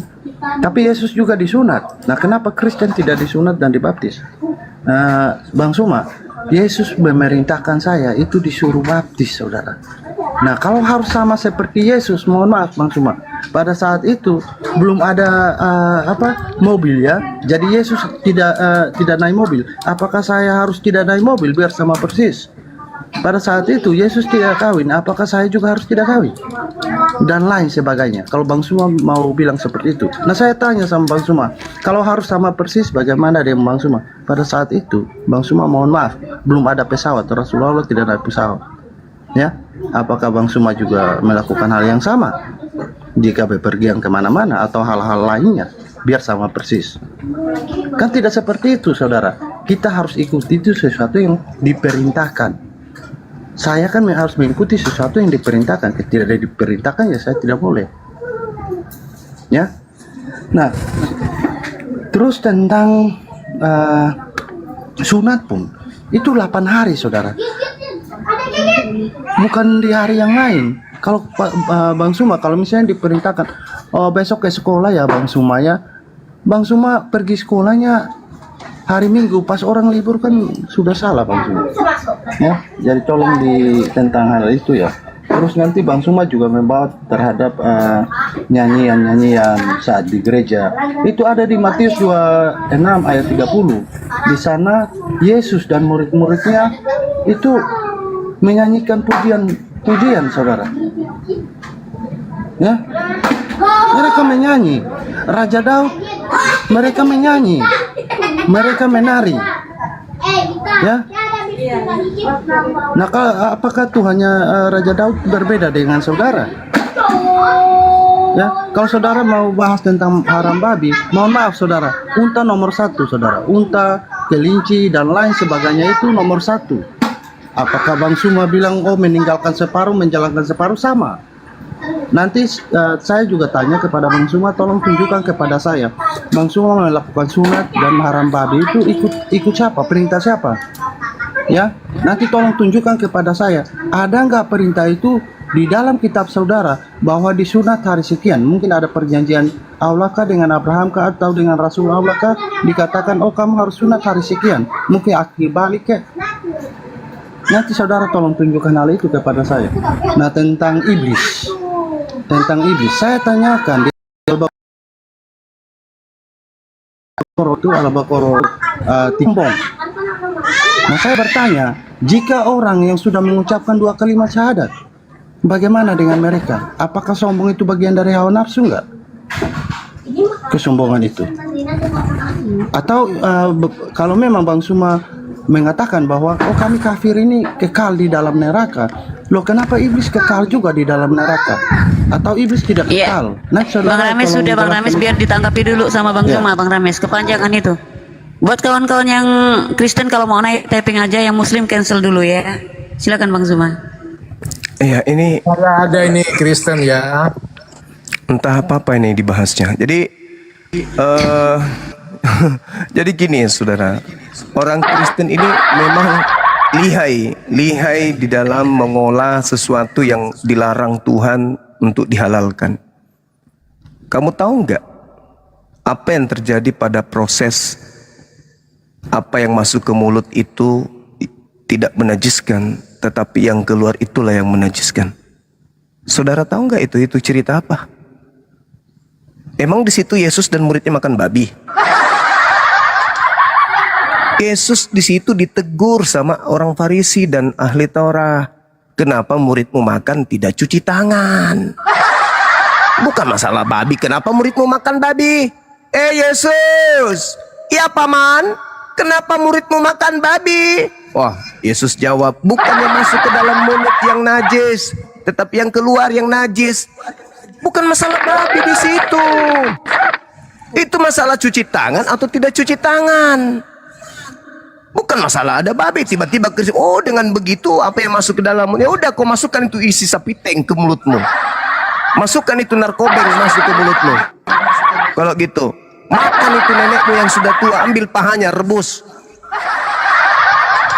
Nenek kakekmu kau masak daripada kau susah untuk merawat, masak dia. Bukan itu maksudnya. Itu membahas tentang cuci tangan atau tidak cuci tangan terkait adat istiadat nenek moyang Yahudi. Lari ke babi.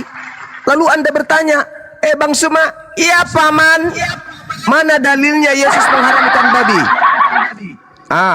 Lukas 16:17, lebih mudah langit dan bumi lenyap daripada setitik dari hukum Taurat itu batal. 1. 2. Matius 5 nomor 19, siapa yang menghalalkan babi, siapapun itu yang meniadakan salah satu perintah hukum Taurat. Siapa itu? Kristen. Kata Yesus, karena itu siapa yang meniadakan salah satu perintah hukum Taurat. Perintah hukum Taurat itu salah satu, jangan kau makan babi. Pelihara sabat, sunnatlah dirimu. Jadi, kata Yesus, jangan barang siapa yang meniadakan salah satu perintah hukum Torah, sekalipun yang paling terkecil, dan mengajarkan kepada orang lain, maka dia akan menempati tempat terhina dalam kerajaan langit, alias neraka. Jangan. Yang ketiga, Yohanes 12:49, sebab aku berkata-kata bukan dari diriku sendiri, tetapi Bapa yang mengutus aku, dia yang memerintahkan aku untuk mengatakan apa yang harus kukatakan dan kusampaikan. Dan aku tahu bahwa perintahnya itu adalah hidup yang kekal. Perintahnya apa? Jangan kau makan babi, itu hidup kekal. Yang keempat, Yohanes 14 nomor 31, dunia harus tahu bahwa aku Yesus mengasihi Bapa, dan bahwa aku melakukan segala sesuatu seperti apa yang diperintahkan Bapa kepadaku. Apa yang diperintahkan Bapa kepadaku? Hapuskan Torah atau ajarkan Torah. Itu yang Anda harus pahami.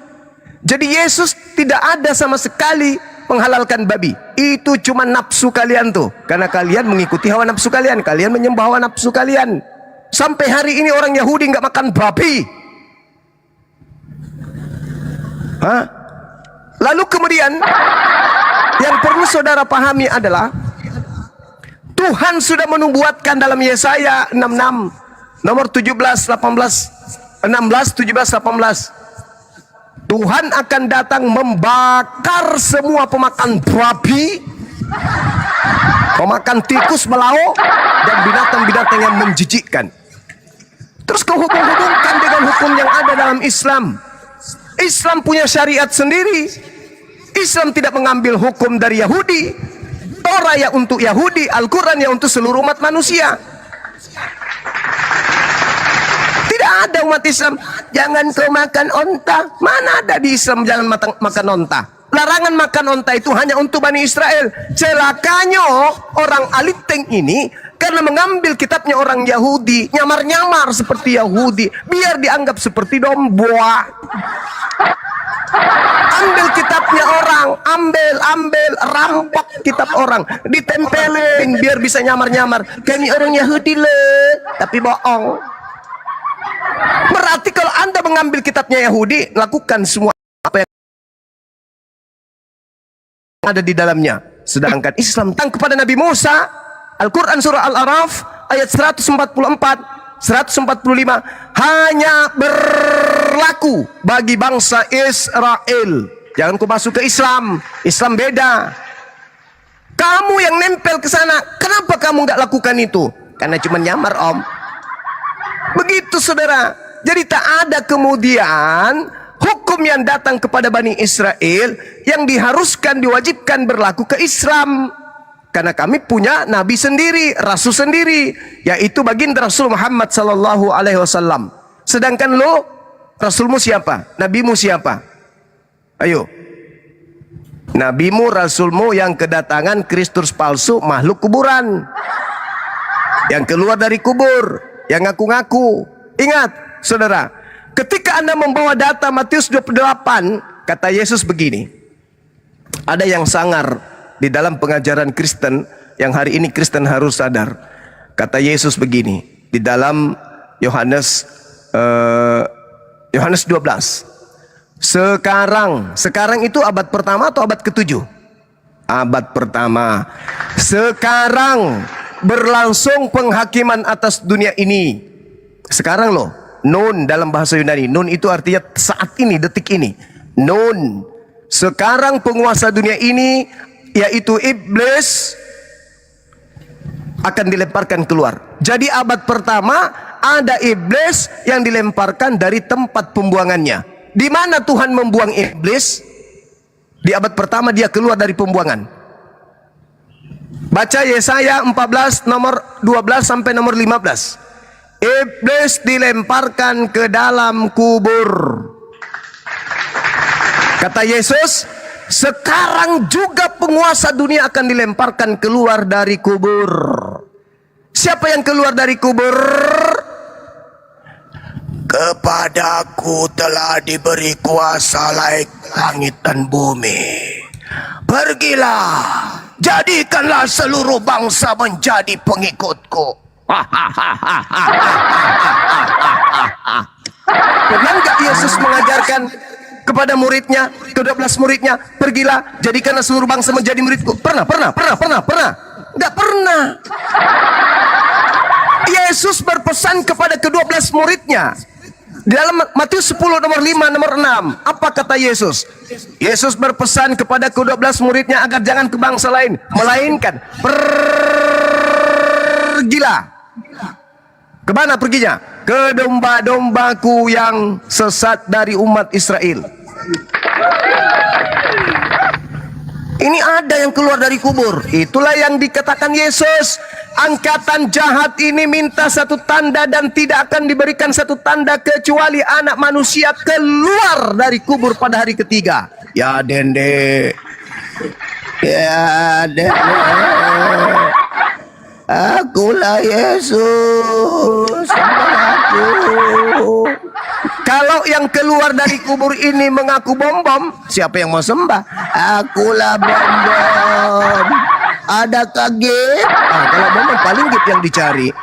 Ini dia pakai namaku, kata Yesus. Waspadalah kepada setan yang datang kepadamu dengan memakai namaku dan berkata, akulah Kristus.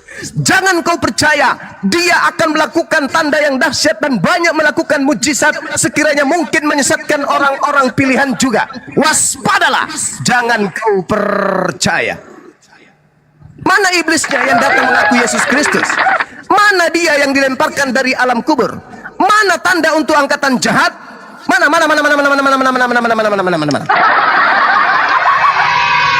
Sekarang juga, bukan abad ke-7, sekarang juga berlangsung penghakiman atas dunia ini. Sekarang juga penguasa dunia ini, yaitu iblis, akan dilemparkan dari dunia orang Matwe. Jadi penyesatnya itu bernama siapa? Yesus Kristus. Hari ini Kristen menyembah hawa nafsunya, menyembah siapa? Yesus Kristus. Siapa yang harus diwaspadai menurut Yesus? Yesus Kristus. Siapa pengikut Yesus Kristus hari ini? Kristen. Ya dende, wahai umat Islam, kabur! Jangan mau didekati oleh orang-orang Kristen. Kabur! Kabur, tinggalkan, jauhi, karena mereka adalah penyesat-penyesat yang dinubuatkan oleh Yesus itu sendiri. Biarkan kami para apologet menghalau mereka, menjaga pergerakan mereka, agar umat Islam tidak terkontaminasi mempertuhankan hawa nafsu, yaitu mempertuhankan Kristus Yesus makhluk kuburan. Demikian. Oke, keren sekali nih. Kita sapa dulu Bang Zuma. Ada Bang Martin. Selamat siang menjelang sore. Iya, yang kuat pegangnya. Bang Martin, selamat siang. Selamat siang saudara-saudara semuanya ya. Oke. Pak Martin dari Kristen ya? Kristen. Oke, ada Bang Petra juga. Selamat siang Bang Petra. Oke, selamat siang Bang Zuma. Oke, siap. Ada 3 Kristen yang di sini ya. Diskusinya santai ya, kawan-kawan. Santai dong. Oke. Mau hujat turun ke bawah ya, nggak boleh menghujat. Yang menghujat siapa? Jumanya. Bang Juma tuh baca sesuai dalil, bro. Yang dimaksud tuh yang nggak sesuai dalil itu penghujat, turun ke bawah gitu. Ya. Siapa yang ngomong nih? Saya. Oke. Ya, jadi saya selesaikan dulu deh Bang Zuma ya. Sebentar, saudara. Sorry. Nah, di Matius 14 tadi kan dikatakan, saya sudah buka di Lukas 9 ayat 28 sampai 35. Di sana ada suara dari langit dikatakan bahwa inilah anakku yang kukasihi, dengarkanlah dia. Nah, terus di sini Bang Zuma bilang, iya disuruh dengar, bukan disuruh disembah. Ini ya, di Matius 14 ayat 33 dikatakan demikian. Dan orang-orang yang ada di perahu itu menyembah dia. Orang-orang ini siapa? Murid-murid. Kalau saudara baca dari ayat 22-nya, saudara akan tahu ya. Murid-murid menyembah dia, katanya, sesungguhnya engkau anak Allah. Apakah Yesus tidak tahu bahwa Allah tidak punya anak? Pasti dia akan membantah, hei, kalian ini tidak tahu kalau Allah tidak punya anak. Atau ngapain kamu sembah saya cuma utusan. Tapi sudah selesai, saudara. Tidak ada lagi sambungannya. Ya. Terus yang saya tanyakan kepada Bang Zuma, itu tentang aturan yang ada di dalam iman Bang Zuma. Bukan saya paksain Bang Zuma harus sesuai dengan aturan di iman saya. Tidak seperti itu Bang Zuma. Saya minta Anda disunat, tidak makan babi. Itu mengikuti siapa? Datanya di mana? Itu yang saya tanyakan. Tapi Bang Zuma lagi-lagi tidak menjawab. Nah, ini di Kisah Para Rasul saya tunjukkan. Kisah Para Rasul 10. Ya, kita baca mulai dari ayat ini. Itu ada penglihatan kepada Petrus, ya. Ada penglihatan kepada Petrus. Ya, kedengaran pula untuk kedua kalinya. Ya, suara yang berkata di ayat 15, kita mulai ayat 14 ya, Petrus. Nah, kita baca keseluruhannya kalau lebih bagus ya. Nah, kedengaran pula suara dari kedua kalinya, suara yang berkata kepadanya, yaitu kepada Petrus, apa yang dinyatakan halal oleh Allah tidak boleh engkau nyatakan haram. Ya kan? Itu Petrus dikasih penglihatan makanan yang haram, saudara. Nah, Allah menyatakan itu sudah halal. Petrus bilang, oh saya tidak pernah makan yang haram. Tapi Allah bilang, apa yang sudah dinyatakan halal, tidak boleh engkau nyatakan haram. Nah tadi Bang Suma mengatakan, nanti Bang Suma tunjukkan data Bang Suma ya. Tadi Bang Suma mengatakan bahwa Rasulullah tidak sekolah. Itu saudara dapat data itu dari mana? Ya, karena menurut saya itu Bang Rasulullah itu orang yang sangat cerdas. Ya, itu menurut saya, karena nggak mungkin orang nggak cerdas mempunyai pengetahuan yang luar biasa. Bang Suma jangan asal bicara ya, kalau tanpa data ya. Nah ini saya tunjukkan kepada saudara, kalau orang-orang yang tidak cerdas itu begini, ya. Ini bangsa yang buta saudara, bangsa yang buta. Ya saya 29. Ini tertulis di dalam kitab saya ya. Saya akan bacakan kepada saudara. Itu di Yesaya 29 ayat 12 sampai 13 ya. Dan apabila kitab ini diberikan kepada seorang yang tidak dapat membaca, dengan mengatakan, baiklah bacalah ini, maka ia akan menjawab, aku tidak dapat membaca. Di ayat ke-13-nya. Dan Tuhan telah berfirman, oleh karena bangsa ini datang mendekat dan memuliakan aku dengan bibirnya, padahal hatinya menjauh daripadaku, dan ibadahnya kepadaku hanyalah perintah manusia yang dihafalkan Bang Suma. Jadi tolong Bang Suma. Ini kenapa suaranya mengecil ya? Suaraku yang kecil ya? Aman Bang, aman, bagus. Alhamdulillah.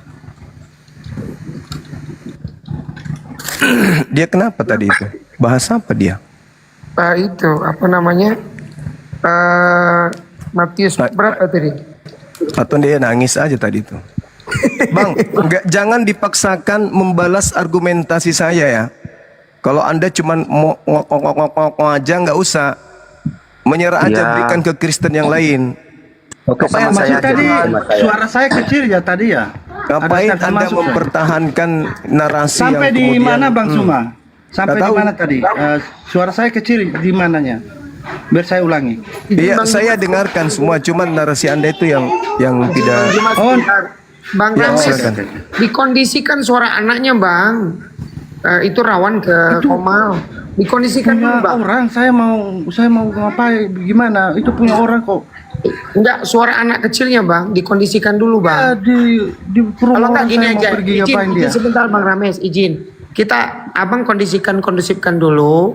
Kita berikan dulu kesempatan sama rekan Kristen yang lainnya. Izin Bang ya. Oke? Ya. Begitu Bunda Os ya. Marzian, sementara Bang Rames dulu. Terima kasih banyak ya saudara-saudaraku ya. Tadi kalau saya lihat pertanyaan dari pun yang bisa dijawab ya. Cuma hanya lari ke Alkitab melulu ya. Tetapi di sini saya hanya berdiskusi, saya ingin mengedukasi teman-teman ya. Ya, di sini kita harus bisa membedakan, kita harus bisa jeli melihat Tuhan yang benar itu seperti apa. Di dalam Kejadian 1 ayat 3 firman Tuhan, jadilah terang ya. Yesaya 60 19 20 menubuatkan masa depan di mana Tuhan akan menjadi terang. Allah adalah terang, terdapat dalam 1 Yohanes 1 ayat 5 berbunyi, dan inilah berita yang telah kami dengar dari Dia, yang kami sampaikan kepada kamu. Allah adalah terang, dan di dalam Dia sama sekali tidak ada kegelapan. Artinya kekudusan, kemuliaan, kebenaran Allah itu sempurna, sama sekali tidak ada cacatnya. Makanya Allah di sini tidak bercampur dengan dosa. Tuhan, terus kemudian di dalam Mazmur 27 ayat 1, Tuhan adalah terangku dan keselamatanku. Kepada siapakah aku harus takut? Jadi di sini Tuhan itu terang. Lalu siapakah terang itu? Ya, terang itu adalah Yesus itu sendiri. Makanya Yesus katakan, akulah terang dunia. Barang siapa mengikuti aku tidak berada di dalam kegelapan, tetapi memperoleh terang hidup. Artinya kita itu akan sebagai orang Kristen, kita itu anak-anak terang. Lalu kegelapan, kenapa Tuhan itu kegelapan itu disimbolkan sebagai dosa dan kebohongan? Kalau kita lihat Allah SBT ya, QS As-Safat ayat 32, Allah menyesatkan. Terus kemudian Al-Afal ayat 30, Allah menipu. Terus kemudian surganya Allah disediakan bidadari. Terus kemudian, nah, di dalam surat Al-Abiyah ayat 82, Allah memelihara setan, ya. Terus kemudian Maryam 83, Allah mengutus setan. Terus kemudian kitab sucinya Al-Quran didengar oleh jin, surat Al-Jin ayat 1. Nah, terus kemudian jin juga masuk Islam, hadis ayat Muslim 50:35. Jin beragama Islam, surat Al-Jin 72. Terus kemudian Allah SBT disembah jin, ya. Nah, itu kita bisa lihat, ya, di dalam QS Asyariat ayat 56. Tetapi baik jin muslim maupun jin kafir, keduanya adalah iblis. Surat 6 Al-An'am ayat 128. Surat 18 Al-Kahfi ayat 50. Terus kemudian Muhammad dikerumuni jin. Surat Al-Jin 19. Ya, kalau kita baca, ya, di Sirah Nabawiyah Ibnu Hisam jilid 1 halaman 178 179, Muhammad dicekik 3 kali hampir metong. Ya, kita lihat bagaimana Tuhannya Islam bisa menipu, bisa menyesatkan, bisa bergabung dengan jin. Nah, itu bukan Tuhan yang benar. Tuhan benar itu terang, tidak di dalam terang dia tidak ada kegelapan. Artinya dia tidak boleh menipu, ya. Dia tidak boleh berbohong. Dia tidak boleh memelihara setan dan mengutus setan. Maryam 83. Jadi beda sekali antara Tuhannya kita dengan Tuhannya Islam. Jadi berwaspadanya. Makanya di dalam Alkitab, ya, di dalam 2 Korintus 11:14 itu hal ini tidak usah mengherankan sebab iblis pun bisa menyamar sebagai malaikat terang. Bagaimana kita melihat perkataan iblis dan perkataan Tuhan? Kita lihat Yeremia 7:18. Yeremia 7:18 dia katakan, ya, untuk membedakan mana perkataan iblis, mana perkataan Tuhan, Nabi Yeremia bilang, kita lihat rumahnya, kita lihat surganya. Apabila rumahnya, surganya menyediakan ratu-ratu surga, itu surganya iblis. Makanya Yesus bilang kamu sesat, di surga nggak ada kawin-kawinan. Di surga kita akan hidup seperti malaikat. Ya, itulah warning. Terus kemudian kedua, Matius 4 ayat 8. Surganya iblis itu menjanjikan kenikmatan-kenikmatan dunia. Matius 4 ayat 9, ya. Iblis minta disembah. Dia katakan semua ini akan kuberikan kepadamu jika engkau sujud menyembah aku.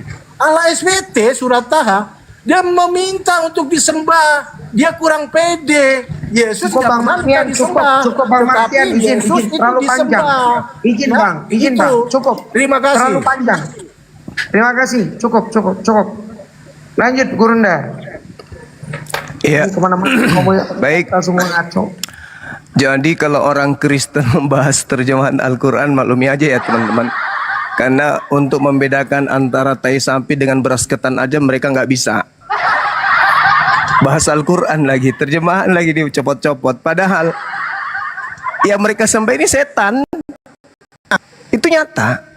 Apakah kemudian di dalam kitabnya Yahudi Tuhan itu tidak mengutus setan?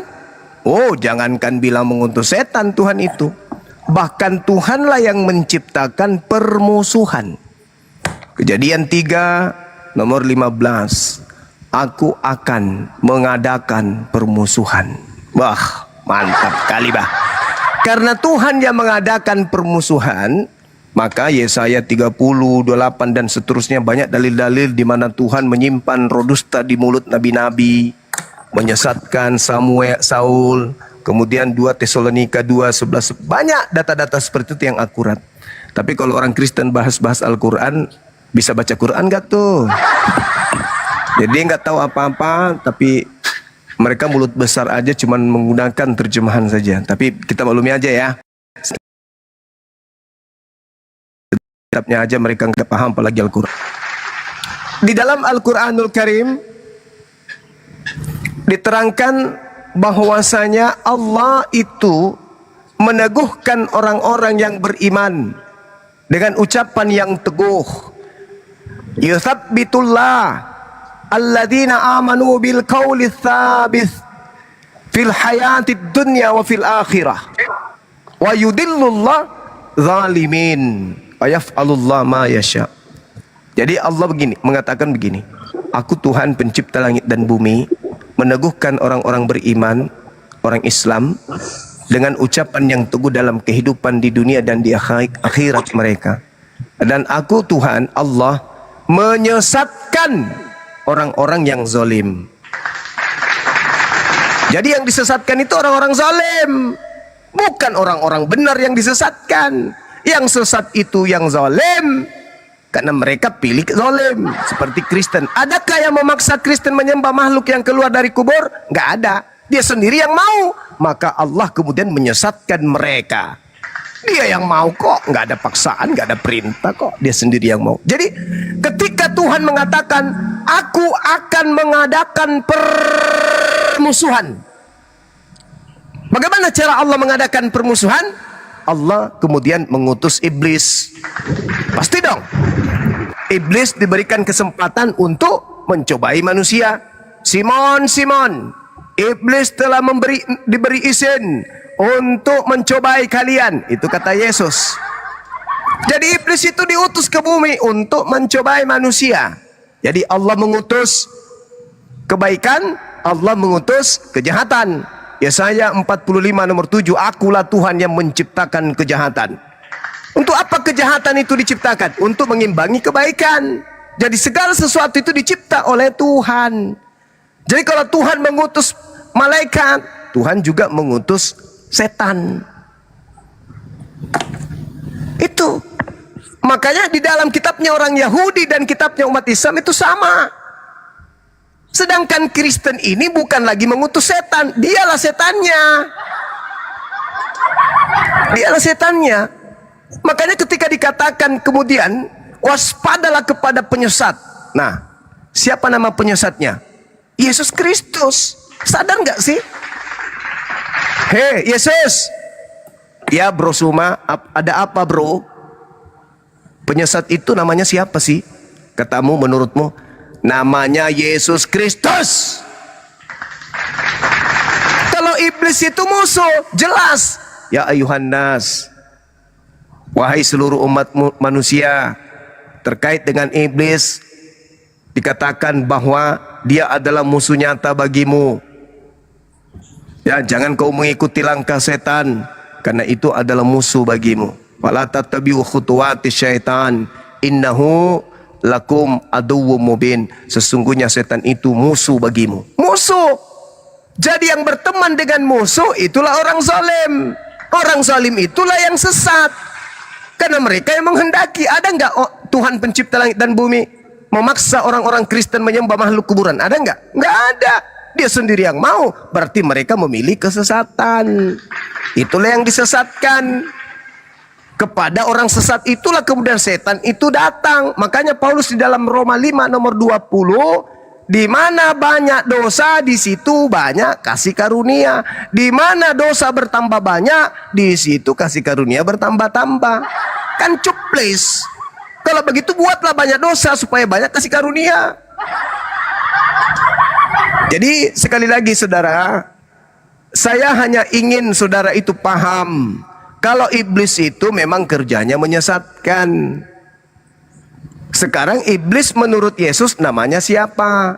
Gelar iblis yang datang setelah Yesus itu apa namanya? Allah Subhanahu wa Ta'ala kah? Atau Yesus Kristus?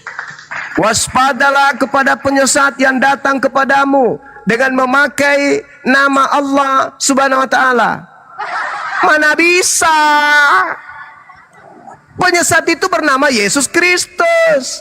Pengikut Yesus Kristus ya aliteng. Pengikut penyesat adalah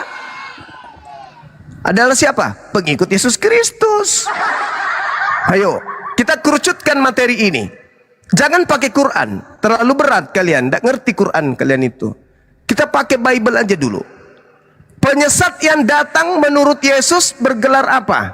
Maha Suci, Subhanahu wa Ta'ala, atau bergelar Kristus? Silakan. Oke, jadi dari tadi kamu itu bilang saya ya tidak tahu Al-Quran. Lo dunia udah canggih semua. Kamu mau datang ke zaman batu, kamu tinggal klik langsung tahu artinya. Jangan kamu pembodohan terhadap umat. Terus tadi kamu bilang Yesus penyesat. Aduh luar biasa fitnahanmu. Yohanes 14 ayat 6, Yesus katakan akulah kebenaran. Ada itu nabi-nabi yang itu berani manusia. Kebenaran. Sabar. Itu manusia. Saya ganggu loh. Enggak. Saya mau Anda masuk ke tema. Saya maunya Anda itu masuk ke tema. Masuk ke tema dulu, masuk ke tema. Dengarkan dulu. Dengarkan dulu temanya, dengarkan dulu temanya. Dengarkan temanya ya. Sabar. Kita jangan ambigu di sini. Anda nggak ada ilmu sedikit pun tentang Al-Quran, hanya terjemahan kan? Jadi sabar. Sekarang yang kita bahas, sabar.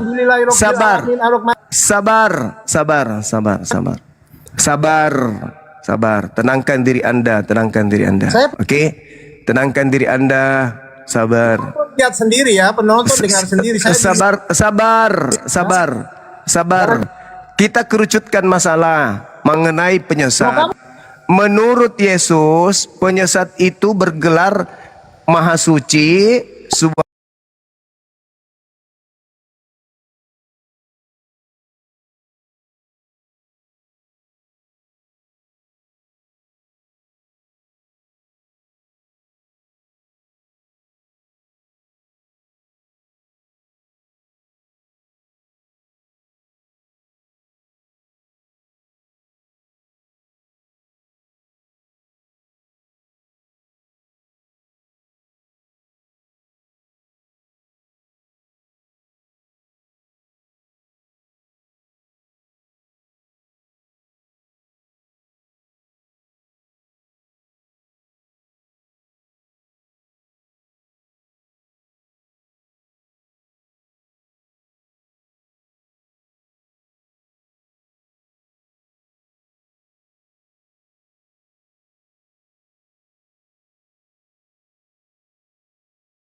sering kencing. Saudara semua yang Kristen, yang Muslim, saya minta tolong saudara semua.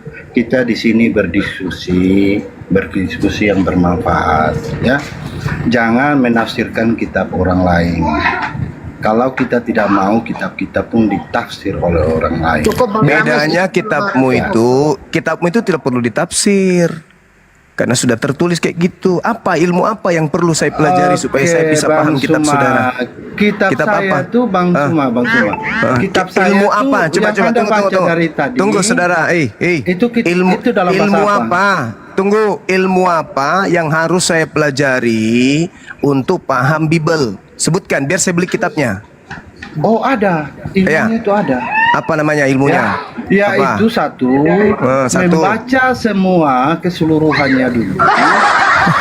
Ya, itu harus dibaca Lihatlah semua. teman-teman. Nah, Lihatlah setelah teman-teman, itu membaca katanya. dengar Tapi kan dulu, saya tidak dengar, baca Bang kitabmu. Suma. Dengar dulu.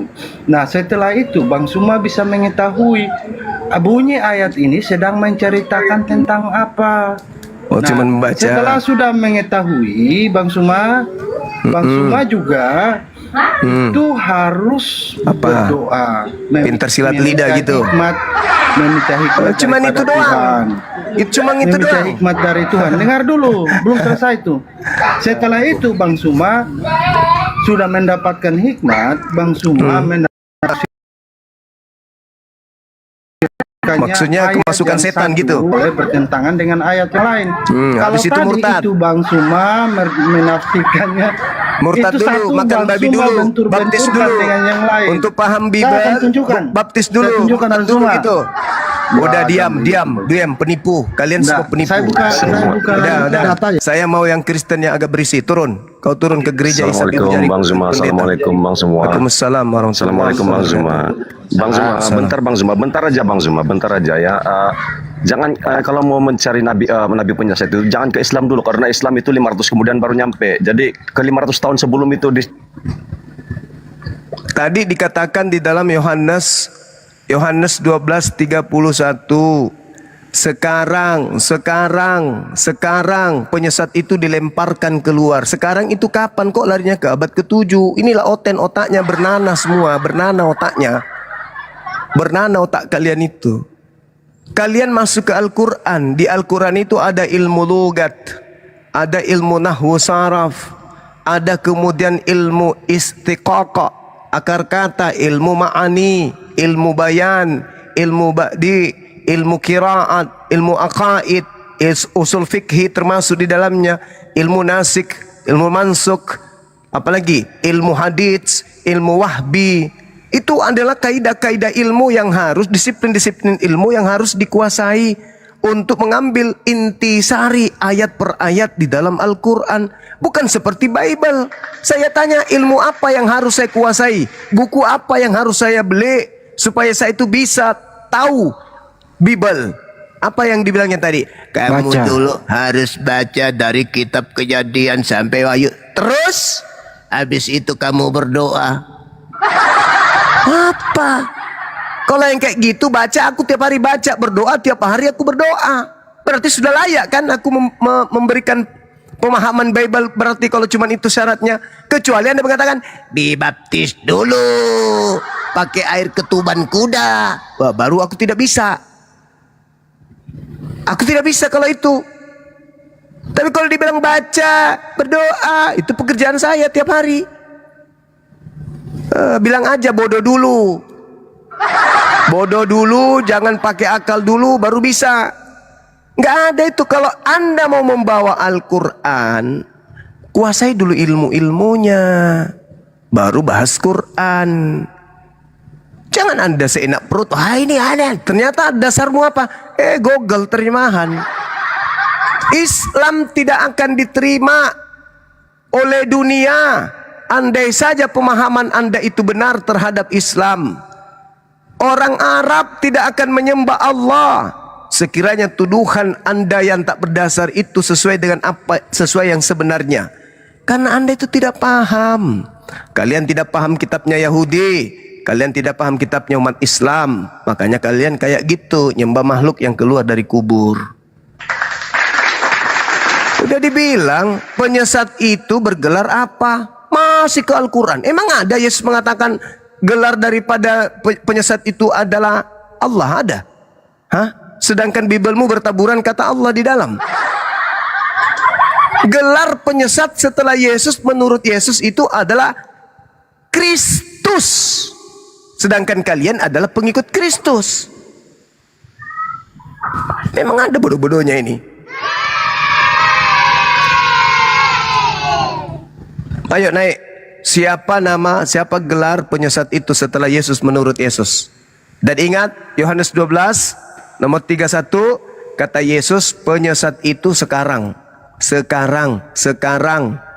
Bukan 7 abad kemudian. Sekarang. Lanjut teman-teman.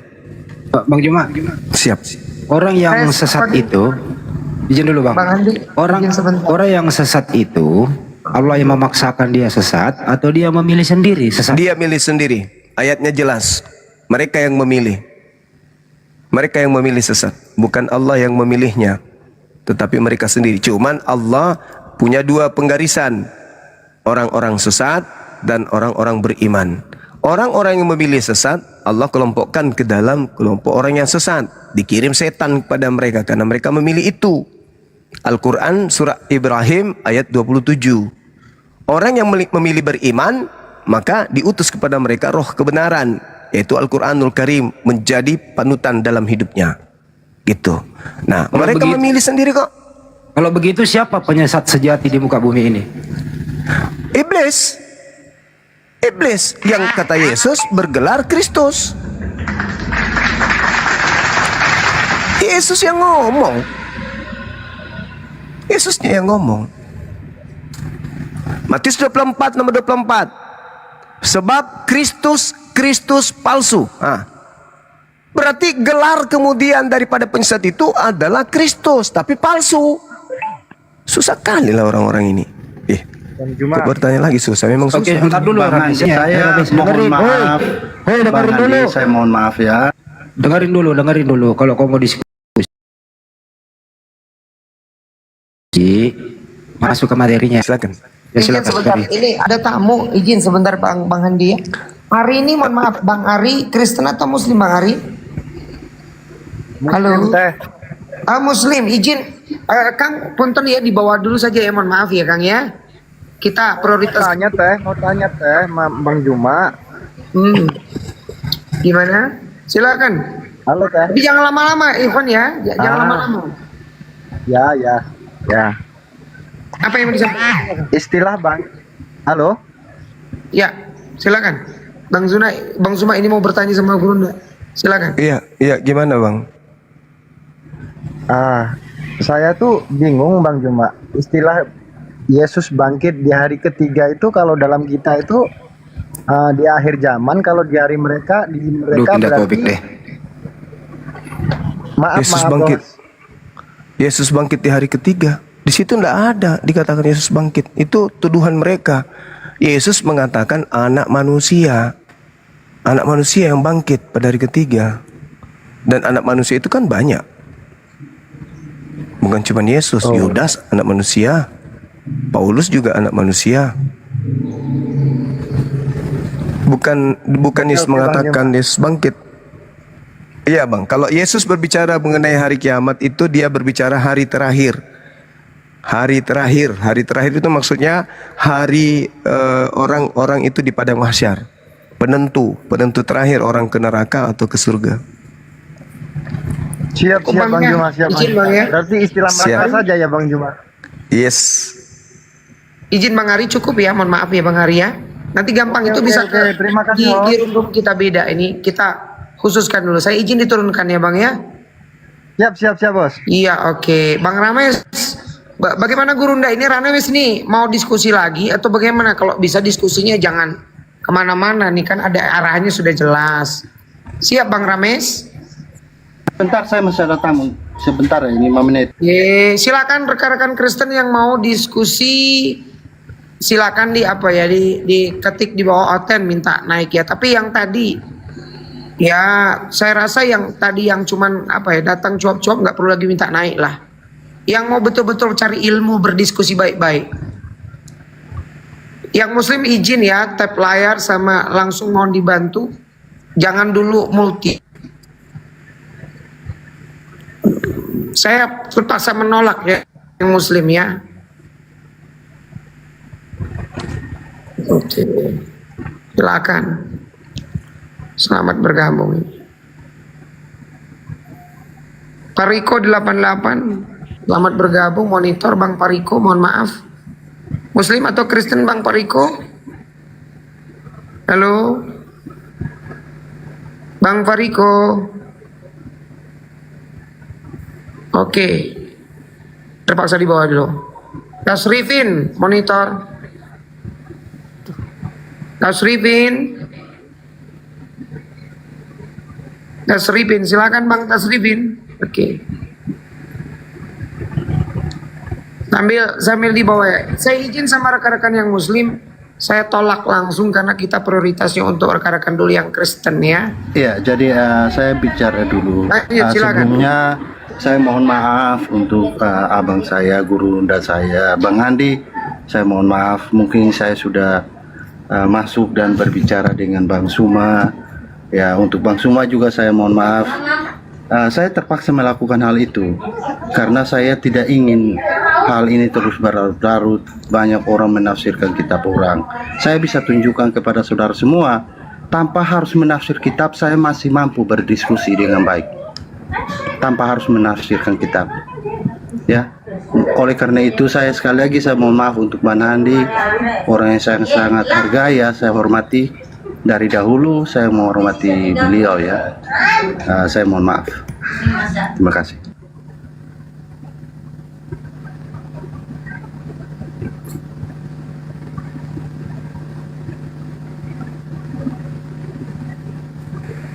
Ya, boleh rekan-rekan yang Kristen silakan yang mau berdiskusi, tentu berdiskusi yang baik ya. Bukan model naik ke atas tantrum begitu nggak jelas gitu. Ya. Oke, nggak ada. Silakan. Ini Muslim atau Kristen?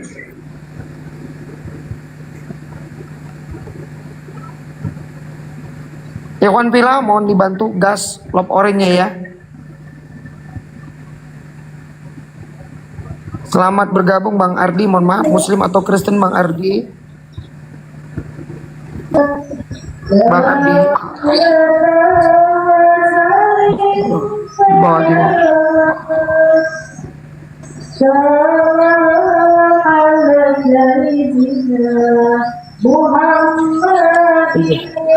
Bunda, coba dari Bunda ini, Bunda ini aku nggak bisa nih. Kenapa nggak tahu ini? Oh, situ berisik itu loh. Nggak bisa ini. Lemot. Bunda Miska, monitor Bunda. Itu Bang Andi boleh dikondisikan jadi moderator Bunda. Izin ini kayaknya Bundanya nggak monitor ini. Sebentar ya Bang Hendy. Lanjut. Kasih topik itu si Rames itu. Ya Ramesnya jadi. Ini ada tamu nih. Wah. Ya siap, oke. Itu udah dijadikan moderator. Bang Andi sudah monitor tuh Bang Andi udah. Cuma ini agak lemot. Bantu Ikhwan Pila yang di bawah. Saya minta bantuan rekan-rekan, ini agak lemot ini, bahaya. Bantu ini nggak seimbang. Silakan bantu lop oranye. Silakan Bang. Pak Dian, tadi suara saya kedengaran kan? Kedengaran. Oh iya. Ya terima kasih. Saya itu aja sih. Saya selebihnya saya mohon maaf ya atas saudara semua ya. Saya pamit turun ya. Oke. Silakan. Terima kasih Bang. Izin yang di bawah mohon dibantu di gas tap layar, ini nggak seimbang ini. Bantu ya. Kejar 500k ya. Kemudian saya minta yang Muslim mohon di hold dulu ya, biar trafficnya nggak jelas, ini nggak teratur.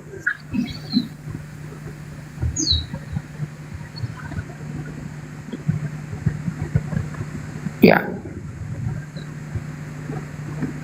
Selamat bergabung Bang Zuliu. Abang Da apa atau kakak ini? Terima kasih sudah bergabung. Monitor Bang. Wah, oke.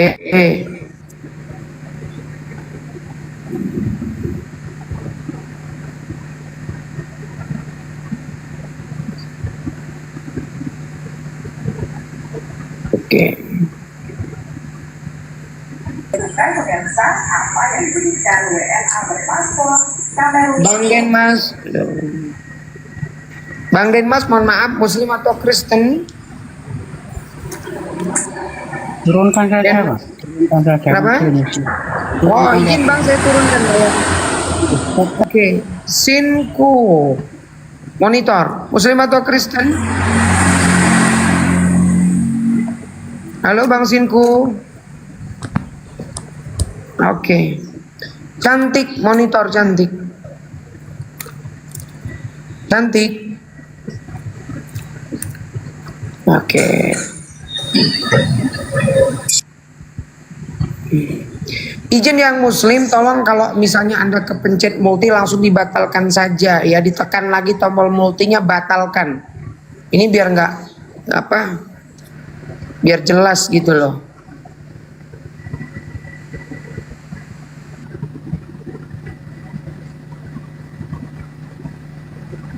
Oke.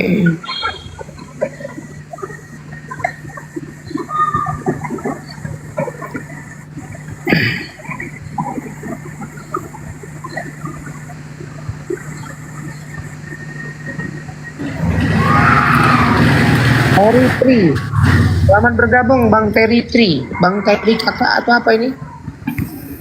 Halo, monitor, Masya Allah. Dikondisikan dulu rekan-rekan yang mau naik, mau diskusi, apa cari tempat yang sinyalnya baik ya. Selamat bergabung Bang Jahid, Kang Jahid, monitor. Kang. Oh, muslim atau Kristen Bang? Nggak boleh tanya masalah Nabi Adam. Sebentar, saya tanya dulu, Anda muslim atau Kristen? Nggak mau tanya masalah Nabi Adam. Anda muslim atau Kristen? Susah amat Bang. Muslim atau Kristen? Nggak mau tanya itu. Anda muslim atau Kristen? Nggak mau tanya masalah Nabi Adam. Di bawah. Di sini nggak abu-abu Bang, kita dialog lintas agama Bang. Bukan masalah curhat di sini Bang. Ya. Anda kalau mau naik ke atas, kami konfirmasi supaya apa? Supaya jelas, supaya gurunda kami, Anda berdiskusi itu tahu arahnya, bahasanya disesuaikan gitu loh. Paham ya?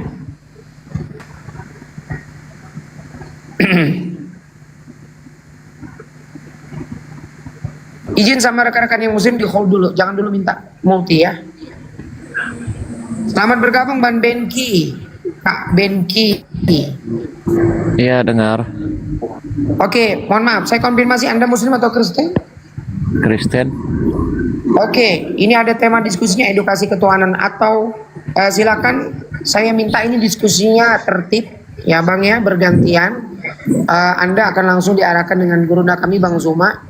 Siap Bang ya? Oke. Oke, lanjut Gurunda Zuma. Ini ada Bang Benki ini Gurunda. Silakan.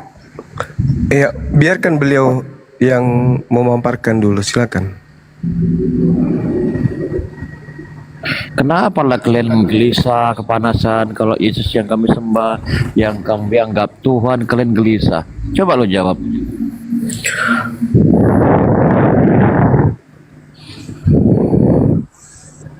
Loh, kok diam semua? Kenapa gelisah kalau kami menuhankan? Anda gelisah kalau kami menuhankan Yesus, kami menganggap Yesus itu sebagai juru selamat. Kenapa Anda gelisah, kepanasan? Jawab coba. Enggak gelisah kok, biasa aja. Mau tanya kalian bahas-bahas. Oh, kita bahas supaya umat Islam itu jangan terkontaminasi penyembahan terhadap makhluk kuburan, itu aja. Oh, berarti kalau Anda takut terkontaminasi, apa namanya, bekali dengan kepercayaan Anda, iman Anda. Justru karena itulah ini pembekalan. Terbalik Anda ini terbalik. Pembekalan. Ini sudah Anda bagian dari pembekalan. Dosen agama Islam, tapi mengejek-ejek agama lain. Ini sudah pembekalan supaya umat Islam itu tidak percaya kepada uang palsu, maka uang palsunya harus kami jelaskan kepada umat Islam. Jangan hanya berkata palsu, palsu, palsu. Kami harus buktikan kepalsuan itu di tengah-tengah umat. Begitu. Justru yang terlihat ini Anda yang kepanasan, uang palsunya dibahas. Itu sih yang saya lihat. Justru Anda yang panas. Izin Bang Gurunda, saya gini, saya mau tegaskan, Benki, Anda mau diskusi atau mau curhat di sini? Kalau mau diskusi, tadi saya bilang, diskusi itu bukan memojokkan pribadi Anda. Yang sedang kita bahas ini adalah pengajaran dasar keimanan. Kenapa kok malah curhat? Kau siap diskusi atau tidak? Buka, kau punya mute. Mau diskusi atau tidak? Ini kalau nggak mau diskusi kita turunkan ini. mau menang sendiri, kamu buat koma. Lo kayak apa ya, gak bermutu. Ya sudahlah, kau berarti turun ya. Kalau begitu ya udah oke. Ini kok malah curhat di atas. Malu Tuhannya dibahas. Ada tamu ini Bu Gurunda, sebentar saya izin sapa dulu. Paci. Selamat bergabung Paci. Halo. Paci. Oke lah.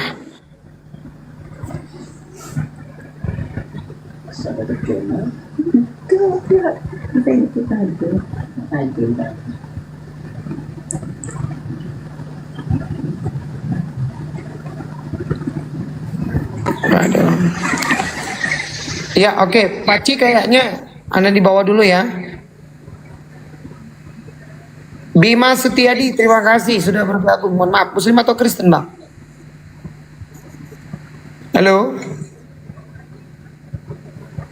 Bima Setiadi. Panggilan ketiga ya. Bang Bima Setiadi, mohon maaf. Bima Setiadi, terima kasih sudah bergabung. Oke. Ranea.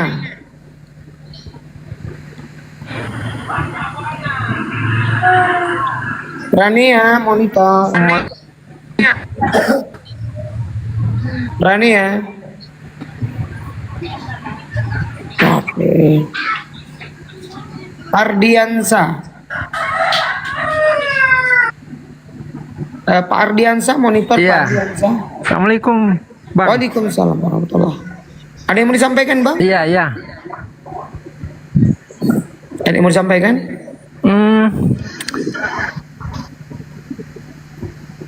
Ya saya ini kebetulan saya ngefans sama Bang Juma, makanya saya pingin naik gitu. Boleh disampaikan sebentar Bang ya, izin Bang ya.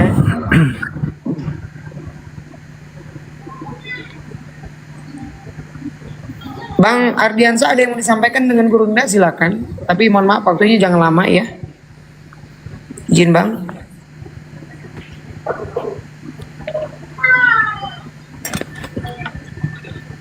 Oke. Assalamualaikum Gurunda Bang Juma. Waalaikumsalam warahmatullahi wabarakatuh. Bang Suma aja Bang.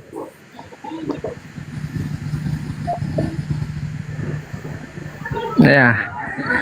Perkenalkan dulu Bang Juma, saya dari Manado, Sulawesi Utara. Siap. Saya mendengar dari Bang Goto itu ada perkumpulan apa ya, saya sudah lupa namanya, PPI mungkin. Itu katanya beliau, Bang Goto itu termasuk organisasi yang didirikan oleh Bang Juma. Benar Bang Juma? Organisasi apa? FDII ya? FPI mungkin kalau nggak salah. Oke, Bang Ardian, maaf. Ya sebentar ya Bang Ardian. Hal begitu kita komunikasikan di belakang layar karena kita mau diskusi Bang ya. Saya izin Bang, mohon maaf tidak mengurangi rasa hormat, kita turunkan dulu Bang ya Bang ya. Jazakallah. Terima kasih dukungannya rekan-rekan Muslim ya. Bantu tap layar saya, sapa dulu. Kak Nyahu, waduh namanya susah banget ini. Oh Nyak Husna, selamat bergabung. Muslim ya Kak? Monitor Kak Nyak Husna.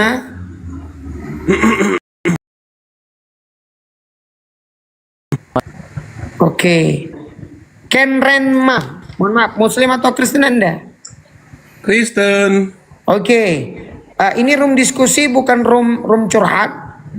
Kalau Anda naik, ya oke. Anda siap dengan tema diskusi, Anda mau mengikuti alur diskusi dan kita bukan curhat Bang ya. Siap Bang? Oke, sip. Oke, temanya adalah edukasi ketuhanan. Silakan Abang. Seperti biasa tadi Bang beliau melihat Anda baru ditanggapi oleh beliau. Oke. Sebentar ya. Sebentar saya sapa dulu nih. Fikri, mohon maaf, Muslim atau Kristen? Kristen. Fikri. Bukan, sebentar.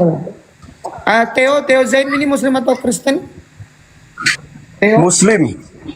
Oh, ada yang mau disampaikan Bang? apa ya mau sampaikan tetap Silakan. semangat hari ini.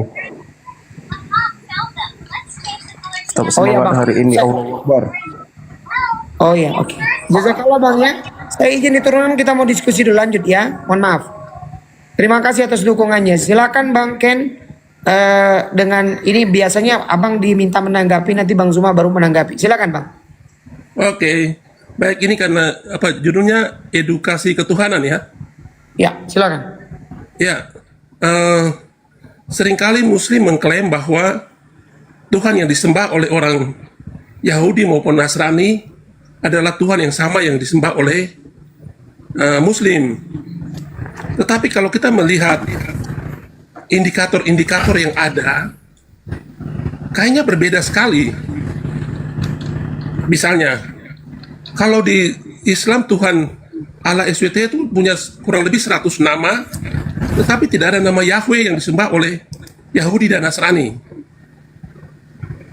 Kemudian kalau kita melihat pribadi Yesus dan Muhammad, kita melihat dua profil yang berbeda sekali.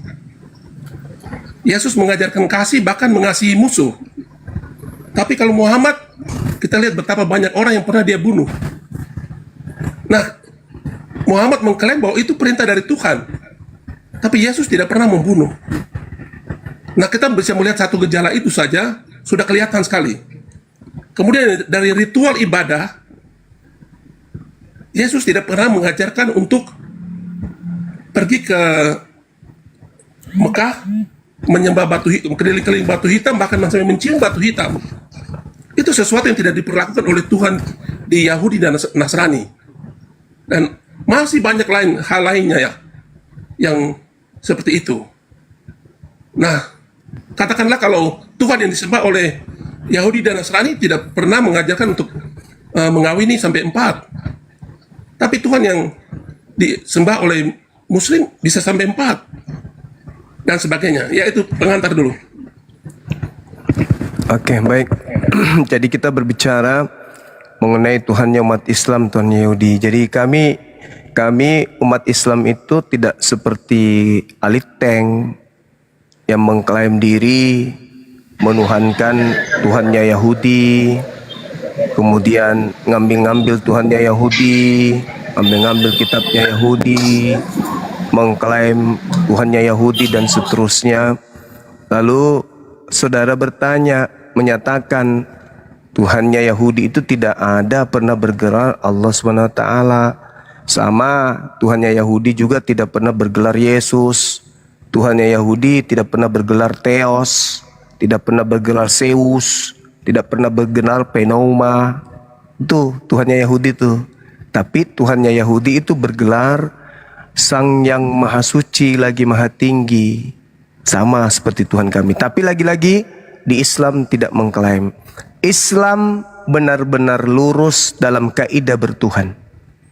Islam hanya punya satu kitab, tidak mengambil terjemahan kitabnya Yahudi, dirampok lalu ditempel di Al-Quran. Tidak seperti agama Aliteng, agama dari Barat, bukan agama dari Timur Tengah, tapi agama dari Barat, penyembah dewa Zeus, dewa Theos. Dewa Theus disembunyikan identitasnya lalu disebut Bapak. Padahal itu adalah dewanya orang Romawi yang dibungkus dengan kitabnya Yahudi biar dianggap keren, biar dianggap bahwa agama Kristen itu bukan pagan dari Barat, tapi agama yang dibawa oleh nabi-nabi Yahudi. Padahal nol, bullshit. Saya terangkan kepada saudara, umat Islam itu tidak pernah mengklaim bahwa Tuhannya umat Islam itu Tuhan yang ada di dalam perjanjian lama. Oh sorry lah, sorry. Umat Islam hanya diajarkan begini. Bismillahirrahmanirrahim. Isqala lahu rabbuhu aslim, qala aslamtu lirabbil alamin. Ingatlah ketika Tuhan berfirman kepada Nabi Ibrahim. Orang Yahudi Abraham kok, hanya Kristen yang ikut Ibrahim. Tuhan datang kepada Ibrahim, berserah dirilah dia. Lalu kemudian Nabi kami Ibrahim menjawab, aku berserah diri kepada Tuhan seluruh alam. Nah, yang didatangkan kemudian kepada kami umat Islam adalah wahyu Allah yang datang kepada Nabi kami Ibrahim, yaitu Tuhan alam semesta. Kalau Tuhan kemudian dikatakan metong, Saya tidak mengklaim itu. Tuhan saya yang ada di Al-Quran. Kalau kemudian Anda menemukan ada kesamaannya, itu dari talu. Wa wassa biha Ibrahimu banihi wa Yaquba. Ya baniya, innallaha astafa lakumuddin fala tamutunna illa wa antum muslimun. Nabi Ibrahim mewasiatkan ucapan itu kepada anak-anaknya. Demikian juga kepada Yakub. Wahai anak-anakku, sesungguhnya Allah telah memilih agama ini untukmu, maka janganlah kamu mati kecuali dalam keadaan muslim. Kami Islam itu diajarkan melalui Al-Quran. Belakangan baru ada buku dari barat di bawah penjajah Belanda. Ero-ero, bukan urusan saya buku itu. Buku itu masuk ke Indonesia, mengambil istilah kitab kami, derita lo.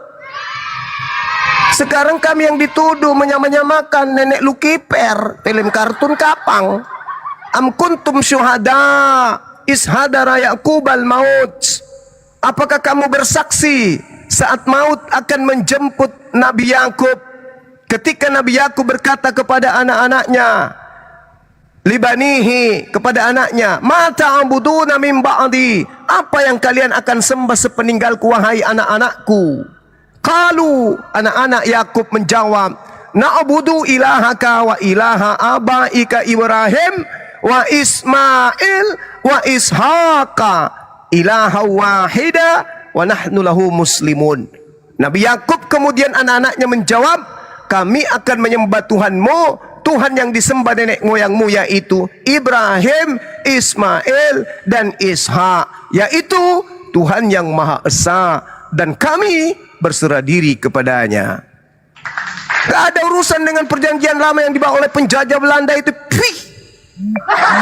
Apa itu? Dibilang firman Tuhan kagak, dibilang sabda Nabi juga bukan, hanya buatan lembaga Bible. Pret. Kami nggak ada mengklaim menyamakan, nggak ada.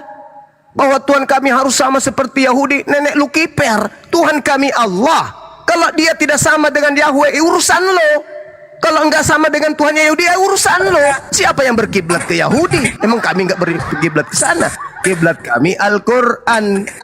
Sekarang Anda yang berkiblat ke Yahudi, bukan Islam. Sedangkan kamu itu menyembah roh. Tuhannya Yahudi bukan roh. Tuhan Anda manusia, Tuhannya Yahudi bukan manusia. Tuhan Anda makhluk kuburan, Tuhannya Yahudi bukan makhluk kuburan. Ente yang harus sadar. Puik. Kenapa jadinya kami yang Anda pretelin? Kami Tuhan kami Allah, selesai. Yahudi mau mengakui, Yahudi tidak mengakui, EGP, bukan urusan kami. Selesai kami itu, nggak ada urusan. Yang jelas Tuhan kami maha suci, Tuhan kami maha tinggi, bukan makhluk. Mau sama dengan Yahudi kek, mau tidak sama kek, nggak ada urusan. Tuhan kami Allah yang maha suci lagi maha tinggi. Ente itu yang bermasalah. Tuhannya Yahudi dalam Ulangan 32:39. Moderator, ini ada batas waktu nggak? Tuhannya orang Yahudi tidak mati, tidak dihidupkan.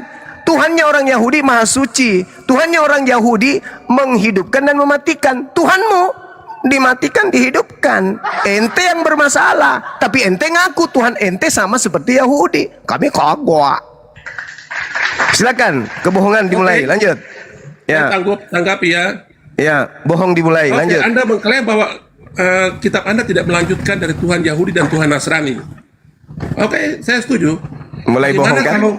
Kalau nabi-nabi orang Yahudi yang ada di dalam Al-Quran dikeluarkan. Mau mulai bohong kan? Bukankah orang Muslim Muhammad bantah dulu, Tuhan lu ini berbicara Tuhan, bukan Nabi. Hostnya diluruskan dong, karena hostnya tinggal diam aja, bikin tema tapi pematerinya bahas yang lain. Kok bahas Nabi? Lu bahas Tuhan lu yang nonotnya dipotong bulan hari ke-8, yang nenen sama manusia, bahas itu. Jangan kau bahas Nabi. Apa sih ini? Bikin habis beras aja kau tinggal di Indonesia. Bang Ken, mohon maaf, itu kan temanya ketuhanan. Berarti yang sedang kita bahas itu masalah ketuhanan, Bang. Sesuai tema pintar. Berarti, Bang. Kok bahas Nabi pula? Iya. Silakan, Bang. Ya kalau Abang kan tadi sudah disepakati nih sesuai dengan tema. Ya berarti itu yang sedang dibahas gitu loh. Abang siap berdiskusi Bang Ken Remaus sesuai tema, Bang? Keren hostnya. Oh, aplaus dulu. Mantap. Ini momotnya Bang Gurunda, saya momot.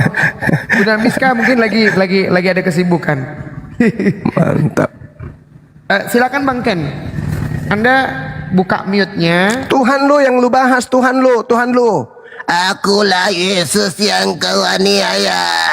Itu yang kau bahas. Jangan kau bahas Nabi. Dari talu Al-Quran udah lengkap. Tuhan kami Allah, nabi-nabi kami ada. Lu yang berusaha mengaitkan agama lu dengan orang Yahudi. Ya, kasih saya bicara. Iya, Bang, izin saya persilakan Anda bicara. Temanya kan ketuhanan nih Bang. Iya, kan? Anda boleh. Temanya Tuhan Bang, silakan Bang. Ya oke. Tuhan yang disembah oleh orang Yahudi dan orang Nasrani ketika menyuruh menyampaikan kepada pesuruhnya datang ke dunia, dia memberikan surat kuasa, yaitu mujizat. Musa sebagai pembawa agama Yahudi, ketika disuruh Tuhan untuk melaksanakan perintahnya, dia bisa membelah laut. Yesus ketika turun ke bumi, dia bisa menghidupkan orang mati. Nah, bagaimana dengan Muhammad? Host, karena Allah dia bahas mujizat host, dia tidak membahas Tuhan host. Hantam tutup panci. Hantam tutup panci kepalanya host. Orang bahas Tuhan kok bahas mujizat. Dia toh. Tuhan kau yang nenen itu loh, nama nenen itu loh yang kau bahas. Bahas mujizat pula kau. Ini sudah satu apa ya? Satu kesalahan tempat. Anda menyamakan Tuhan Yahudi dengan Tuhan Anda, itu padahal nggak nyambung. Satu, kedua, mujizat kok disandingkan dengan Nabi, satu sisi sandingkan dengan Tuhan. Bang, temanya ketuhanan aja Bang. Silakan Bang. Ketuhanan aja Bang. Artinya siapa tutup panci host? Jelaskan masalah Tuhannya aja dulu, ada berapa? Ada 1, 2 atau 3? Itu. Lanjut, silakan. Ya, lanjut. Tuhannya Yahudi tidak berkelamin, weh. Tuhannya Yahudi tidak berkelamin. Yang saya mau sampaikan, Tuhanmu berkelamin. Bahas cara itu. kerja Tuhan kita. Kok cara kerja Tuhan? Yang dibahas ini Tuhan, bukan cara kerja. Cara kerja kok kemudian puasa 40 hari lapar piye toh. Aduh. Bukan gini itu. Aja. Izin Gurunda, begini aja lah, begini aja. Anda tidak fair, Anda tidak fair. Bang Ken, saya mohon maaf, saya ambil alih sebentar, izin Gurunda. Bang Ken, gini aja deh. Tuhannya Musa itu kan Esa Ehad. Nah sekarang kan abang ini Tuhannya ada berapa? Itu aja dulu biar gampang. Nanti baru bicara pengajaran itu berkembang Bang. Untuk mengetahui Tuhan yang benar, Islam, Kristen dan Yahudi, kita bisa melihat cara kerja Tuhannya. Bang, aduh. Ambil alih dulu sebentar, Bang Ken, di sini edukasi ketuhanan. Kami tanya sama Anda, siapa sejatinya satu-satunya Tuhan, pencipta langit dan bumi di keimanan Anda, dan sebutkan namanya siapa? Yahweh. Bapak Naro. Langsung aja. Yahweh. Cuman satu namanya Bapak Naro. Bapak, anak dan roh disingkat. Biar kelihatan satu. Singkat aja. Atau ruja. Ruja itu kan satu kata tapi di dalamnya ada kedondong, ada mangga. Ibadah keliling batu hitam dan itu prosesi ibadah orang, ngapain kau urusin? Itu balik lagi ke sana ini Bang Ken ini. Kalau kau gini aja begitu, agama Kristen pertama itu cium-cium patung. Cium-cium patung. Tangan kanan pegang kaki patung, tangan kiri masukkan amplop, hidung lekat di patung. Itu yang kau pikir. Orang Yahudi nggak pernah menyunat Tuhannya. Orang Yahudi tidak pernah netein Tuhannya. Itu yang kau bahas. Jangan prosesi ibadah, urusan kami.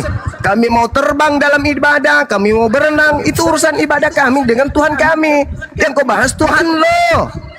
Tuhan lo yang kau bahas, yang berak celana itu. Masih bayi itu pasti berak celana, belum ada pampers waktu itu. Kau ini malah bahas yang lain. Mana sih? Bang Ken, dibuka mute-nya Bang. Jadi gini Bang, kita mulai diskusinya sederhana saja lah Bang. Tuhan abang itu siapa Bang? Badaro. Tuhan abang siapa Bang? Yesus Tuhan bukan Bang? Iya. Oke, Bapak siapa Bang? Yahweh. Roh? Guru merpati. Hah? Nah, kan jadi enak kalau begitu udah. Berarti abang tunggal ya. Tolong kasih saya waktu untuk bicara. Sebentar. Nanti abang baru bicara pengajaran. Ya. Oke. Berarti sudah dapat. Lanjut Bang Zuma, Gurunda, silakan. Biar gampang aja saya. Rupanya channel ini hanya mau menyerang kekristenan. Biarkan kami juga bisa menyerang keislaman. Lihat temanya mengenai ketuhanan. Bukan menjelekkan. Siapa yang menjelekkan Tuhan lo? Kapan saya menjelekkan Tuhan lo? Kapan? Tadi bilang Tuhan berak, Tuhan. Lah, emang Yesus sudah berak? Kamu pikir waktu itu sudah ada lem LT kok untuk lem anusnya? Sekarang saya mau tanya. Udah kau bahas ketuhanan dulu. Ya, bahas ketuhanan Tuhan dulu. Yesus itu tidak pernah menyuruh mencium batu hitam. Tidak pernah. Pernah nggak dia menyuruh untuk menyembah dirinya? Tidak. Anda coba terus kenapa kau lakukan? Kenapa kau lakukan? Kenapa? Ya kan dia sebagai guru. Kenapa kau lakukan? Ada perintahnya nggak? Saya sebagai murid saya mengikuti guru. Ada perintahnya nggak? Ada. Mana coba tunjukkan. Matius 28 ayat. Menjadi murid, bukan menjadi penyembah. Ya, maka saya melaksanakan perintah guru. Nah, di mana gurumu mengajarkan kau menyembah dirinya? Tidak ada. Ya, terus kau lakukan siapa? Saya sebagai murid menaati murid durhaka. Hitam itu budaya Islam. Emosi dia, emosi. Kamu yang emosi. Emosi dia, emosi. Tidak. Apa tidak? Anda boleh menjelekkan Tuhan saya. Saya tidak menjelekkan Tuhan Anda. Saya tidak menjelekkan Tuhan Anda. Andalah yang menjelekkan Tuhan saya. Tidak. Saya mempermasalahkan problem ketuhanan di dalam Islam, Kristen, dan Yahudi. Iya, ketuhanan dalam Kristen itu menyembah makhluk kuburan. Coba kau tunjukkan kepada saya, orang Yahudi menyembah makhluk kuburan itu di mana di kitabnya mereka? Coba, saya mau lihat. Yesus tidak ada dalam kuburan sekarang. Saya tidak tanya itu. Saya tidak tanya itu. Saya tanya. Yesus akan datang sebagai imam. Tunjukkan kemudian kepada saya orang Yahudi menyembah makhluk yang keluar dari kubur. Silakan. Anda tuh yang menyembah orang di kubur. Muhammad sekarang lagi ada di kubur itu. Bukankah dia orang sakit? Orang sakit. Tuhan kami bukan Nabi Muhammad. Loh, Rob, dia adalah Robnya kamu. Rob itu apa? Rob itu Tuhan. Tuhan. Hah? Rob itu Tuhan. Masa? Rob itu Tuhan. Nah, coba kau tunjukkan di mana dalilnya Nabi Muhammad itu Rob. Silakan. Nanti kamu cari sendiri aja. Muhammad suruh kamu cium batu, kamu cium batu kan?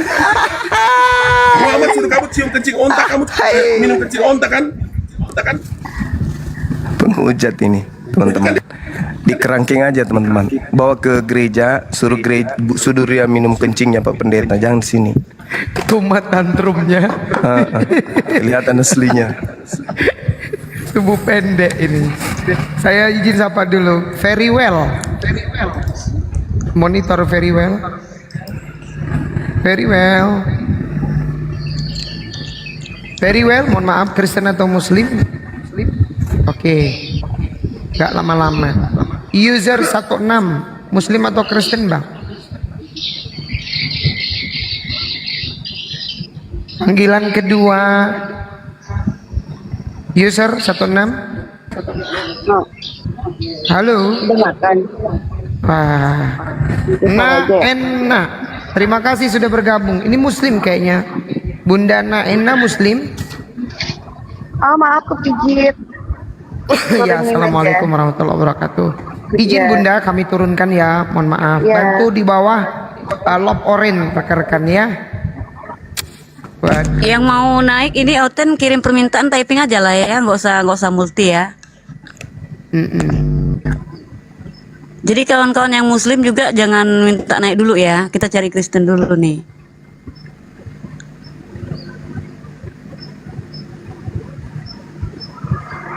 Banyak yang minta naik nih Bang Dian, tapi saya nggak tahu yang mana Islam, yang mana Kristen ini di bawah. Nggak tahu saya milihnya. Nggak apa-apa Bunda, gerak cepat aja nanti saya bisa seleksi. Oke, Izin ya, rekan-rekan yang muslim mohon sekali untuk tidak multi dulu. Yang Kristen saja dulu. Bubur ayam, selamat bergabung.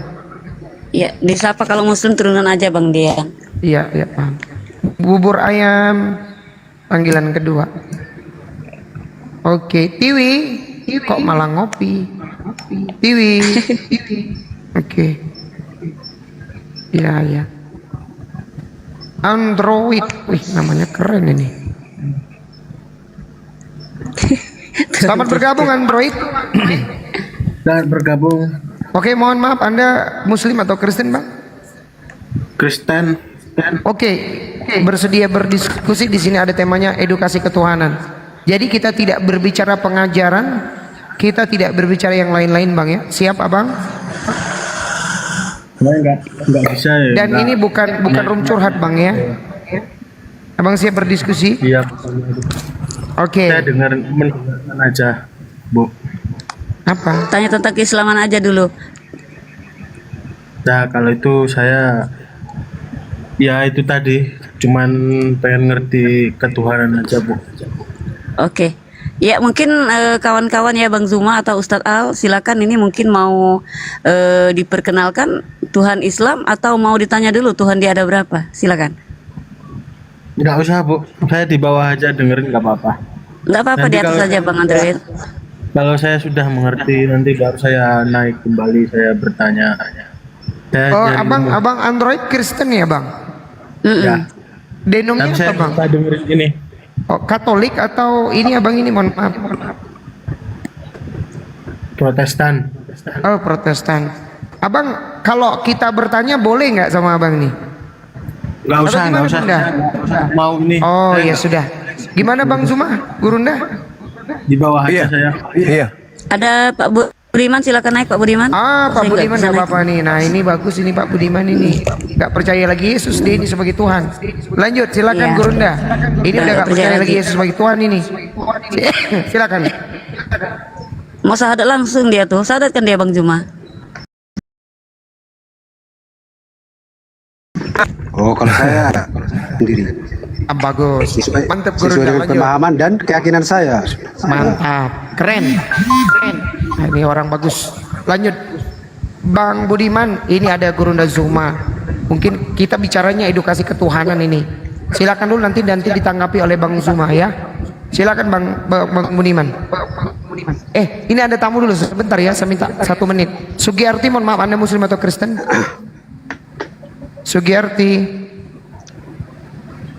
Sugiyarti, oke. Silakan lanjutkan, Bang Budiman. Oke, saya bernarasi sedikit mengenai tentang ketuhanan. Ya, konsep pemahaman saya dalam ketuhanan itu sesuai dengan apa yang diajarkan Yesus, apa di dalam pengakuan Yesus, dan apa yang diperintahkan Yesus. Sederhana aja, itu aja. Oke, lanjut. Oke, baik saudara, dalam kaitannya ucapan Yesus dalam Yohanes 17:8 itu ungkapan Yesus sebelum penyaliban. Kata Yesus, segala firman yang engkau berikan kepada aku telah aku sampaikan kepada mereka, dan mereka telah menerimanya dan mereka percaya bahwa engkaulah yang telah mengutus aku. Menurut saudara masih adakah firman tambahan atau sebagai bonus setelah Yesus mengungkapkan perkataan itu? Apakah ucapan-ucapan seperti keluar dari kubur, kepada aku telah diberi kuasa, dan setelah 40 hari itu juga masih firman dari Yesus? Karena Yesus mengatakan segalanya telah aku sampaikan. Bagaimana menurut pandangan saudara? Silakan. Oke, di situ Yesus berbicara telah aku sampaikan. Berarti kalau kita simpulkan itu telah aku sampaikan, berarti tidak ada yang tidak tersampaikan. Betul apa enggak? Gimana? Ketika dia berbicara telah aku sampaikan, berarti di situ tidak ada lagi yang tidak disampaikan. Betul apa enggak? Iya, nggak ada lagi tambahan. Oke, itu. Silakan. Berarti yang Matius 28 itu bukan ucapan Yesus lagi. Matius 28 apa bunyinya? Kepada aku telah diberi kuasa baik di langit maupun di bumi, pergilah jadikanlah seluruh bangsa menjadi pengikutku. Di situ Yesus berbicara pada saat di bumi apa setelah naik ke langit? Setelah dia mengucapkan segala sesuatu yang kuberikan telah aku sampaikan. Kok ada penambahan lagi? Enggak, yang menjadi pertanyaan saya di situ. Baptislah ke ini. Itu pembicaraan Yesus tadi dalam pengakuan Anda. Berarti di situ, berarti di situ Yesus belum naik ke surga, belum naik ke langit pada saat itu. Berarti itu adalah bukan tambahan lagi. Itu tambahan menurut saudara tadi. Di dalam Yohanes 17:8, segala firman yang engkau berikan kepadaku telah aku sampaikan kepada mereka. Mereka telah menerimanya dan mereka percaya bahwa engkaulah yang telah mengutus aku. Murid-muridnya menerima semua firman yang Yesus ucapkan dari mulutnya. Dan setelah menerimanya, murid-murid mengakui dia adalah utusan. Begitu juga tentang mukjizat-mukjizat Yesus. Di dalam Yohanes 5 nomor 36, ada kesaksianku yang lebih penting dari kesaksian Yohanes Pembaptis, bahwa semua pekerjaan yang kukerjakan, pekerjaan itu telah bersaksi bahwa engkaulah yang telah mengutus aku. Jadi perkataan Yesus seluruhnya mengakibatkan muridnya percaya dia adalah rasul utusan Tuhan. Mujizat-mujizat tindakan pekerjaan Yesus menyebabkan Yesus bersaksi kalau dia adalah utusan Tuhan. Pekerjaan Yesus, mujizat Yesus, semua yang dilakukannya di depan muridnya dan ucapan-ucapannya, semua yang diucapkan di depan muridnya, semua itu bersaksi kalau Yesus itu hanyalah rasul utusan Tuhan. Oke. Kalau Anda tadi memahami narasi saya itu, berarti Anda tidak perlu membicarakan hal ini lagi, karena jelas-jelas tadi disampaikan bahwa Yesus itu adalah diutus. Tadi sudah sampaikan bahwa Yesus itu, bahwa konsep ketuhanan itu saya memahami dan mempercayai sesuai dengan ajaran Yesus dan perkataan Yesus dan pengakuan Yesus. Kalau Anda tadi memahami hal itu, narasi saya itu, seharusnya Anda tidak perlu lagi membicarakan hal ini, karena sudah jelas-jelas di situ. Berarti berarti ucapan yang keluar setelah ada makhluk keluar dari kubur itu bukan ucapan Yesus lagi. Setelah ada makhluk dari kubur, ketika itu Yesus sudah mati dan bangkit, oke?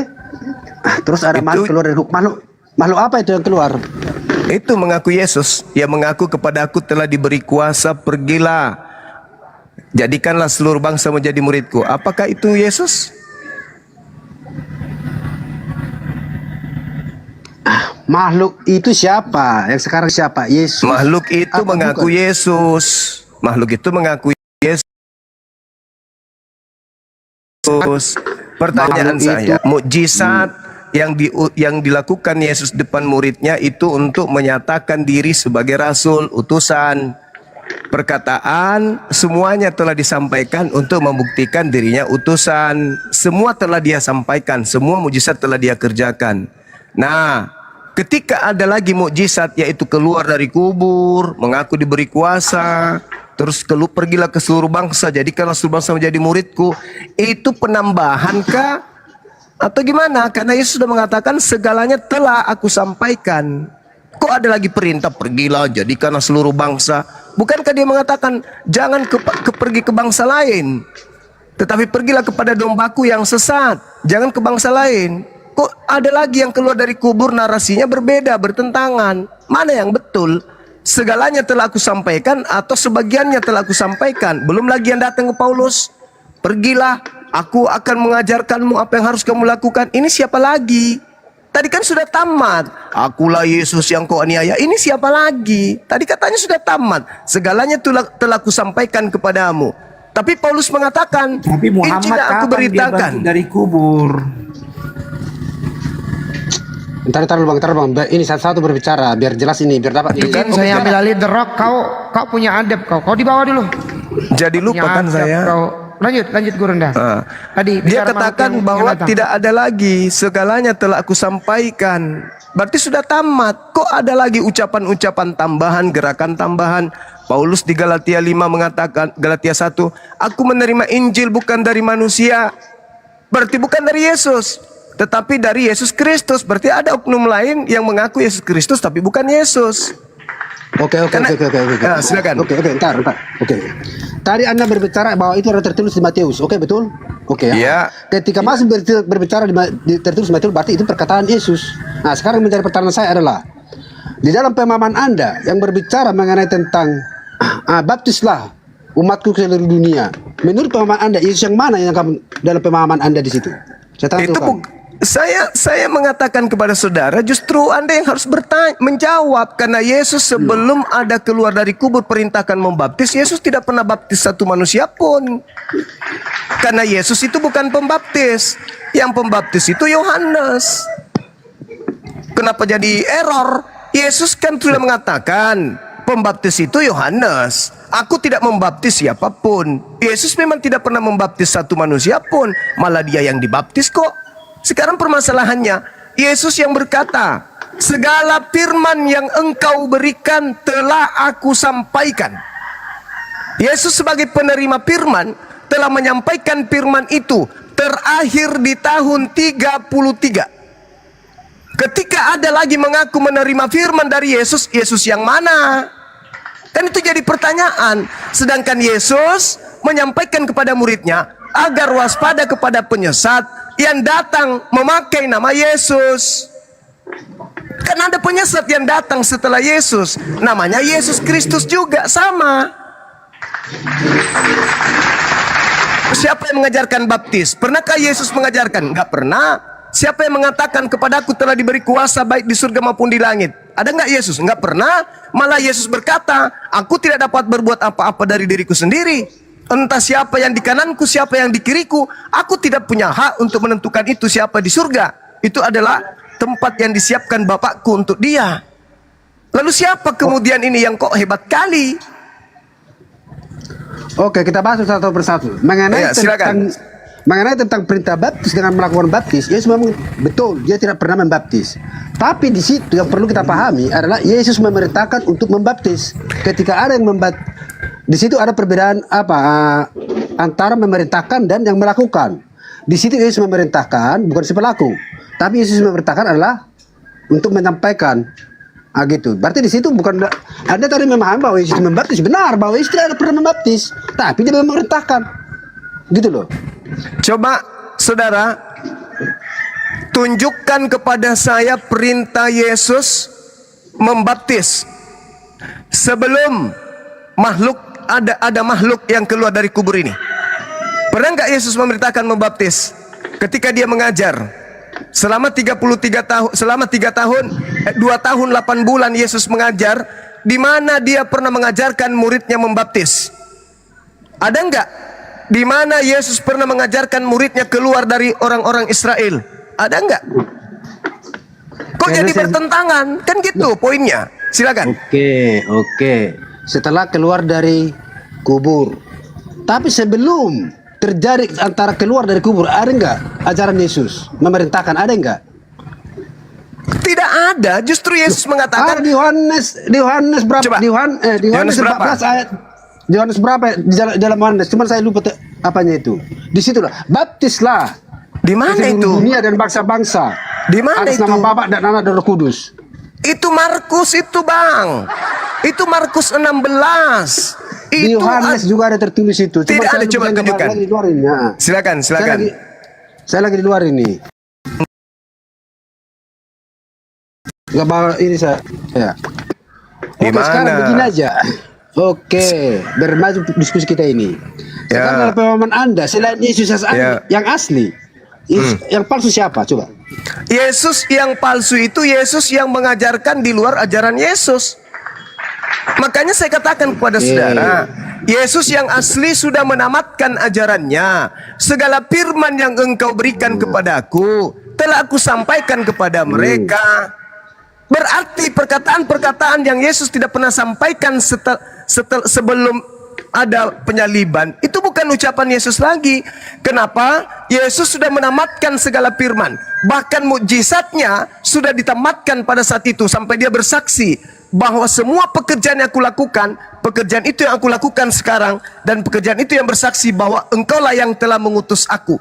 Sedangkan satu, setelah Yesus, kata Yesus, muncul penyesat mengaku Yesus dan mengatakan ucapan-ucapan yang bertentangan dengan firman Tuhan. 2, menurut Yesus akan muncul Yesus palsu yang banyak melakukan tanda mukjizat dan tanda-tanda dahsyat. Jangan kau percaya. Tuh, jelas itu. Jadi wajib hukumnya kalau Anda percaya kepada Yesus, utusan Tuhan kepada Bani Israel, Anda harus percaya ada penyesat mengaku Yesus Kristus yang luar biasa mukjizatnya, mampu menyesatkan banyak orang. Itu wajib. Oke. Yesus palsu dengan Yesus palsu. Yesus palsu itu siapa? Yang kalian sembah. Siapa yang kalian sembah? Yesus. Loh, yang kalian kok jadi error? Yesus yang kutanya di situ, Yesus yang palsu dan Yesus yang asli. Yesus yang asli minta dirasulkan. Hidup kekal itu adalah mereka mengenal aku utusan Tuhan. Oke. Yesus bukan yang Tuhan. Asli. Oke, benar, betul. Oke, itu Yesus yang asli. Sekarang Yesus yang palsu yang tadi Anda simpulkan siapa? Yesus yang apa dan bagaimana? Yesus yang palsu itu yang keluar dari kubur yang mengajarkan seluruh bangsa menjadi pengikutnya. Yang keluar dari kubur pada saat itu berapa orang? 1 orang. Siapa itu? Mengaku Yesus. Iya, siapa yang mengaku itu? Berarti ketika dia mengaku berarti dia bukan Yesus asli. Berarti iya, memang ada jenis lain. Ya siapa? Kalau dia mengatakan aku adalah Yudas tetapi aku adalah Yesus, mana ada orang percaya? Iblis namanya penyesat, kata Yesus, penyesat itu datang memakai namaku dan berkata akulah dia. Yang kutanya di situ siapa? Yesus yang mengaku. Masa penyesatnya mengaku akulah bom-bom, mengaku Yesus. Aduh, gimana sih kau menyimpulkan tapi nggak bisa kau bertanggung jawabkan. Sekarang pertanyaan saya, Bu. Ketika boleh ada yang kasih berarti ada yang palsu. Boleh nggak saya bertanya? Ada yang apa itu? Tanya. Ada nggak Yesus mengatakan kepada Bani Israel muridnya agar waspada kepada penyesat yang memakai nama Yesus Kristus? Ada nggak? Ada terus. Sekarang di dunia ini, karena Yesus mengatakan dia akan menyesatkan orang banyak orang yang akan disesatkan. Pertanyaan saya, di mana orang banyak yang mengaku pengikut Kristus? Di Islam atau di Kristen? Di mana orang banyak yang mengaku pengikut Yesus Kristus? Kristen terus? Ya udah, selesai kita. Apalagi Bang? Oke. Apalagi? Menjadi orang Kristen pun, saya sampaikan ini, menjadi orang Kristen pun bukan suatu jaminan itu menjadi orang benar atau tidak. Memang gak ada benarnya. Apa bisa benarnya? Simpulkan 100%. Saya simpulkan 100%. Yesus mengatakan enyahlah daripadaku. Kalian semua, Bang, semua. Bukan separuh. Kalian semua adalah pembuat kejahatan. Dari mana dasarnya Anda bisa menyimpulkan 100% bahwa orang Kristen itu membuat kejahatan? Yesus itu sendiri yang berkata. Yesusnya, kalian semua adalah pembuat kejahatan. Pada hari terakhir nanti banyak orang akan memanggil aku Tuhan. Bukankah kami bernubuat pakai namamu, mengusir setan pakai namamu, bermujizat pakai namamu? Pada saat itulah aku Yesus akan berterus terang kepada mereka, enyahlah daripadaku, aku tidak mengenal kalian. Kalian semua adalah pembuat kejahatan, semua. Oke. Tidak semua Kristen meyakini itu. Tapi Yesus mengatakan semua, Bang. Kapan kamu bicara sama Yesus? Memang kamu dapat kata Matius 7, 22, 23, Bang. Kapan kamu kok itu tulisan sih? Oh, berarti itu salah. Berarti itu bukan ucapan Yesus. Oke, kalau gitu oke. Batal ya, itu bukan ucapan Yesus ya. Batal ya. Ucapan Yesus. Ya udah. Yesus. Ya itulah Yesus berkata. Aduh, gimana sih ya? Loh kok jadi gimana? Abangku ini gimana? Kok kamu nggak paham dari awal narasi saya tadi? Itu tulisan, tulisan di dalam kitab saudara mengutip ucapan Yesus. Anda percaya nggak kalau Yesus mengatakan semua? Tulisan yang ada di kitab dan sesuai dengan pengakuan yang salah di situ. Nah, sekarang sebagai utusan dia memperingati agar jangan percaya kepada orang yang memakai nama Yesus Kristus. Dia akan menyesatkan orang banyak. Orang banyak ini memanggil Yesus Tuhan, bernubuat, mengusir setan, bermujizat pakai nama Yesus. Dan Yesus usir. Kok jadi bingung saudaraku ini? Loh, nggak bingung. Lalu? Cuman kamu tadi menyimpulkan bahwa orang Kristen itu semua menuhankan Yesus. Di situ. Lah, kalau Anda tidak menuhankan Yesus, apa Yesus katakan di dalam Matius 7? Waspadalah wahai Bani Israel kepada nabi-nabi palsu yang datang kepadamu yang datang kepadamu menyamar seperti domba, padahal mereka adalah serigala yang buas. Sekarang permasalahannya adalah yang datang kepada murid Yesus itu siapa ngaku murid Yesus? Nabi Muhammad atau Paulus? Yang datang kepada murid Yesus dan mengaku Yesus, Nabi Muhammad atau Paulus. Oke. Data selanjutnya mengatakan dari buahnya kamu dapat melihat dia. Kalau buahnya sudah ada yang sesat, bukan Yahudi ngaku Yahudi, bukan Israel ngaku Israel, bukan domba mengaku domba, maka bukan oknumnya, tapi batangnya yang harus ditebang dan dilemparkan masuk ke dalam api neraka. Batang itu apa, Bang? Buah-buahnya itu adalah orang-orangnya, murid-muridnya. Batangnya adalah rasulnya, ajarannya yang harus dilempar ke dalam api neraka. Jadi kalau Anda di tengah-tengah kalangan serigala yang nyamar domba, namun Anda masih bisa disadarkan, sadarlah Bang, sadarlah, masih ada kesempatan. Oke. Nah, kembali Anda memahami ini. Silakan. Di sini ada bakso Bang di belakang, panggil dulu Bang, lapar aku Bang. Izin dulu sebentar Gurunda. Mohon momot yang lain tolong jangan dinaikkan dulu ya, akun-akun yang private begitu. Ya saya repot juga ini. Tolong momot yang lain tolong jangan dinaikkan dulu ini. Jangan ada yang menyela. Silakan Bang Budiman. Oke, di dalam pemahaman Kristen dan ajaran Yesus juga banyak yang terpilih, tapi sedikit yang terpanggil. Itu Bani Israel, ucapan Yesus kepada Bani Israel, abangku, bukan kepada kita. Kepada Israel itu Bang. Loh, iya memang karena pada saat itu Yesus berada di Israel. Karena Indonesia juga pada saat itu belum ada. Iya, zaman dulu dan sekarang. Bukan, Yesusnya sendiri yang mengaku, aku diutus hanya kepada domba yang sesat dari umat Israel. Iya. Sekarang saya tanya dulu kamu, pada saat itu pada zaman ini memang Indonesia udah ada. Bukan nggak ada Indonesia, Roma ada, orang Kanaan ada, orang Saduki ada, orang Farisi ada orang Roma, ada orang Yunani, penyembah Baal ada, orang Majusi ada. Tapi Yesus hanya berkata, aku diutus hanya kepada domba yang sesat dari umat Israel. Orang Kanaan datang kepada dia Bang, orang Kanaan percaya kepada Yesus, sangat percaya. Sampai Yesus mengatakan, imanmu besar ibu. Tapi apa julukan yang Yesus berikan kepada wanita Kanaan itu? Anjing Bang. Apa kata Yesus? Usir wanita itu. Dia mengikuti kita dengan teriak-teriak dari tadi. Padahal wanita ini adalah wanita Kanaan, hidup sesama Yesus, bertemu langsung dengan Yesus, hanya ingin anaknya disembuhkan kodong. Yesus, sembuhkan saya kodong anakku Apa kata Yesus? Usir. Tidak patut roti yang disediakan buat anak diberikan kepada anjing. Apa kata wanita Kanaan itu? Betul memang betul. Tapi bukankah anjing makan sampah yang jatuh dari meja tuannya? Apa kata Yesus? Besar imanmu ibu, jadilah seperti apa yang kau inginkan. Apa yang inginkan ibu? Sembuh. Anaknya sembuh. Berubah tidak dia menjadi domba? Tidak, tetap aja asu Bang. Oke. Sekarang dalam pemahaman Anda, Yesus orang benar apa tidak? Benar dong, makanya dia tidak disalib. Ketika Anda tadi menarasikan bahwa ajaran Yesus dari sampah-sampah roti dan ini, berarti di situ Anda menyebutkan bahwa Yesus tidak orang benar. Saudara dengarkan, makanya baca dalil. Matius 15, Yesus berkata, tidak patut roti yang disediakan untuk anak-anak ini, maksudnya anak-anak Tuhan Bani Israel, diberikan kepada anjing, maksudnya di luar Israel. Apa kata orang yang non Israel ini, orang Kanaan ini?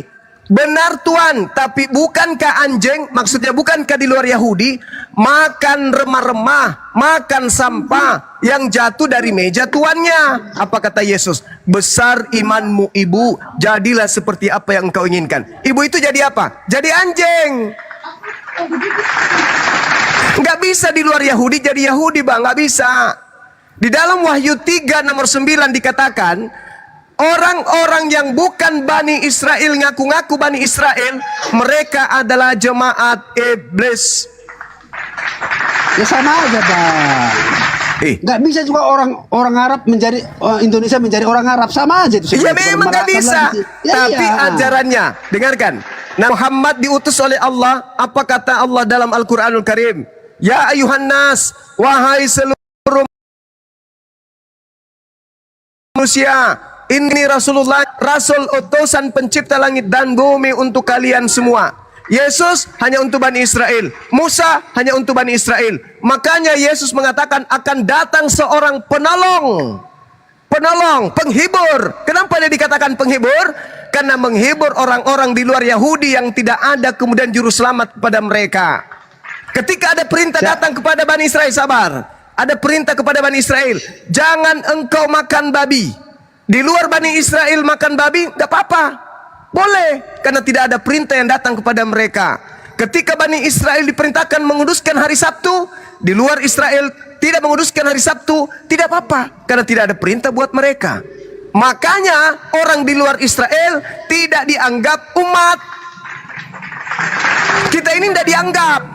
Nanti setelah Nabi Muhammad SAW diutus, barulah kita ini diangkat derajatnya menjadi orang-orang yang beriman dan bertakwa. Tadinya kita bukan siapa-siapa, karena Bani Israel aja yang dipilih.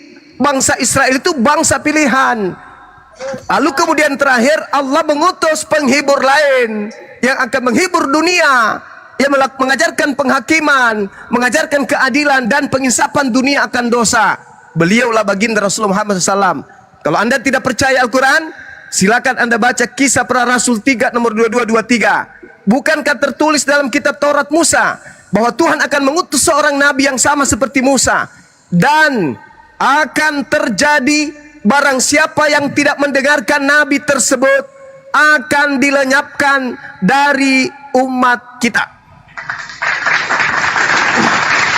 Itu bang, ada nabi yang sama seperti Musa yang akan datang untuk membasmi orang-orang yang jahil.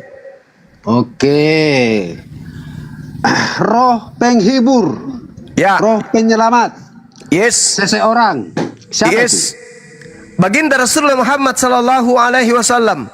Ada tertulis nama baginda Rasulullah dalam kitab itu bukan itu tertulis kepada dia. Kalau tertulis bukan nubuat abang namanya. Loh, gimana bang? Saudara, yang namanya nubuat itu bintang, itu ramalan, itu nubuah, ramalan nabi. Yang namanya ramalan itu tidak tertulis nama. Kalau tertulis nama bukan ramalan namanya, bukan nubuah. Yang namanya nubuah itu bang, bukan saudara, bukan. Coba ada nggak nama Yesus di Perjanjian Lama? Karena Yesus belum ada pada saat itu. Nah, tapi orang Kristen mengatakan Yesus datang untuk menggenapi nubuat kan? Ada nggak nama Yesus? Nggak ada.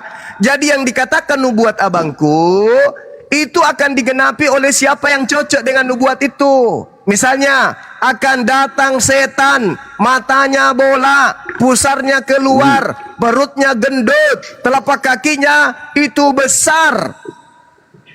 Nggak disebut bom-bom. Berarti Tuhan berkata tidak disebut bom-bom. Tapi berarti ada manusia yang cocok dengan nubuat itu, maka duduklah bom-bom di situ, abang.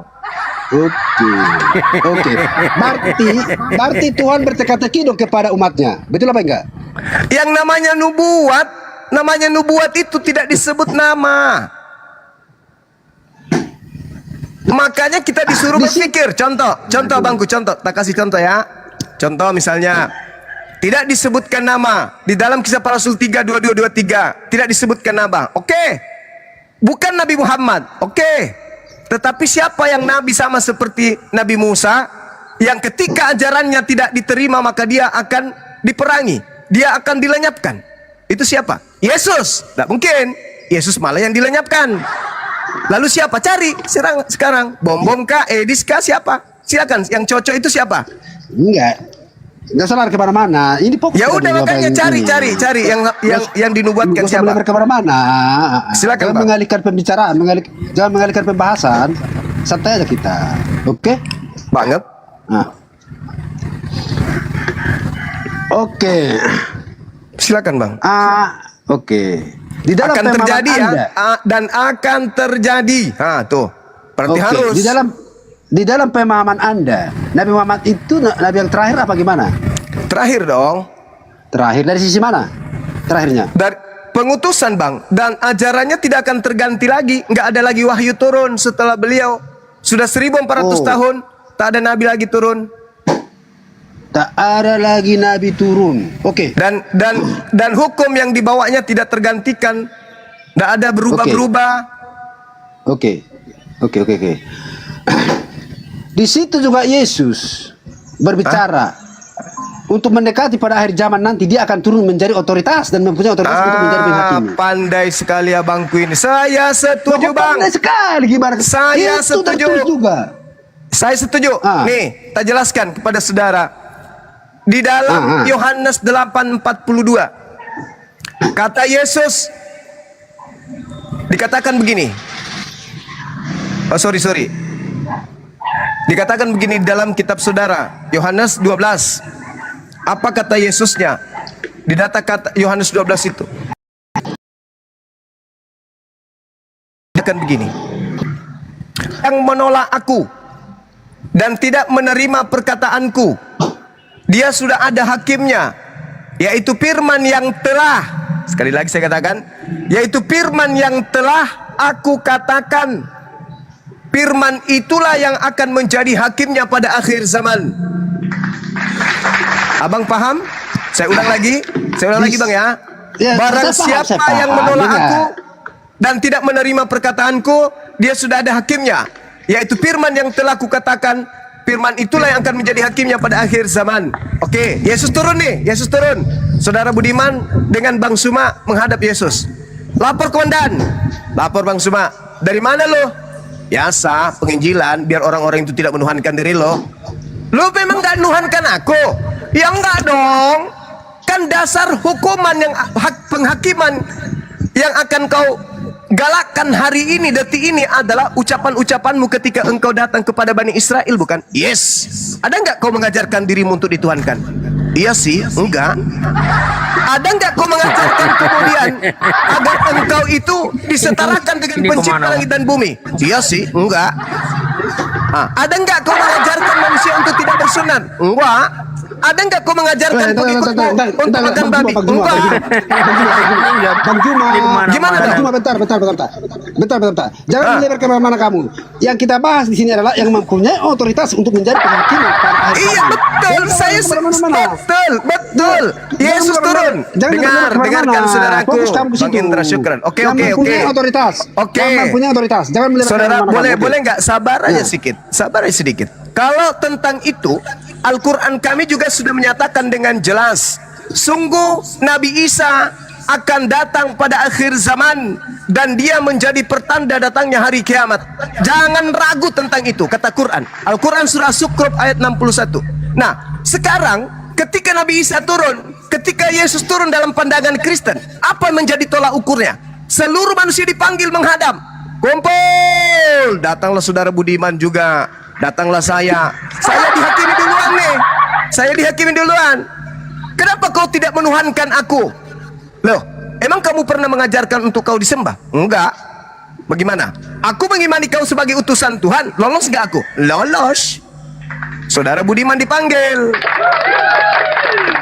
Budiman, ya paman. Apa? Enggak nyambung ini. Sabar dulu, tikus God. Diam dulu, tikus God. Sebentar.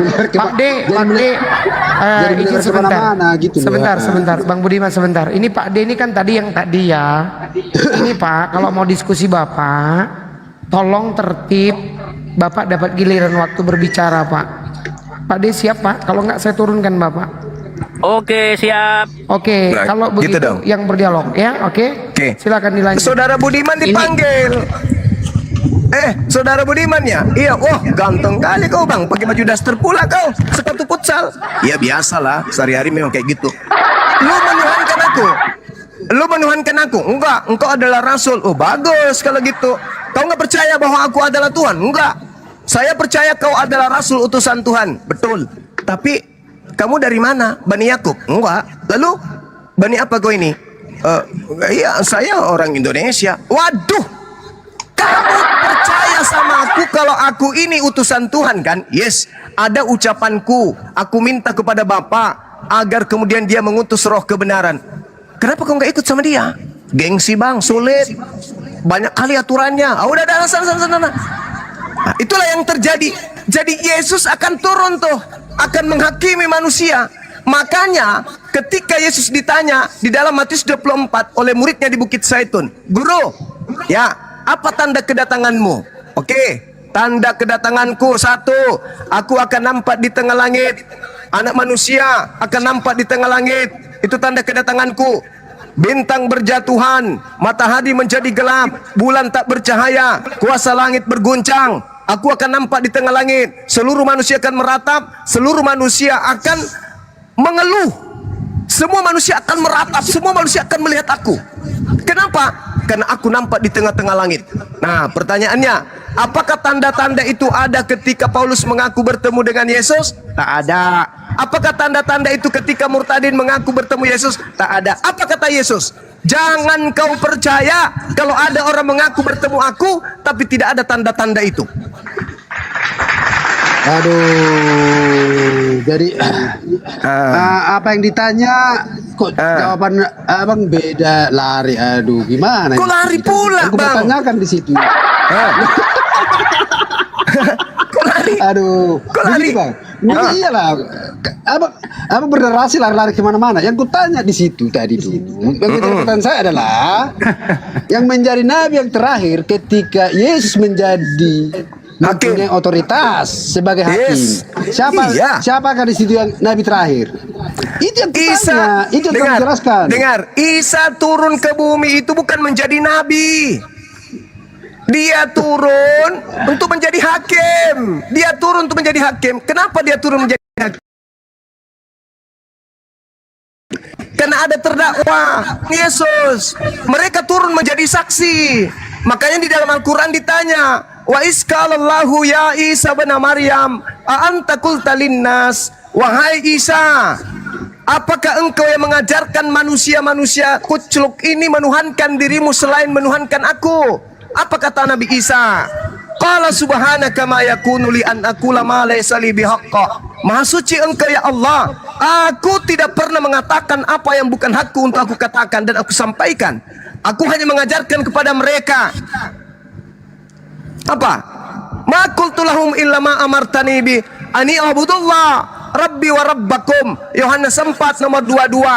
Aku dan muridku menyembah apa yang aku kenal, dan mereka menyembah apa yang mereka tidak kenal. Aku mengajarkan muridku sembahlah Allah, Tuhanku dan Tuhanmu. Aku tidak pernah mengajarkan mereka menuhankan diriku. Makanya Yesus pada hari penghakiman mengatakan apa? Enyahlah daripadaku, aku tidak mengenal kalian. Kalian semua adalah pembuat kejahatan. Yesus malu di hadapan Tuhan. Waspadalah kepada nabi palsu yang datang kepadamu, memakai namaku. Kata Yesus, dia akan menyamar seperti domba pada di serigala yang buas. Dari buahnya kau akan melihat dia. Bukan setiap orang yang memanggil aku Tuhan akan masuk ke dalam kerajaan surga, melainkan mereka yang melakukan kehendak Bapa. Mana kehendak Bapa? Menyembah Yesus atau menyembah Bapa? Menyembah Bapa. Ada enggak kehendak Bapa agar menyembah Yesus? Tidak. Mana kehendak Bapak makan babi atau tidak makan babi? Jangan makan babi. Ada enggak kehendak Bapak makan babi? Enggak. Mana kehendak Bapak sunat atau tidak sunat? Sunat. Ada enggak kehendak Bapak agar jangan bersunat? Enggak.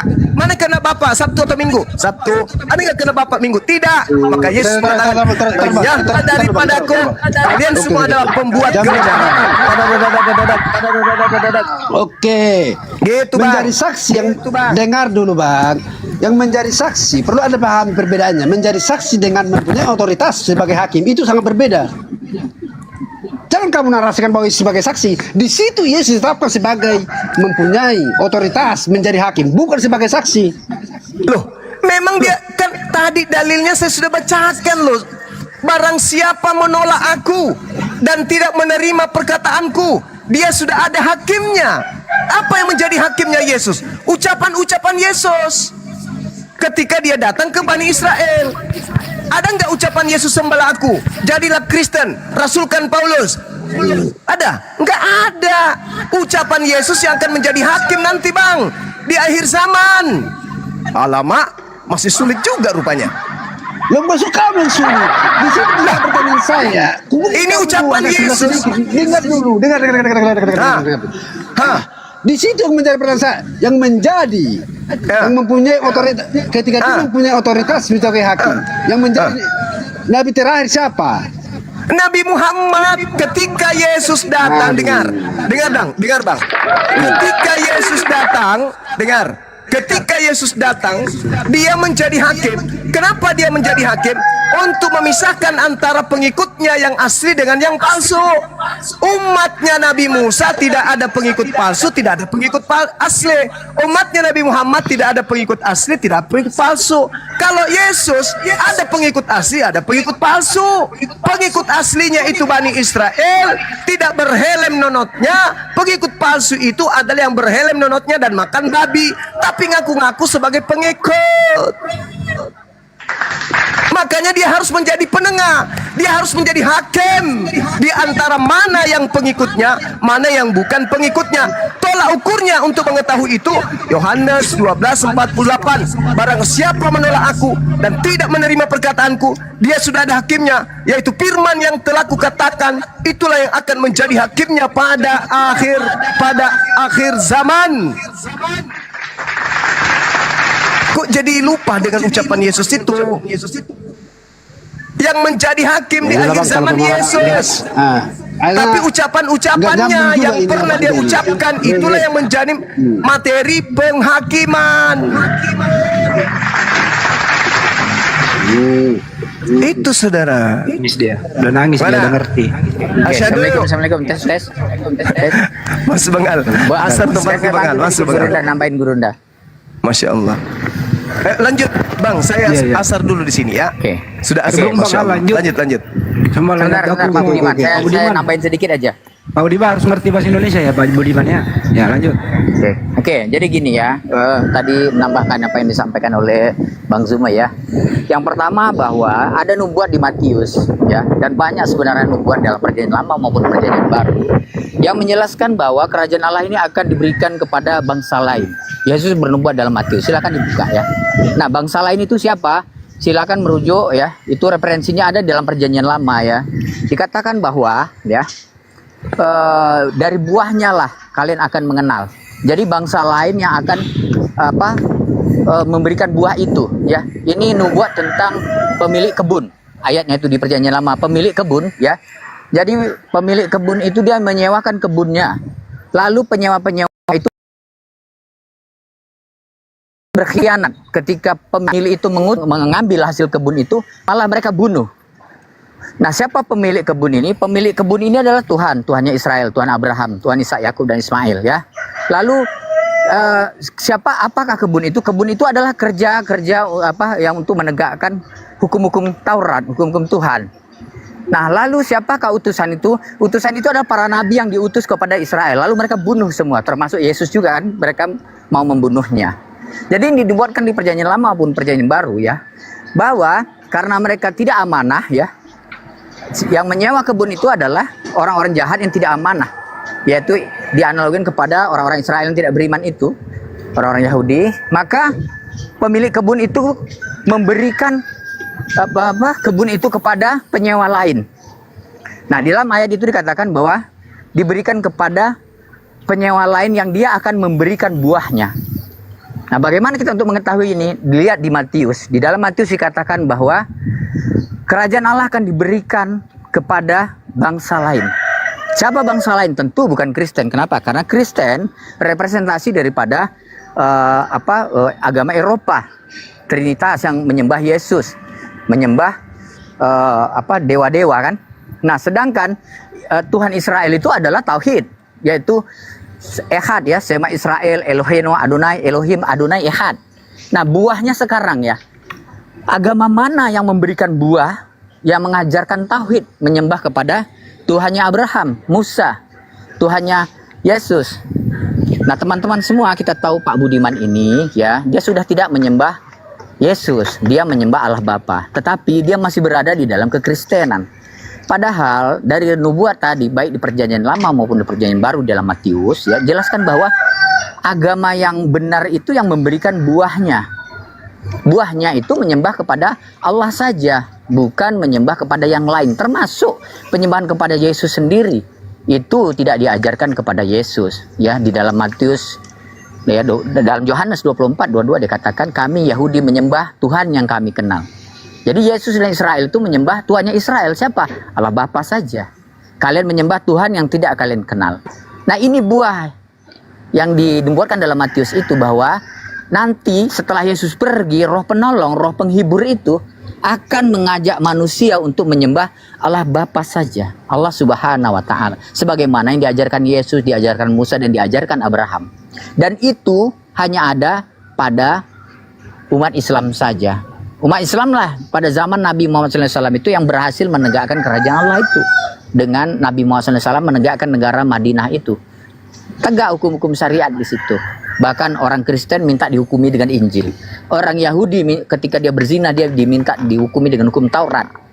Dan umat Islam pun yang melakukan kesalahan dihukumi dengan hukum syariat Allah dalam Al-Quran. Jadi kitab para nabi itu adalah kitab Allah, kitab Tuhan. Di dalamnya terkandung semua intisari daripada ajaran para nabi, baik itu Taurat, Injil, Zabur ya, terkandung semua di dalam Al-Quran. Jadi umat Islam lah yang menggenapi nubuat yang berada dalam perjanjian lama, nubuat dalam perjanjian baru di dalam Matius itu yang disampaikan oleh Yesus.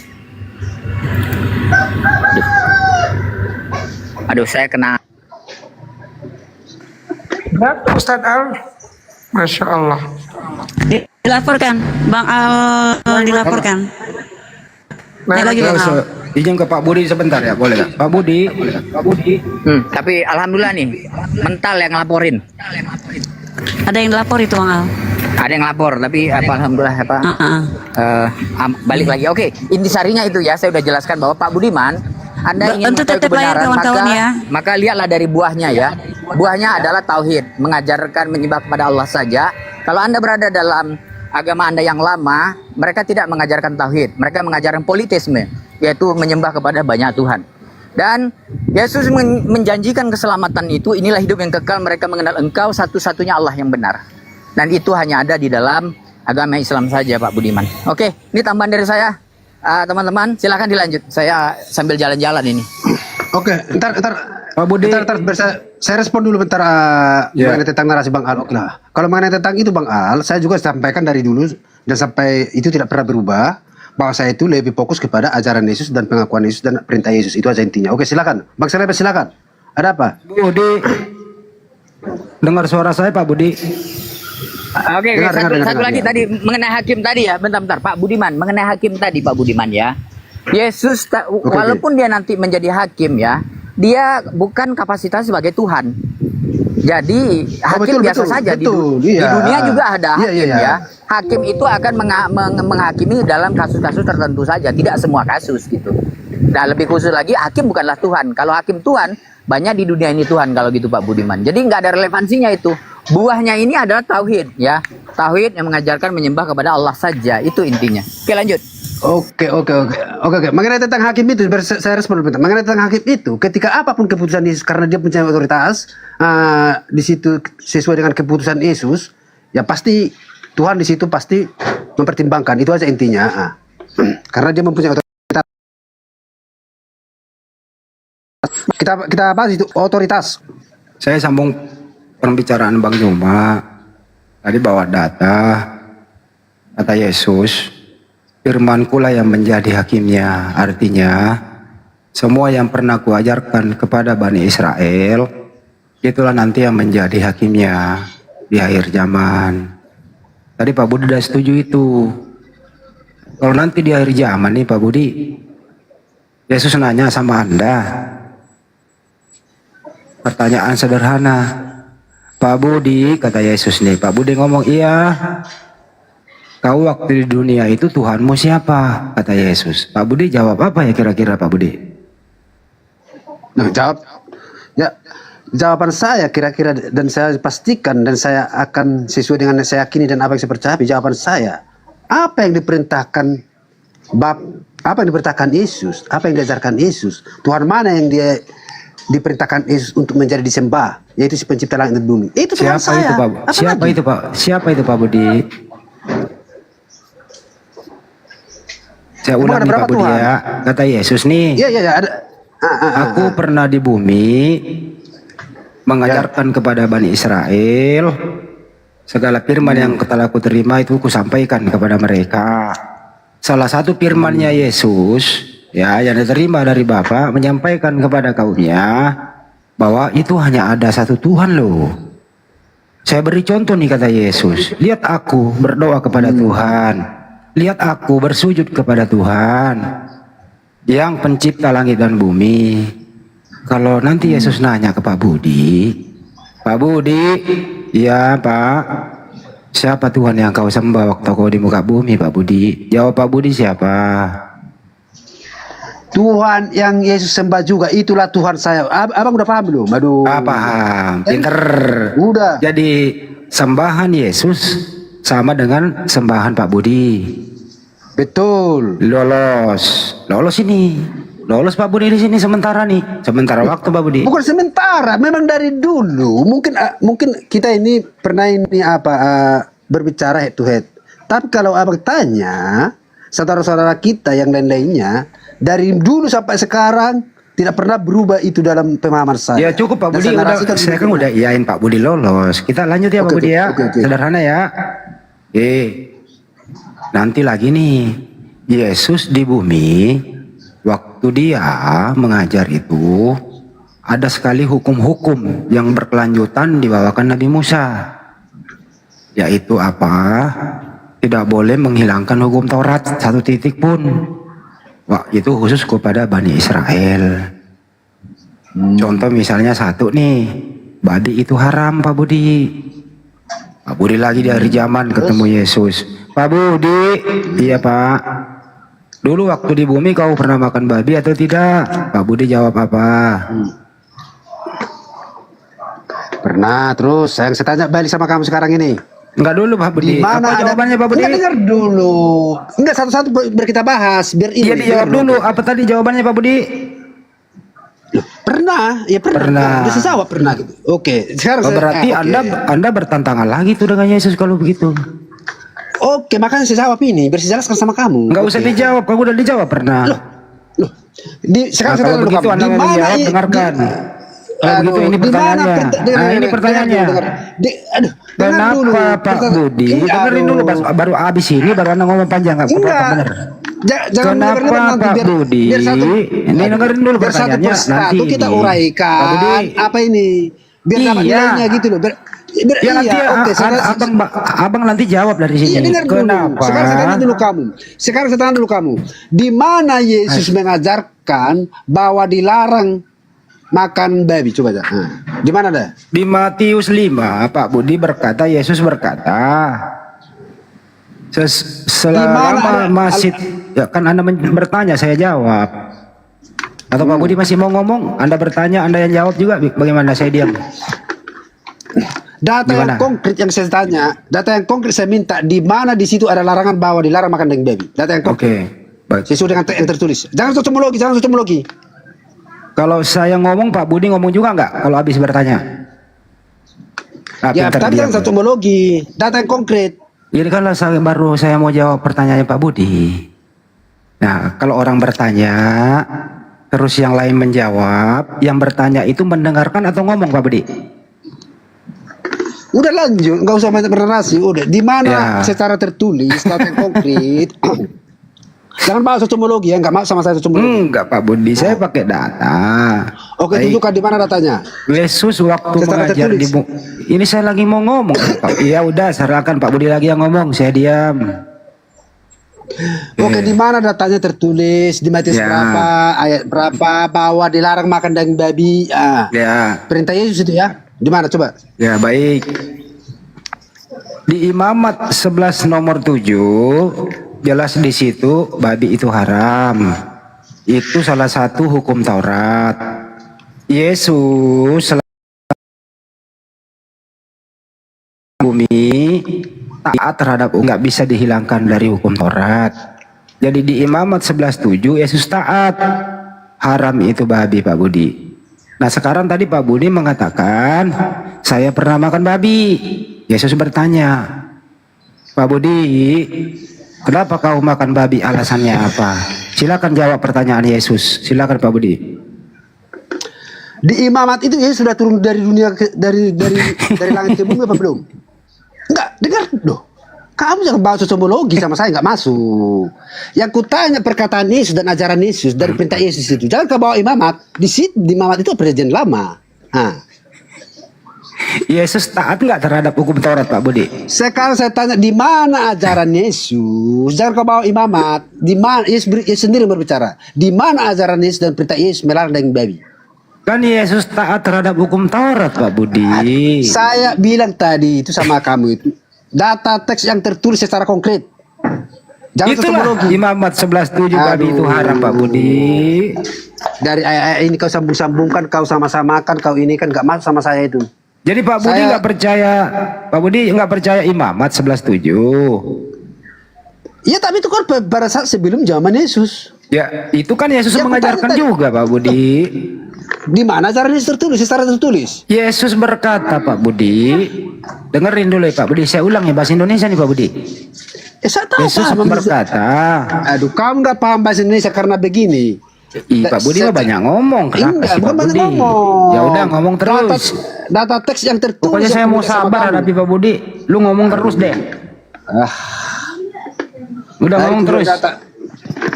Data teks yang tertulis. Abang paham bahasa Indonesia kan? Ya. Bukan etimologi. Oke, silakan. Gimana? Yesus berkata, tak satu pun iota. Ngerti nggak iota Pak Budi? Aduh, pusing kepala udah. Dengerin, saya belum selesai ngomong. Aduh. Tak satu pun iota, Pak Budi, yang harus dihapus dari hukum Taurat. Kata Yesus sebelum langit dan bumi ini runtuh. Jadi Yesus itu selama hidupnya itu taat terhadap hukum Taurat. Jadi Yesus itu diatur oleh hukum Taurat waktu dia hidup. Tidak boleh makan babi. Jadi Yesus itu tetap berpegang teguh di Imamat 11 nomor 7 Pak Budi. Itu tertulisnya di sana. Oke. Nah, saya belum kelar Pak Budi. Nah, Yesus nanti ngomong di akhir zaman, Pak Budi, saya waktu di muka bumi itu Pak Budi, saya taat terhadap hukum Taurat. Bahkan satu titik pun hukum Taurat nggak boleh dihilangkan itu, kata Yesus. Termasuk hukum haram itu babi. Pak Yesus nanya ke Pak Budi, kenapa kau makan babi? Apa alasannya? Ya silakan ngomong, jawab pertanyaannya itu. Silakan Pak Budi. Dijawab apa? Gimana saya? Benar ya? Pak Budi. Masih Pak Eko. Aduh, udahlah Bang. Jadi daripada kita nanti debat kusir, saya rasa mendingan ini dulu karena dengan bernarasi dengan data yang tertulis itu perlu Abang bedakan di situ, Pak. Perlu Abang pahaman gitu aja. Tapi udahlah. Izin Pak Budi. Ya silakan. Pak Budi. Gini Pak Budi, sebentar ya. Menurut Pak Budi ya, Yesus mengajarkan menyembah dirinya atau menyembah Allah? Menyembah Allah Bapa. Menyembah Allah. Menyembah Allah Bapa. Oke. Tadi Nah udah sekarang lolos di situ, Kristen yang Pak. oke, sebentar. Udah lolos dia masalah penyembahan. Ngerti, saya ngerti sebentar. Iya. Ngerti saya tahu. Oke, sabar ya. Sekarang Pak Budi kan masih di kekristenan, ya. Apakah buah kekristenan itu mengajarkan menyembah Allah Bapa atau menyembah Yesus? Di agama Pak Budi yang sekarang. Di kekristenan menyembah Allah Bapa atau udah sampaikan tadi itu. Mana Kristen mana yang menyembah Allah Bapa? Pak Budi kan Kristen apa? Katolik kan? Saya kan bukan tidak Katolik. hanya Allah Bapa saja. Apa Saya bukan Protestan? Katolik. Oke, apa sekarang coba saya tanya. Protestan menyembah Trinitas, bukan Allah Bapa saja. Ada dua lagi yang disembah, yaitu Yesus dan Roh Kudus. Betul tidak? Kalau yang benar-benar hanya menyembah Allah saja, yaitu Islam, Pak Budi. Nah, itu buahnya tadi saya katakan. Buah kekristenan itu mengajarkan menyembahan kepada ya berhala juga, yaitu menyembah selain Allah Bapa kan? Tiga Tuhan. Apakah bentar? Nih, saya clearkan dulu ya. Apakah Yesus mengajarkan menyembah tiga Tuhan atau satu Tuhan, Pak Budi? Satu Tuhan. Sekarang Oke, sebentar. Kalau Pak Budi bilang Yesus mengajarkan bentar, sedikit lagi. Kalau Yesus mengajarkan itu. Enggak, saya nggak mau main berpolemik di istilah, Pak Budi. Sekarang kita lihat buahnya dulu, oke? Sekarang begini, kalau Yesus mengajarkan menyembah satu Tuhan, yaitu hanya Allah Bapa saja, sementara tempat Pak Budi berpijak itu menyembah tiga Tuhan, Pak Budi. Apakah itu buahnya benar? Makanya dalam nubuat dalam Matius dikatakan ya, suatu saat nanti kerajaan Allah akan diberikan kepada bangsa lain. Ada bangsa lain yang akan memberikan buah yang benar daripada pengajaran Kristus itu, yaitu menyembah Allah saja. Itu yang dibacakan oleh Bang Zuma tadi. Yaitu roh penolong, roh penghibur yang meneruskan ajaran Yesus. Ya, silakan. Kapten di situ adalah pengikut Yesus. Ketika saya mengikuti Yesus, berarti saya Kristen, betul apa enggak? Yesus mengajarkan Tuhan itu berapa? Satu. Ya saya ikuti. Ya sebentar Pak Budi. Tapi kan pengajaran itu kan berdasarkan apa? Bible kan seharusnya kan. Dan Bible kan milik umat Kristen itu mengajarkan untuk menyembah Yesus, Pak Budi. Tiga Tuhan itu. Karena baik Katolik, Ortodok, Protestan itu kan menyembah Trinitas. Tiga Tuhan. Nggak ada ke Pak Budi itu kalau di dalam Kristen dibilang bidat itu. Kenapa? Karena berbeda dengan mereka. Ya bidat juga nggak apa-apa, tidak masalah bagi saya karena ya berarti kan buahnya tidak benar, tidak sesuai dengan pengajaran Yesus. Buah yang Oke. Iman ini adalah pribadi lepas pribadi, hubungan pribadi kita sama Tuhan. Mengenai tentang data-data yang tertulis dalam kitab, saya tidak mau ribet mengenal Tuhan yang sesungguhnya itu. Saya ikuti dengan lurus apa yang dikatakan Yesus, apa yang diperkatakan Yesus, dan apa yang diakui oleh Yesus. Oke, baik. Mengenai tentang tulisan saya tidak terlalu fokus. Baik. Sekarang begini. Baik. Saya terima pernyataan Pak Budi.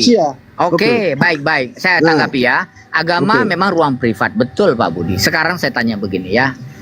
Bagaimana cara Pak Budi untuk menyembah Allah Bapa itu? Sedangkan Yesus sendiri ya, pengajarannya, Injilnya itu bukan Bible. Apakah Pak Budi yakin Yesus mengajarkan kitab Lukas waktu berkeliling di Yerusalem itu?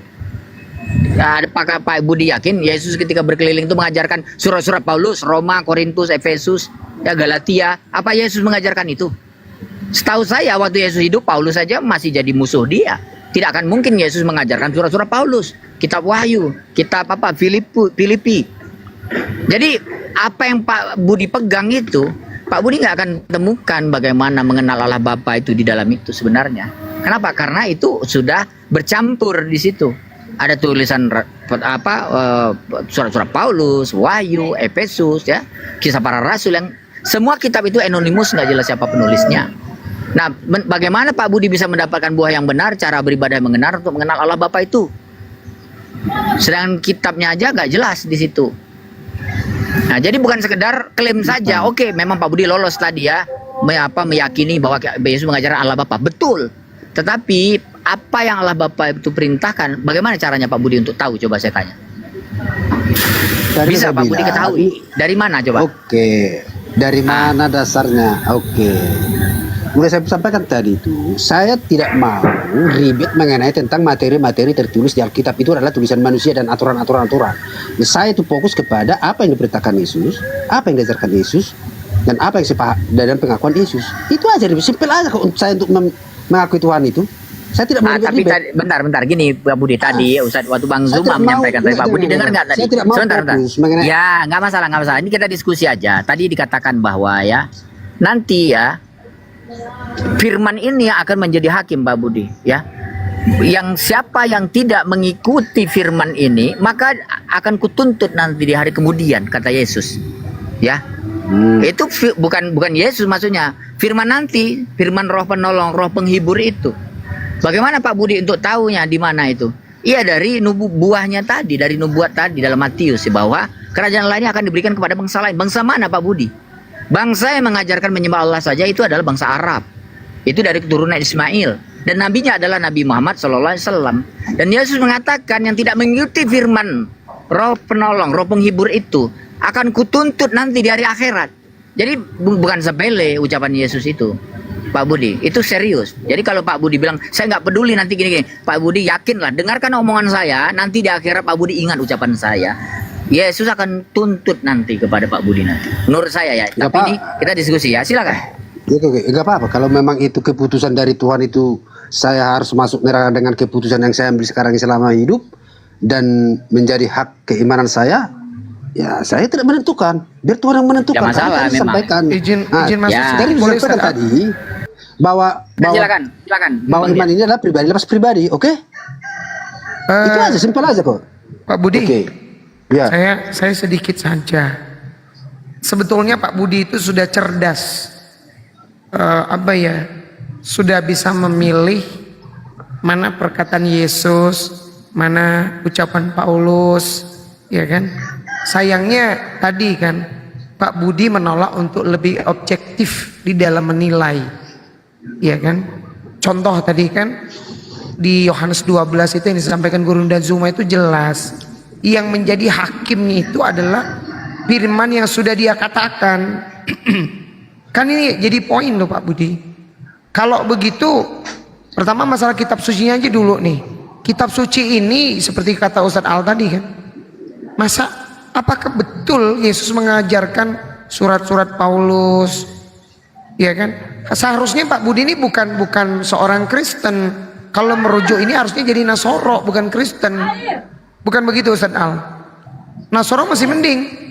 Ya, Mereka memang sama sekali tidak seharusnya dia Muslim. Kenapa? Karena Muslim pada zaman Yesus itu adalah pengikut Yesus, dan Muslim pada zaman Musa itu adalah orang Israel pengikut Musa yang setia. Betul. Begitu pula Muslim sekarang adalah pengikut Nabi Muhammad SAW. Kenapa? Karena para nabi satu menolak yang satunya. Tidak begitu, karena Islam ini ya, Al-Quran ini meneruskan ajaran nabi-nabi sebelumnya. Misal dikol 5 baina yadaya minat Taurat wal Injil. Wa muhaiminan. Apa kata muhaiminan itu apa? Muhaiminan itu artinya penjaga. Al-Quran ini penjaga. Dia menjaga Injil, dia menjaga Taurat. Sehingga ketika Bani Israel kehilangan Taurat, ketika orang pengikut Yesus kehilangan Injil, mereka masih menemukannya di dalam Al-Quran. Itu makna kata muhaiminan, ya. Jadi kalau Pak Budi tidak kembali kepada kitab Tuhan, ya, yaitu Al-Quran, Pak Budi nggak akan tahu apa isi Injil, Pak Budi nggak akan tahu apa isi Taurat. Karena yang Pak Budi tahu adalah apa? Surat-surat Paulus, ya, Efesus, Korintus, Galatia. Itu semua tulisan manusia. Ajaran yang kalian ikuti adalah ajaran buatan manusia, kata Yesus. Sedangkan kalau Al-Quran itu terjaga Pak Budi. Itu ada verbatim, firman Allah yang kata per kata disampaikan dengan tidak ditambah, tidak dikurangi. Dapat Pak Budi di situ keselamatan nanti. Oke, lanjut Pak. Oke. Saya lanjutkan lagi ya, interaktif Pak Budi. Pak Budi. Ini gini Bang, aku ya. Kebetulan ya ntar Bang selebih. Satu lagi Pak Budi, satu lagi Pak Budi. Dengarkan dulu ya. Saya juga entar dulu. Ya. Silakan Pak Budi. Karena begini, daya kapasitas otak saya juga terbatas, jadi saya juga nggak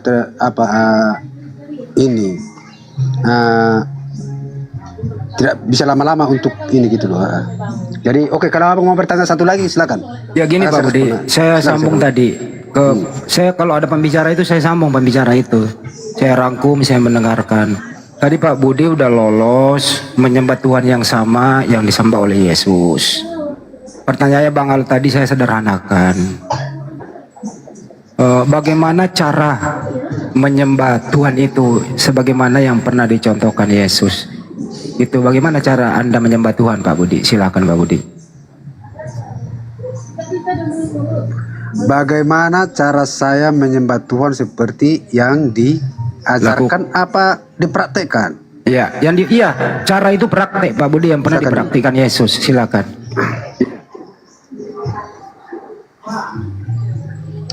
Sinyalku putus-putus ini jadinya. Aduh. Kalau nggak bisa jawab bilang aja nggak bisa. Siapa tahu salah jawab.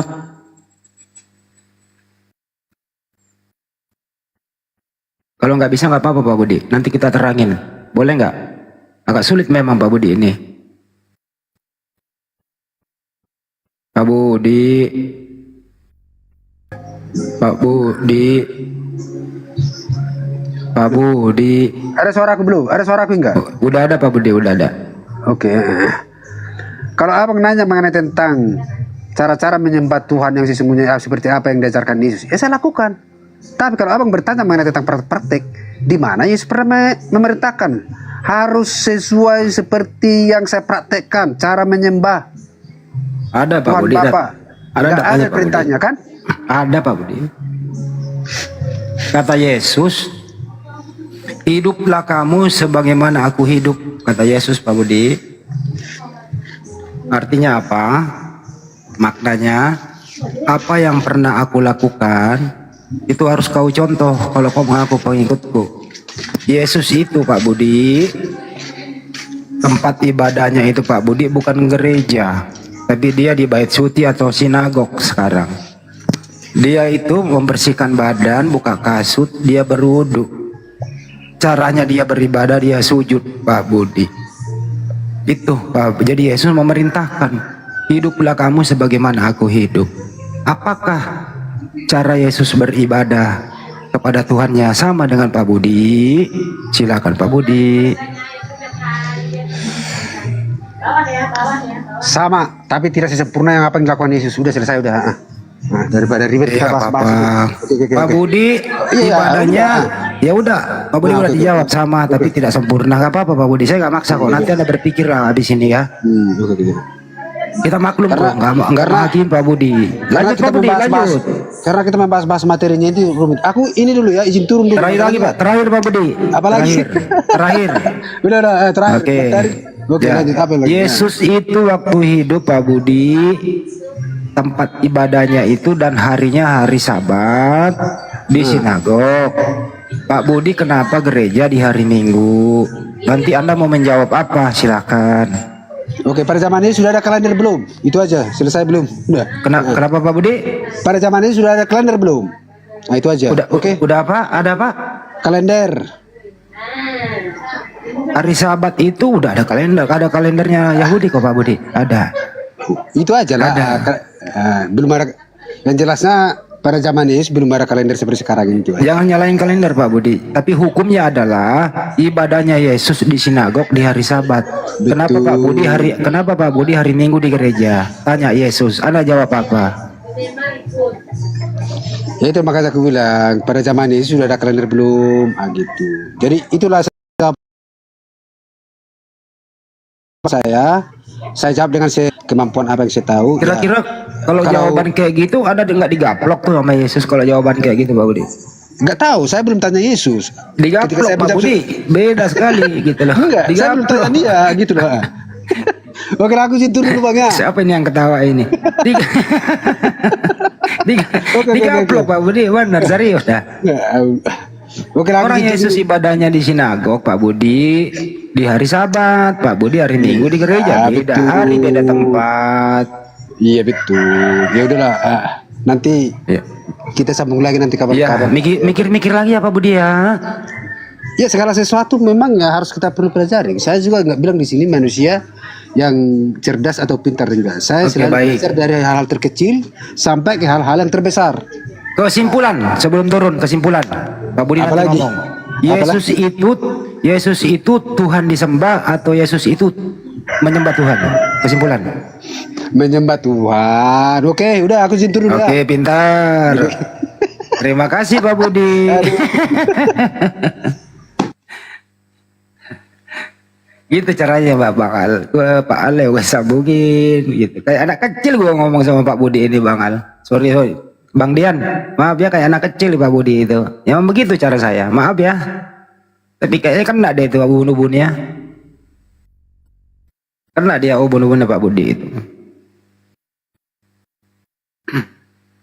Iya, Jadi Pak Budi itu itu sebenarnya dari beberapa kali dialog dan dia memang tidak menyembah Yesus memang. Tapi ya itu permasalahannya adalah dia nggak bisa move on dari agama yang lama, padahal agama yang lama itu kan menyembah 3 Tuhan kan. Nah, itu. Jadi memang satu sisi kalau kita mau pendekatan ke dia bukan masalah ketuhanan Yesus lagi, tetapi bagaimana meyakinkan bahwa Yesus itu mengamanatkan, menubuatkan akan Islam dan Nabi Muhammad SAW kepada orang-orang yang pengikut dia. Nah, nubuat-nubuat ini kan ada dalam perjanjian lama maupun perjanjian baru juga ada kan. Salah satunya tadi itu bahwa kerajaan Allah itu akan diberikan kepada bangsa lain. Nah, bangsa lain itu kalau menurut Kristen kan adalah bangsa Romawi. Padahal Romawi kan konsepnya pagan, ya, menyembah Trinitas. Nah, itu yang harus kita pahamkan sama mereka bahwa kalau mereka menafsirkan bangsa lain itu adalah bangsa Romawi, maka itu memang salah gitu. Karena bangsa Arab lah dengan ajaran Islamnya yang benar-benar menyembah Allah saja satu-satunya. Sedangkan selebihnya bangsa Eropa itu sampai sekarang masih menyembah multi Tuhan kan seperti itu. Nah, itu yang mereka nggak paham di situ. Pelajari tadi Bang Al. Ya silakan. Kalau saya pelajari Pak Budi ini tadi dia udah monoteis. Cuman syariatnya aja ya. Jadi dia sudah tidak trinitas, dia udah monoteis, dia menyembah. Oh iya, kalau itu udah lama memang Bang Endi. Dari dulu dia memang sudah monoteis dia tuh. Udah, cuma masalahnya dia meyakini bahwa begini. Tidak masalah saya menyembah Allah Bapa, tapi saya tetap berada di Kristen gitu kan. Nah, dia bilang kan seperti itu. Jadi tidak ada masalah bagi dia gitu. Padahal kan baik kekristenan, ajaran Yesus maupun ajaran Musa itu kan sudah diabrogasi, nasah mansukh itu dengan datangnya syariat Islam. Tuh. Jadi memang seperti ucapan Rasulullah, ya, barang siapa dari Yahudi dan Nasrani yang mendengar tentangku dan mereka tidak beriman kepadaku, maka mereka akan masuk ke dalam neraka jahanam. Kan itu. Nah, itu. Oke, lanjut teman-teman. Agak noise saya di. Ya, ini Pak DX ini Bang Zuma monitor. Ini katanya guru tadi nih, guru mau nantang Bang Zuma nih. Ya, Pak DX ya. Silakan. Silakan Pak D. Jadi kesimpulannya ya, jadi saya belum kelar. Jadi Pak Budi ini tadi itu udah monoteis. Tinggal dipoles. Masih belum puas juga ini. Tinggal dipoles. Lanjut. Saya nyari makan dulu ya. Tinggal dipoles Pak Budi ini mengenai syariat dan hukum-hukumnya. Dari situ dia mandeknya di situ. Semoga. Halo, assalamualaikum, Bang Andi, pengen kamar mandi nih. Bang Andi. Waalaikumsalam warahmatullahi wabarakatuh. Pasien Bang Andi itu harus di dosisnya tambahin Bang Andi. Udah mulai ini tuh. Bang Andi harus kuat ininya. Kaki pasien Bang Andi banyak banget. Ini dari Muslim kah? Dari Muslim kah? Alhamdulillah Islam lah dari dulu untuk mengikutin Bang Andi mulu. Bang Andi tambah dosisnya Bang Andi. Sedikit boleh saya nambahin sedikit. Sini sedikit ya. Iya. Pak John sebentar. Jadi begini ya. Saya nanggapi Bang Andi dulu ya. Begini teman-teman ya. Bukan berarti mentang-mentang Kristen itu dia sudah monoteis, dia tidak menyembah Yesus, dia selamat, enggak. Karena kan kita tahu bahwa baik itu Yahudi dan Nasrani ya, yang tidak masuk ke dalam ajaran Islam, walaupun dia sudah taat dengan Taurat ataupun dia taat dengan Injil, dia pengikut setia Yesus, dia tidak menyembah Yesus, dia hanya menyembah Allah Bapa saja menurut mereka atau Yahweh saja. Tidak selamat kalau selama dia tidak convert ke dalam Islam. Nah, ini harus kita jelaskan kepada mereka gitu. Sehingga ketika kita tahu bahwa mereka sudah tidak lagi menuhankan Yesus, bukan berarti selesai ya tugasnya memang. Ya, bukan berarti selesai. Maka tahap selanjutnya dan yakin dengan kebenaran Islam, begitu. Dan ya lanjut. Ya tadi saya maksud Bang Al di situ, tapi terpotong-potong. Saya kalau ngomong ada yang ngomong tuh saya berhenti, terpotong-potong tadi. Maksud saya adalah Pak Budi udah monoteis, bukan berarti dia selamat. Banyak orang kok mengaku ada Tuhan tapi tidak beragama, tidak ada aturan. Jadi tadi saya maksud harus ada syariat, harus ada hukum. Di manakah itu ya di Islam? Di luar Islam ya celaka lah kau. Itu maksud saya ke sana Bang. Tapi tadi terpotong-potong Bang Al. Kira-kira gitu. Oke, Bang Dik, selamat siang Bang Dik. Aku tadi mendengarkan tertarik juga aku Bang mengenai tentang monoteis apa tadi. Ya silakan Bang. Jadi gini Bang, kalau begini ya, banyak saudara-saudara muslim juga mengatakan, aku kan dari Kristen aku ini ya, banyak saudara-saudara Muslim mengatakan katanya yang monoteis ataupun yang bertuhan Pak satu. Doni ini Muslim Kristen Bang? Saya Kristen. Kristen Bang. Oh Kristen, iya lanjut Bang. Nah, jadi kan ada yang bilang bahwasannya yang bertuhan satu itu adalah Muslim katanya gitu ya. Jadi sementara kita harus melihat tentang agama itu kan harus mengerti dulu apa itu nama agama, agnostik, ateis, monoteis. Kan harus memaham dulu kita kan. Mengenai yang monoteis ataupun Tuhan yang satu adalah Muslim, bagaimana dengan agama Sikh atau agama Permalim atau agama yang lain? Mungkin di daerah-daerah Indonesia kayak seperti agama Sikh belum diakui di negara kita, tetapi di negara lain ataupun contohnya daerah India diakui. Walaupun di Indonesia ini agama Sikh sekitar 50.000 orang pengikutnya, tetapi mereka belum diakui agama. Nah, apakah itu mereka termasuk Muslim juga seperti Parmalim, menyembah hanya Tuhan yang satu? Udah Bang? Iya Bang, silakan Ya. Bang. Bang Al yang mau jawab apa gimana Bang Al? Oh bebas Bang yang menjawab. Ya saya minta izin dulu ke Ustadz saya. Bang Al, Boleh silakan. saya jawab. Boleh saya Silakan. jawab. Iya. Oke ya, jadi gini ya. Agama yang benar-benar murni tauhid itu cuma satu, yaitu Islam ya. Selain Islam itu tidak bisa dikatakan tauhid ya. Jadi ada perbedaan antara monoteis dan tauhid. Itu dua hal yang berbeda ya. Kalau monoteis iya Tuhannya satu, tapi kalau tauhid dia satu bukan hanya dalam makna satu Tuhan saja, tidak, tetapi baik secara peribadatan ya, kemudian baik secara teologi maupun secara penghambaan itu total hanya kepada Allah saja. Jadi yang dimaksud dengan tauhid itu bertuhankan Allah, bukan bertuhankan yang lain, begitu Pak. Ya, bertuhankan yang lain, misalnya nyembah batang kayu, satu aja Tuhannya batang kayu, itu tidak disebut tauhid. Begitu Pak. Jadi ada bedanya. Lanjut. Oke, makasih. Berarti tadi jawabannya, kesimpulannya berarti monoteis itu bukan berarti Muslim kan gitu? Iya. Karena banyak yang monoteis juga kan. Kemudian Yahudi juga kan monoteis, tapi mereka kan bukan Muslim juga. Dan lain-lain seperti katakanlah Saksi Yehova monoteis juga, Kristen Saksi Yehova. Mereka menyembah hanya satu Tuhan. Juga ada juga agama Kristen yang baru bahwasannya tidak mengimani namanya Trinitas ataupun Tritunggal. Mereka hanya mengimani satu namanya, yaitu Yesus Kristus. Sementara mereka hanya menyembah satu juga. Hindu menyembah satu juga. Saksi Yehova menyembah satu juga. Nanak ini menyembah satu juga. Itu udah saya potong Bang. Saya potong Bang. Ini harus diperjelas nih. Ini udah saya potong Ya. Bang. Monoteis maksudnya di sini Bang, bukan monoteis duniawi, tapi monoteis samawi. Artinya satu Tuhan bersumber dari Sang Pencipta itu. Banyak orang monoteis. Ntar dulu Bang, jangan diem dulu ya. Banyak orang monoteis, tapi benar nggak tuh Tuhannya yang satu itu? Mari kita cek kan gitu. Banyak orang monoteis. Unitarian monoteis, Saksi Yehova monoteis. Tapi benar nggak Tuhan yang disembah itu? Artinya apa? Monoteis ini ada yang duniawi, ada yang samawi. Samawi itu ya berasal dari langit. Itulah ilmu dari sana, yaitu di kitab suci. Nah, itulah diajarkan di sana. Jadi bedakan antara monoteis samawi dengan duniawi Bang. Kira-kira gitu. Oke, artinya Bang, berarti sebelum adanya Muslim,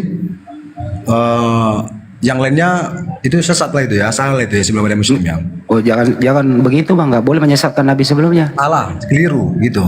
Nggak boleh begitu, salah Anda.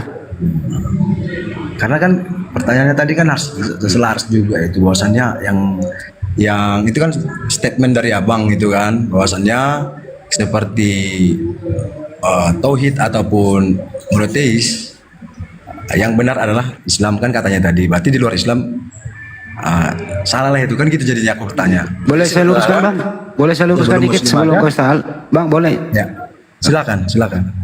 Jadi ada 25 nabi di Al-Quran. Gitu ya. Ya semua itu monoteis. Semua itu muslim, berserah diri kepada Tuhannya.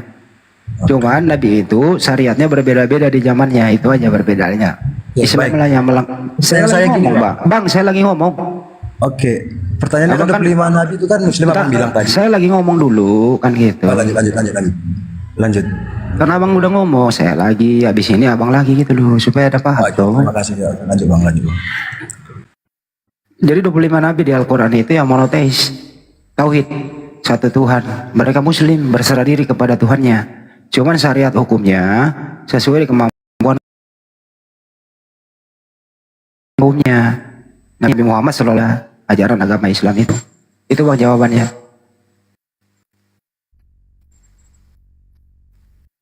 Mau dibantah bang, silakan.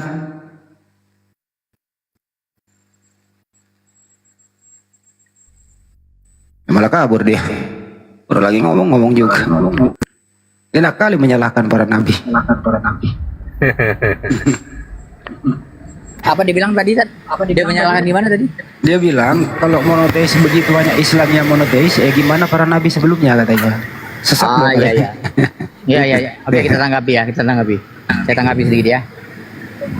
Perlu dipahami bahwa Islam itu ya bukan dimulai dari Nabi Muhammad SAW. Agama Islam itu adalah agama semua para nabi. Nabi Muhammad SAW itu mengatakan bahwa semua nabi itu berasal dari satu bapak dalam sebuah hadis ya. Jadi artinya yang mengutus hanya satu. Nah, dalam konteks ini maka kita mengenal misalnya Mosayanik misalnya, pengikut Musa yang setia. Itu adalah Islam pada saat itu. Atau pengikut Yesus misalnya ya. Nah, itu adalah pengikut Mesias, Isa Al-Masih. Dia Islam pada saat itu. Jadi kita ini kan sebenarnya pengikut Nabi Muhammad SAW, tapi kita tidak mengklaim menyandangkan diri kita dengan Nabi Muhammad SAW sebagaimana Yahudi dan Nasrani, tapi kita menyandarkan diri kita dengan Islam. Inna dina indallahi Islam, ya, sungguhnya agama diridalanya Islam. Ya, jadi secara spesifik kita supaya tidak meniru Yahudi dan Nasrani yang menisbahkan diri mereka kepada nabi mereka, tapi kita menisbahkan diri kita kepada agama yang Allah ridhoi, yaitu Islam. Ya, wa may yattabi ghairal Islam fala yuqbalu minhu wa huwa fil akhirati minal khasirin. Jadi Islam dan nabi-nabi sebelumnya itu sejalan. Islamnya meneruskan ajaran nabi-nabi sebelumnya. Jadi semua Islam begitu. Lanjut. Oke, aku tanggapi ya bang. Pernah juga aku dengar itu tentang dari kiai-kiai seperti itu mengatakan bahwasannya sebelum ada Muhammad itu katanya Islam belum ada. Sama seperti begini dia. Kalau ada mengklaim bahwasannya nabi-nabi dahulu adalah Islam, sama dengan seperti kayak misalnya Gajah Mada itu orang Indonesia atau orang mana? Gitu. Enggak pak, Gajah Mada bukan nabi pak. Gajah Mada bukan nabi pak. Bukan perumpamaan bang. Bahwasannya Gajah Mada itu dia. Makanya kan kamu ngerti makna kata Islam nggak? Kamu ngerti makna kata Islam tidak? Bentar bang, sabar bang. Biar aku ngasih tahu nanggapi jawaban abang tadi. Bahwasannya gini ya, aku kan mengambil dari Islam juga. Begini dia, katanya gini. Ada yang nggak usah bawa omongan orang, nggak usah Anda bawa dari Al-Quran saja kalau mau bantah saya. Karena kalau dari omongan orang itu bukan parameter ya. Bantah dengan Al-Quran ya, atau dengan hadis ya. Jangan ucapan Kiai Anu, Kiai ini, Kiai Unu, jangan. Itu bukan parameter kebenaran. So, aku biar nggak salah klaim-klaim gitu bang, biar nggak emang klaim misalnya kan. Sebelum ada Indonesia, kita izin. Sebelum ada dulu. Jangan diperpanjang dulu. Ini masih monotheism dulu. Bagaimana dengan menurut Anda? Bagaimana dengan Trinitas? Dengerin dulu. Bagaimana dengan Trinitas menurut Anda? Apakah dia celaka? Jawab dulu. Jawab. Halo. Jangan terlalu lebar. Tadi udah membahas monoteis, Anda udah paham. Bagaimana dengan Trinitas? Apakah dia celaka? Silakan. Belum. Saya tadi belum monoteis itu belum rampung kita bahas bang. Iya. Sekarang ini dibandingkan dengan Trinitas. Jawab dulu ini. Jawab. Bagaimana dengan Trinitas menurut Anda? Satu-satu dulu.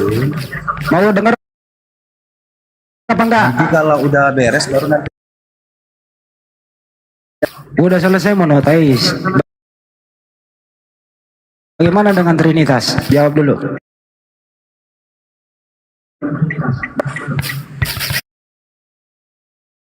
Satu-satu dulu kita bang. Sudah.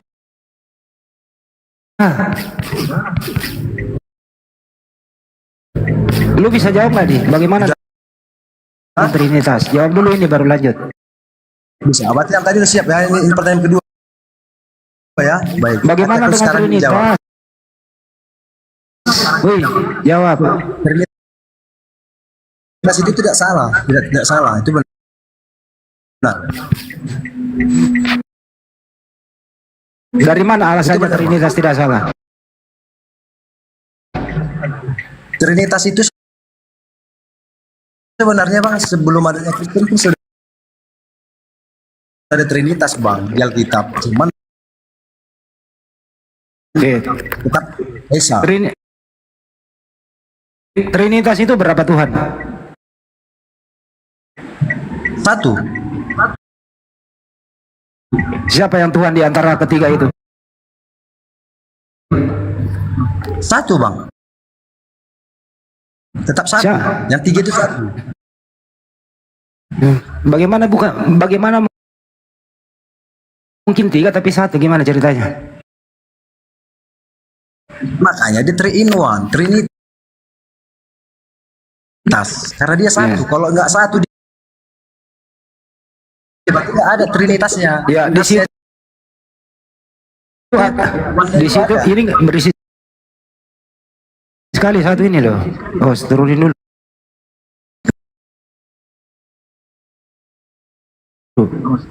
Apa? Ada putra, ada roh kudus. Yang mana yang monoteis itu, Bang? Itu satu.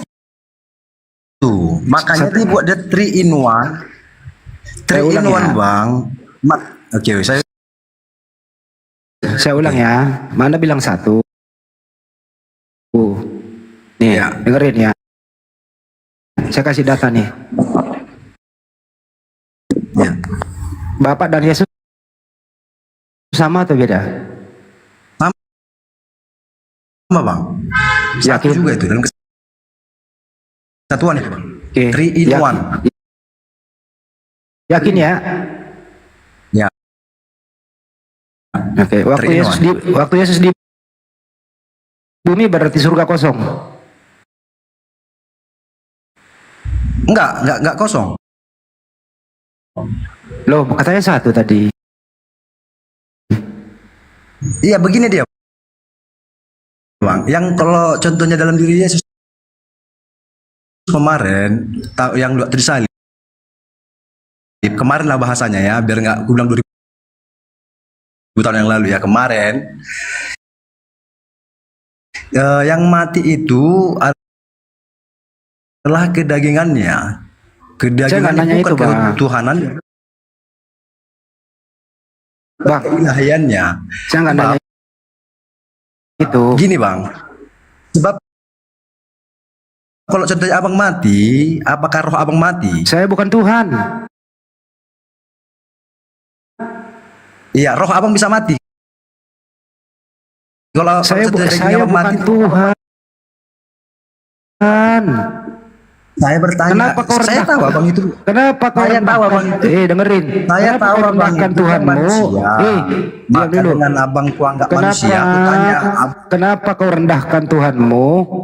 Ya, yang kau ambil contoh abang dengan punya roh enggak? Aku bukan Tuhan. Aku bukan Tuhan. Aku nggak nanya abang Tuhan, aku kan nanya abang kan. Tapi kenapa Anda mengambil analogi ke manusia bahas tentang Tuhan? Nanya abang manusia atau Tuhan, Bang? Bang, kita kembali ke topik ya. Sekarang ini ulangi ya. Ya udah, abang saya jawab atau enggak, bukan gitu pertanyaan saya ya, ulangi. Aku nanya, abang punya roh atau punya nyawa? Punya. Jawab. Punya. Jawab. Punya. Oke. Saat daging abang mati,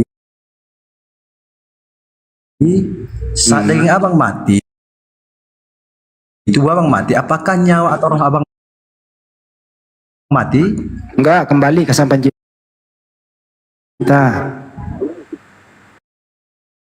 Wah, pintar kali. Jadi sekarang saya nanya. Sekarang lagi saya nanya. Jadi yang gantian. Oke. Lanjut. Yesus itu punya tubuh. Apakah tubuhnya Yesus Tuhan? Tubuhnya itu tubuh manusia, 100% manusia dan 100% Allah yang suci. Yang mana yang Tuhan? Dengerin. Yang mana yang Tuhan dalam diri Yesus? Dalam diri Yesus itu, Bang. Yang mana? Manusia tapi itu Tuhan juga, Bang. Dengarkan dulu pertanyaannya. Arwah- Yang mana? Kok rohnya dengar juga dulu pertanyaan Bang. baru kau menjawab. Ya sudah ku jawab Yang mana yang Tuhan, yang manakah yang Tuhan dalam diri Yesus? Apa bang? Yang mana yang Di Tuhan mana dalam Tuhan? diri Yesus? Apanya yang Tuhan?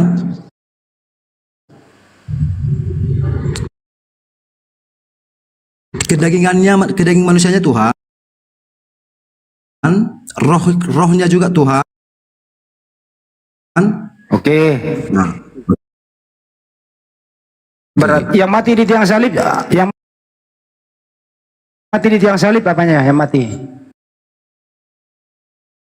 ya, daging kemanusiaannya walaupun kemanusiaannya itu Tuhan juga, dagingnya itu Tuhan juga, tapi rohnya Tuhan juga, Bang. Berarti Tuhan mati.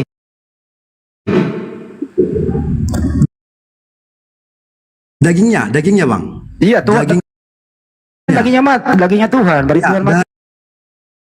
Dagingnya mati dan bangkit kembali. Saya ulang Tapi kembali. bukan berarti Tuhan Dengerin dulu, jangan Sebentar, balik lo Bang. kalau saya tanya, bukan kamu berarti tadi Tuhan tanya itu saya kosong. Itu pertanyaan Abang tadi. Dengerin dulu. Kosong kan gitu. Hei, Pertanyaan ini nggak mendengarkan. Rohnya kan dengarkan. masih ada. Hei, kamu kok banyak ngomong kan kali masih kau. ada. Ini kau ini diskusi apa enggak sih? Hei, dengerin, gantian. Kau bilang tadi dagingnya Yesus juga Tuhan. Berarti Tuhan mati di tiang salib. Setuju atau tidak? Nah, sekarang giliran lu ngomong. Gantian ngomong. Ngocek kau terus.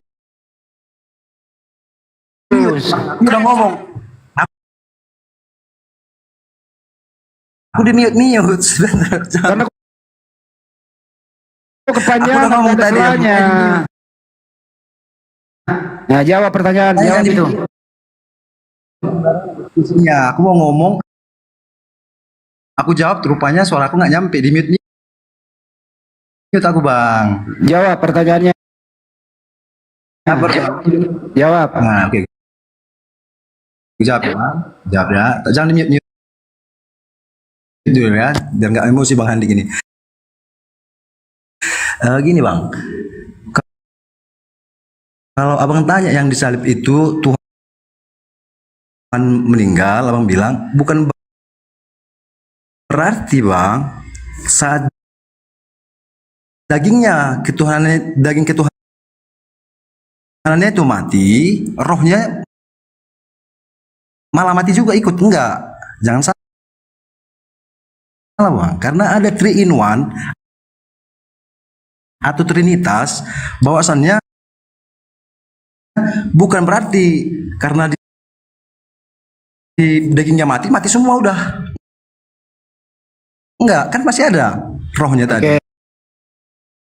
Saya ulang kembali. Itu kan termasuk dalam kembali. Saya ulang, dengerin dulu. Yang mati di tiang salib itu manusia atau Tuhan? Daging sama rohnya termasuk dalam 3 in 1. Saya ulang kembali, saya ulang. Ya? Dengarkan. Yang mati di tiang salib manusia atau Tuhan? Manusia atau Tuhan? Maksudnya? Bahasa Indonesia, saya ulang. Saya ulang ya, bahasa Indonesia nih. Saya ulang bahasa Indonesia. Yang mati di tiang salib adalah A manusia, B Tuhan. Jawab. Biar saya bantu Muslim ya untuk mengerti tentang apa ini ya, Tuhan atau manusia itu ya. Begini Bang, saat Tuhan menjadi jawab manusia, saja. Saya enggak jawab saja Kak. Yang mati di tiang salib adalah A manusia. Materialistik duniawi bisa dengan akal. Saya ulang lagi Pak D, saya tes bahasa Indonesia. Pak D, saya tes bahasa Indonesia. Indonesia.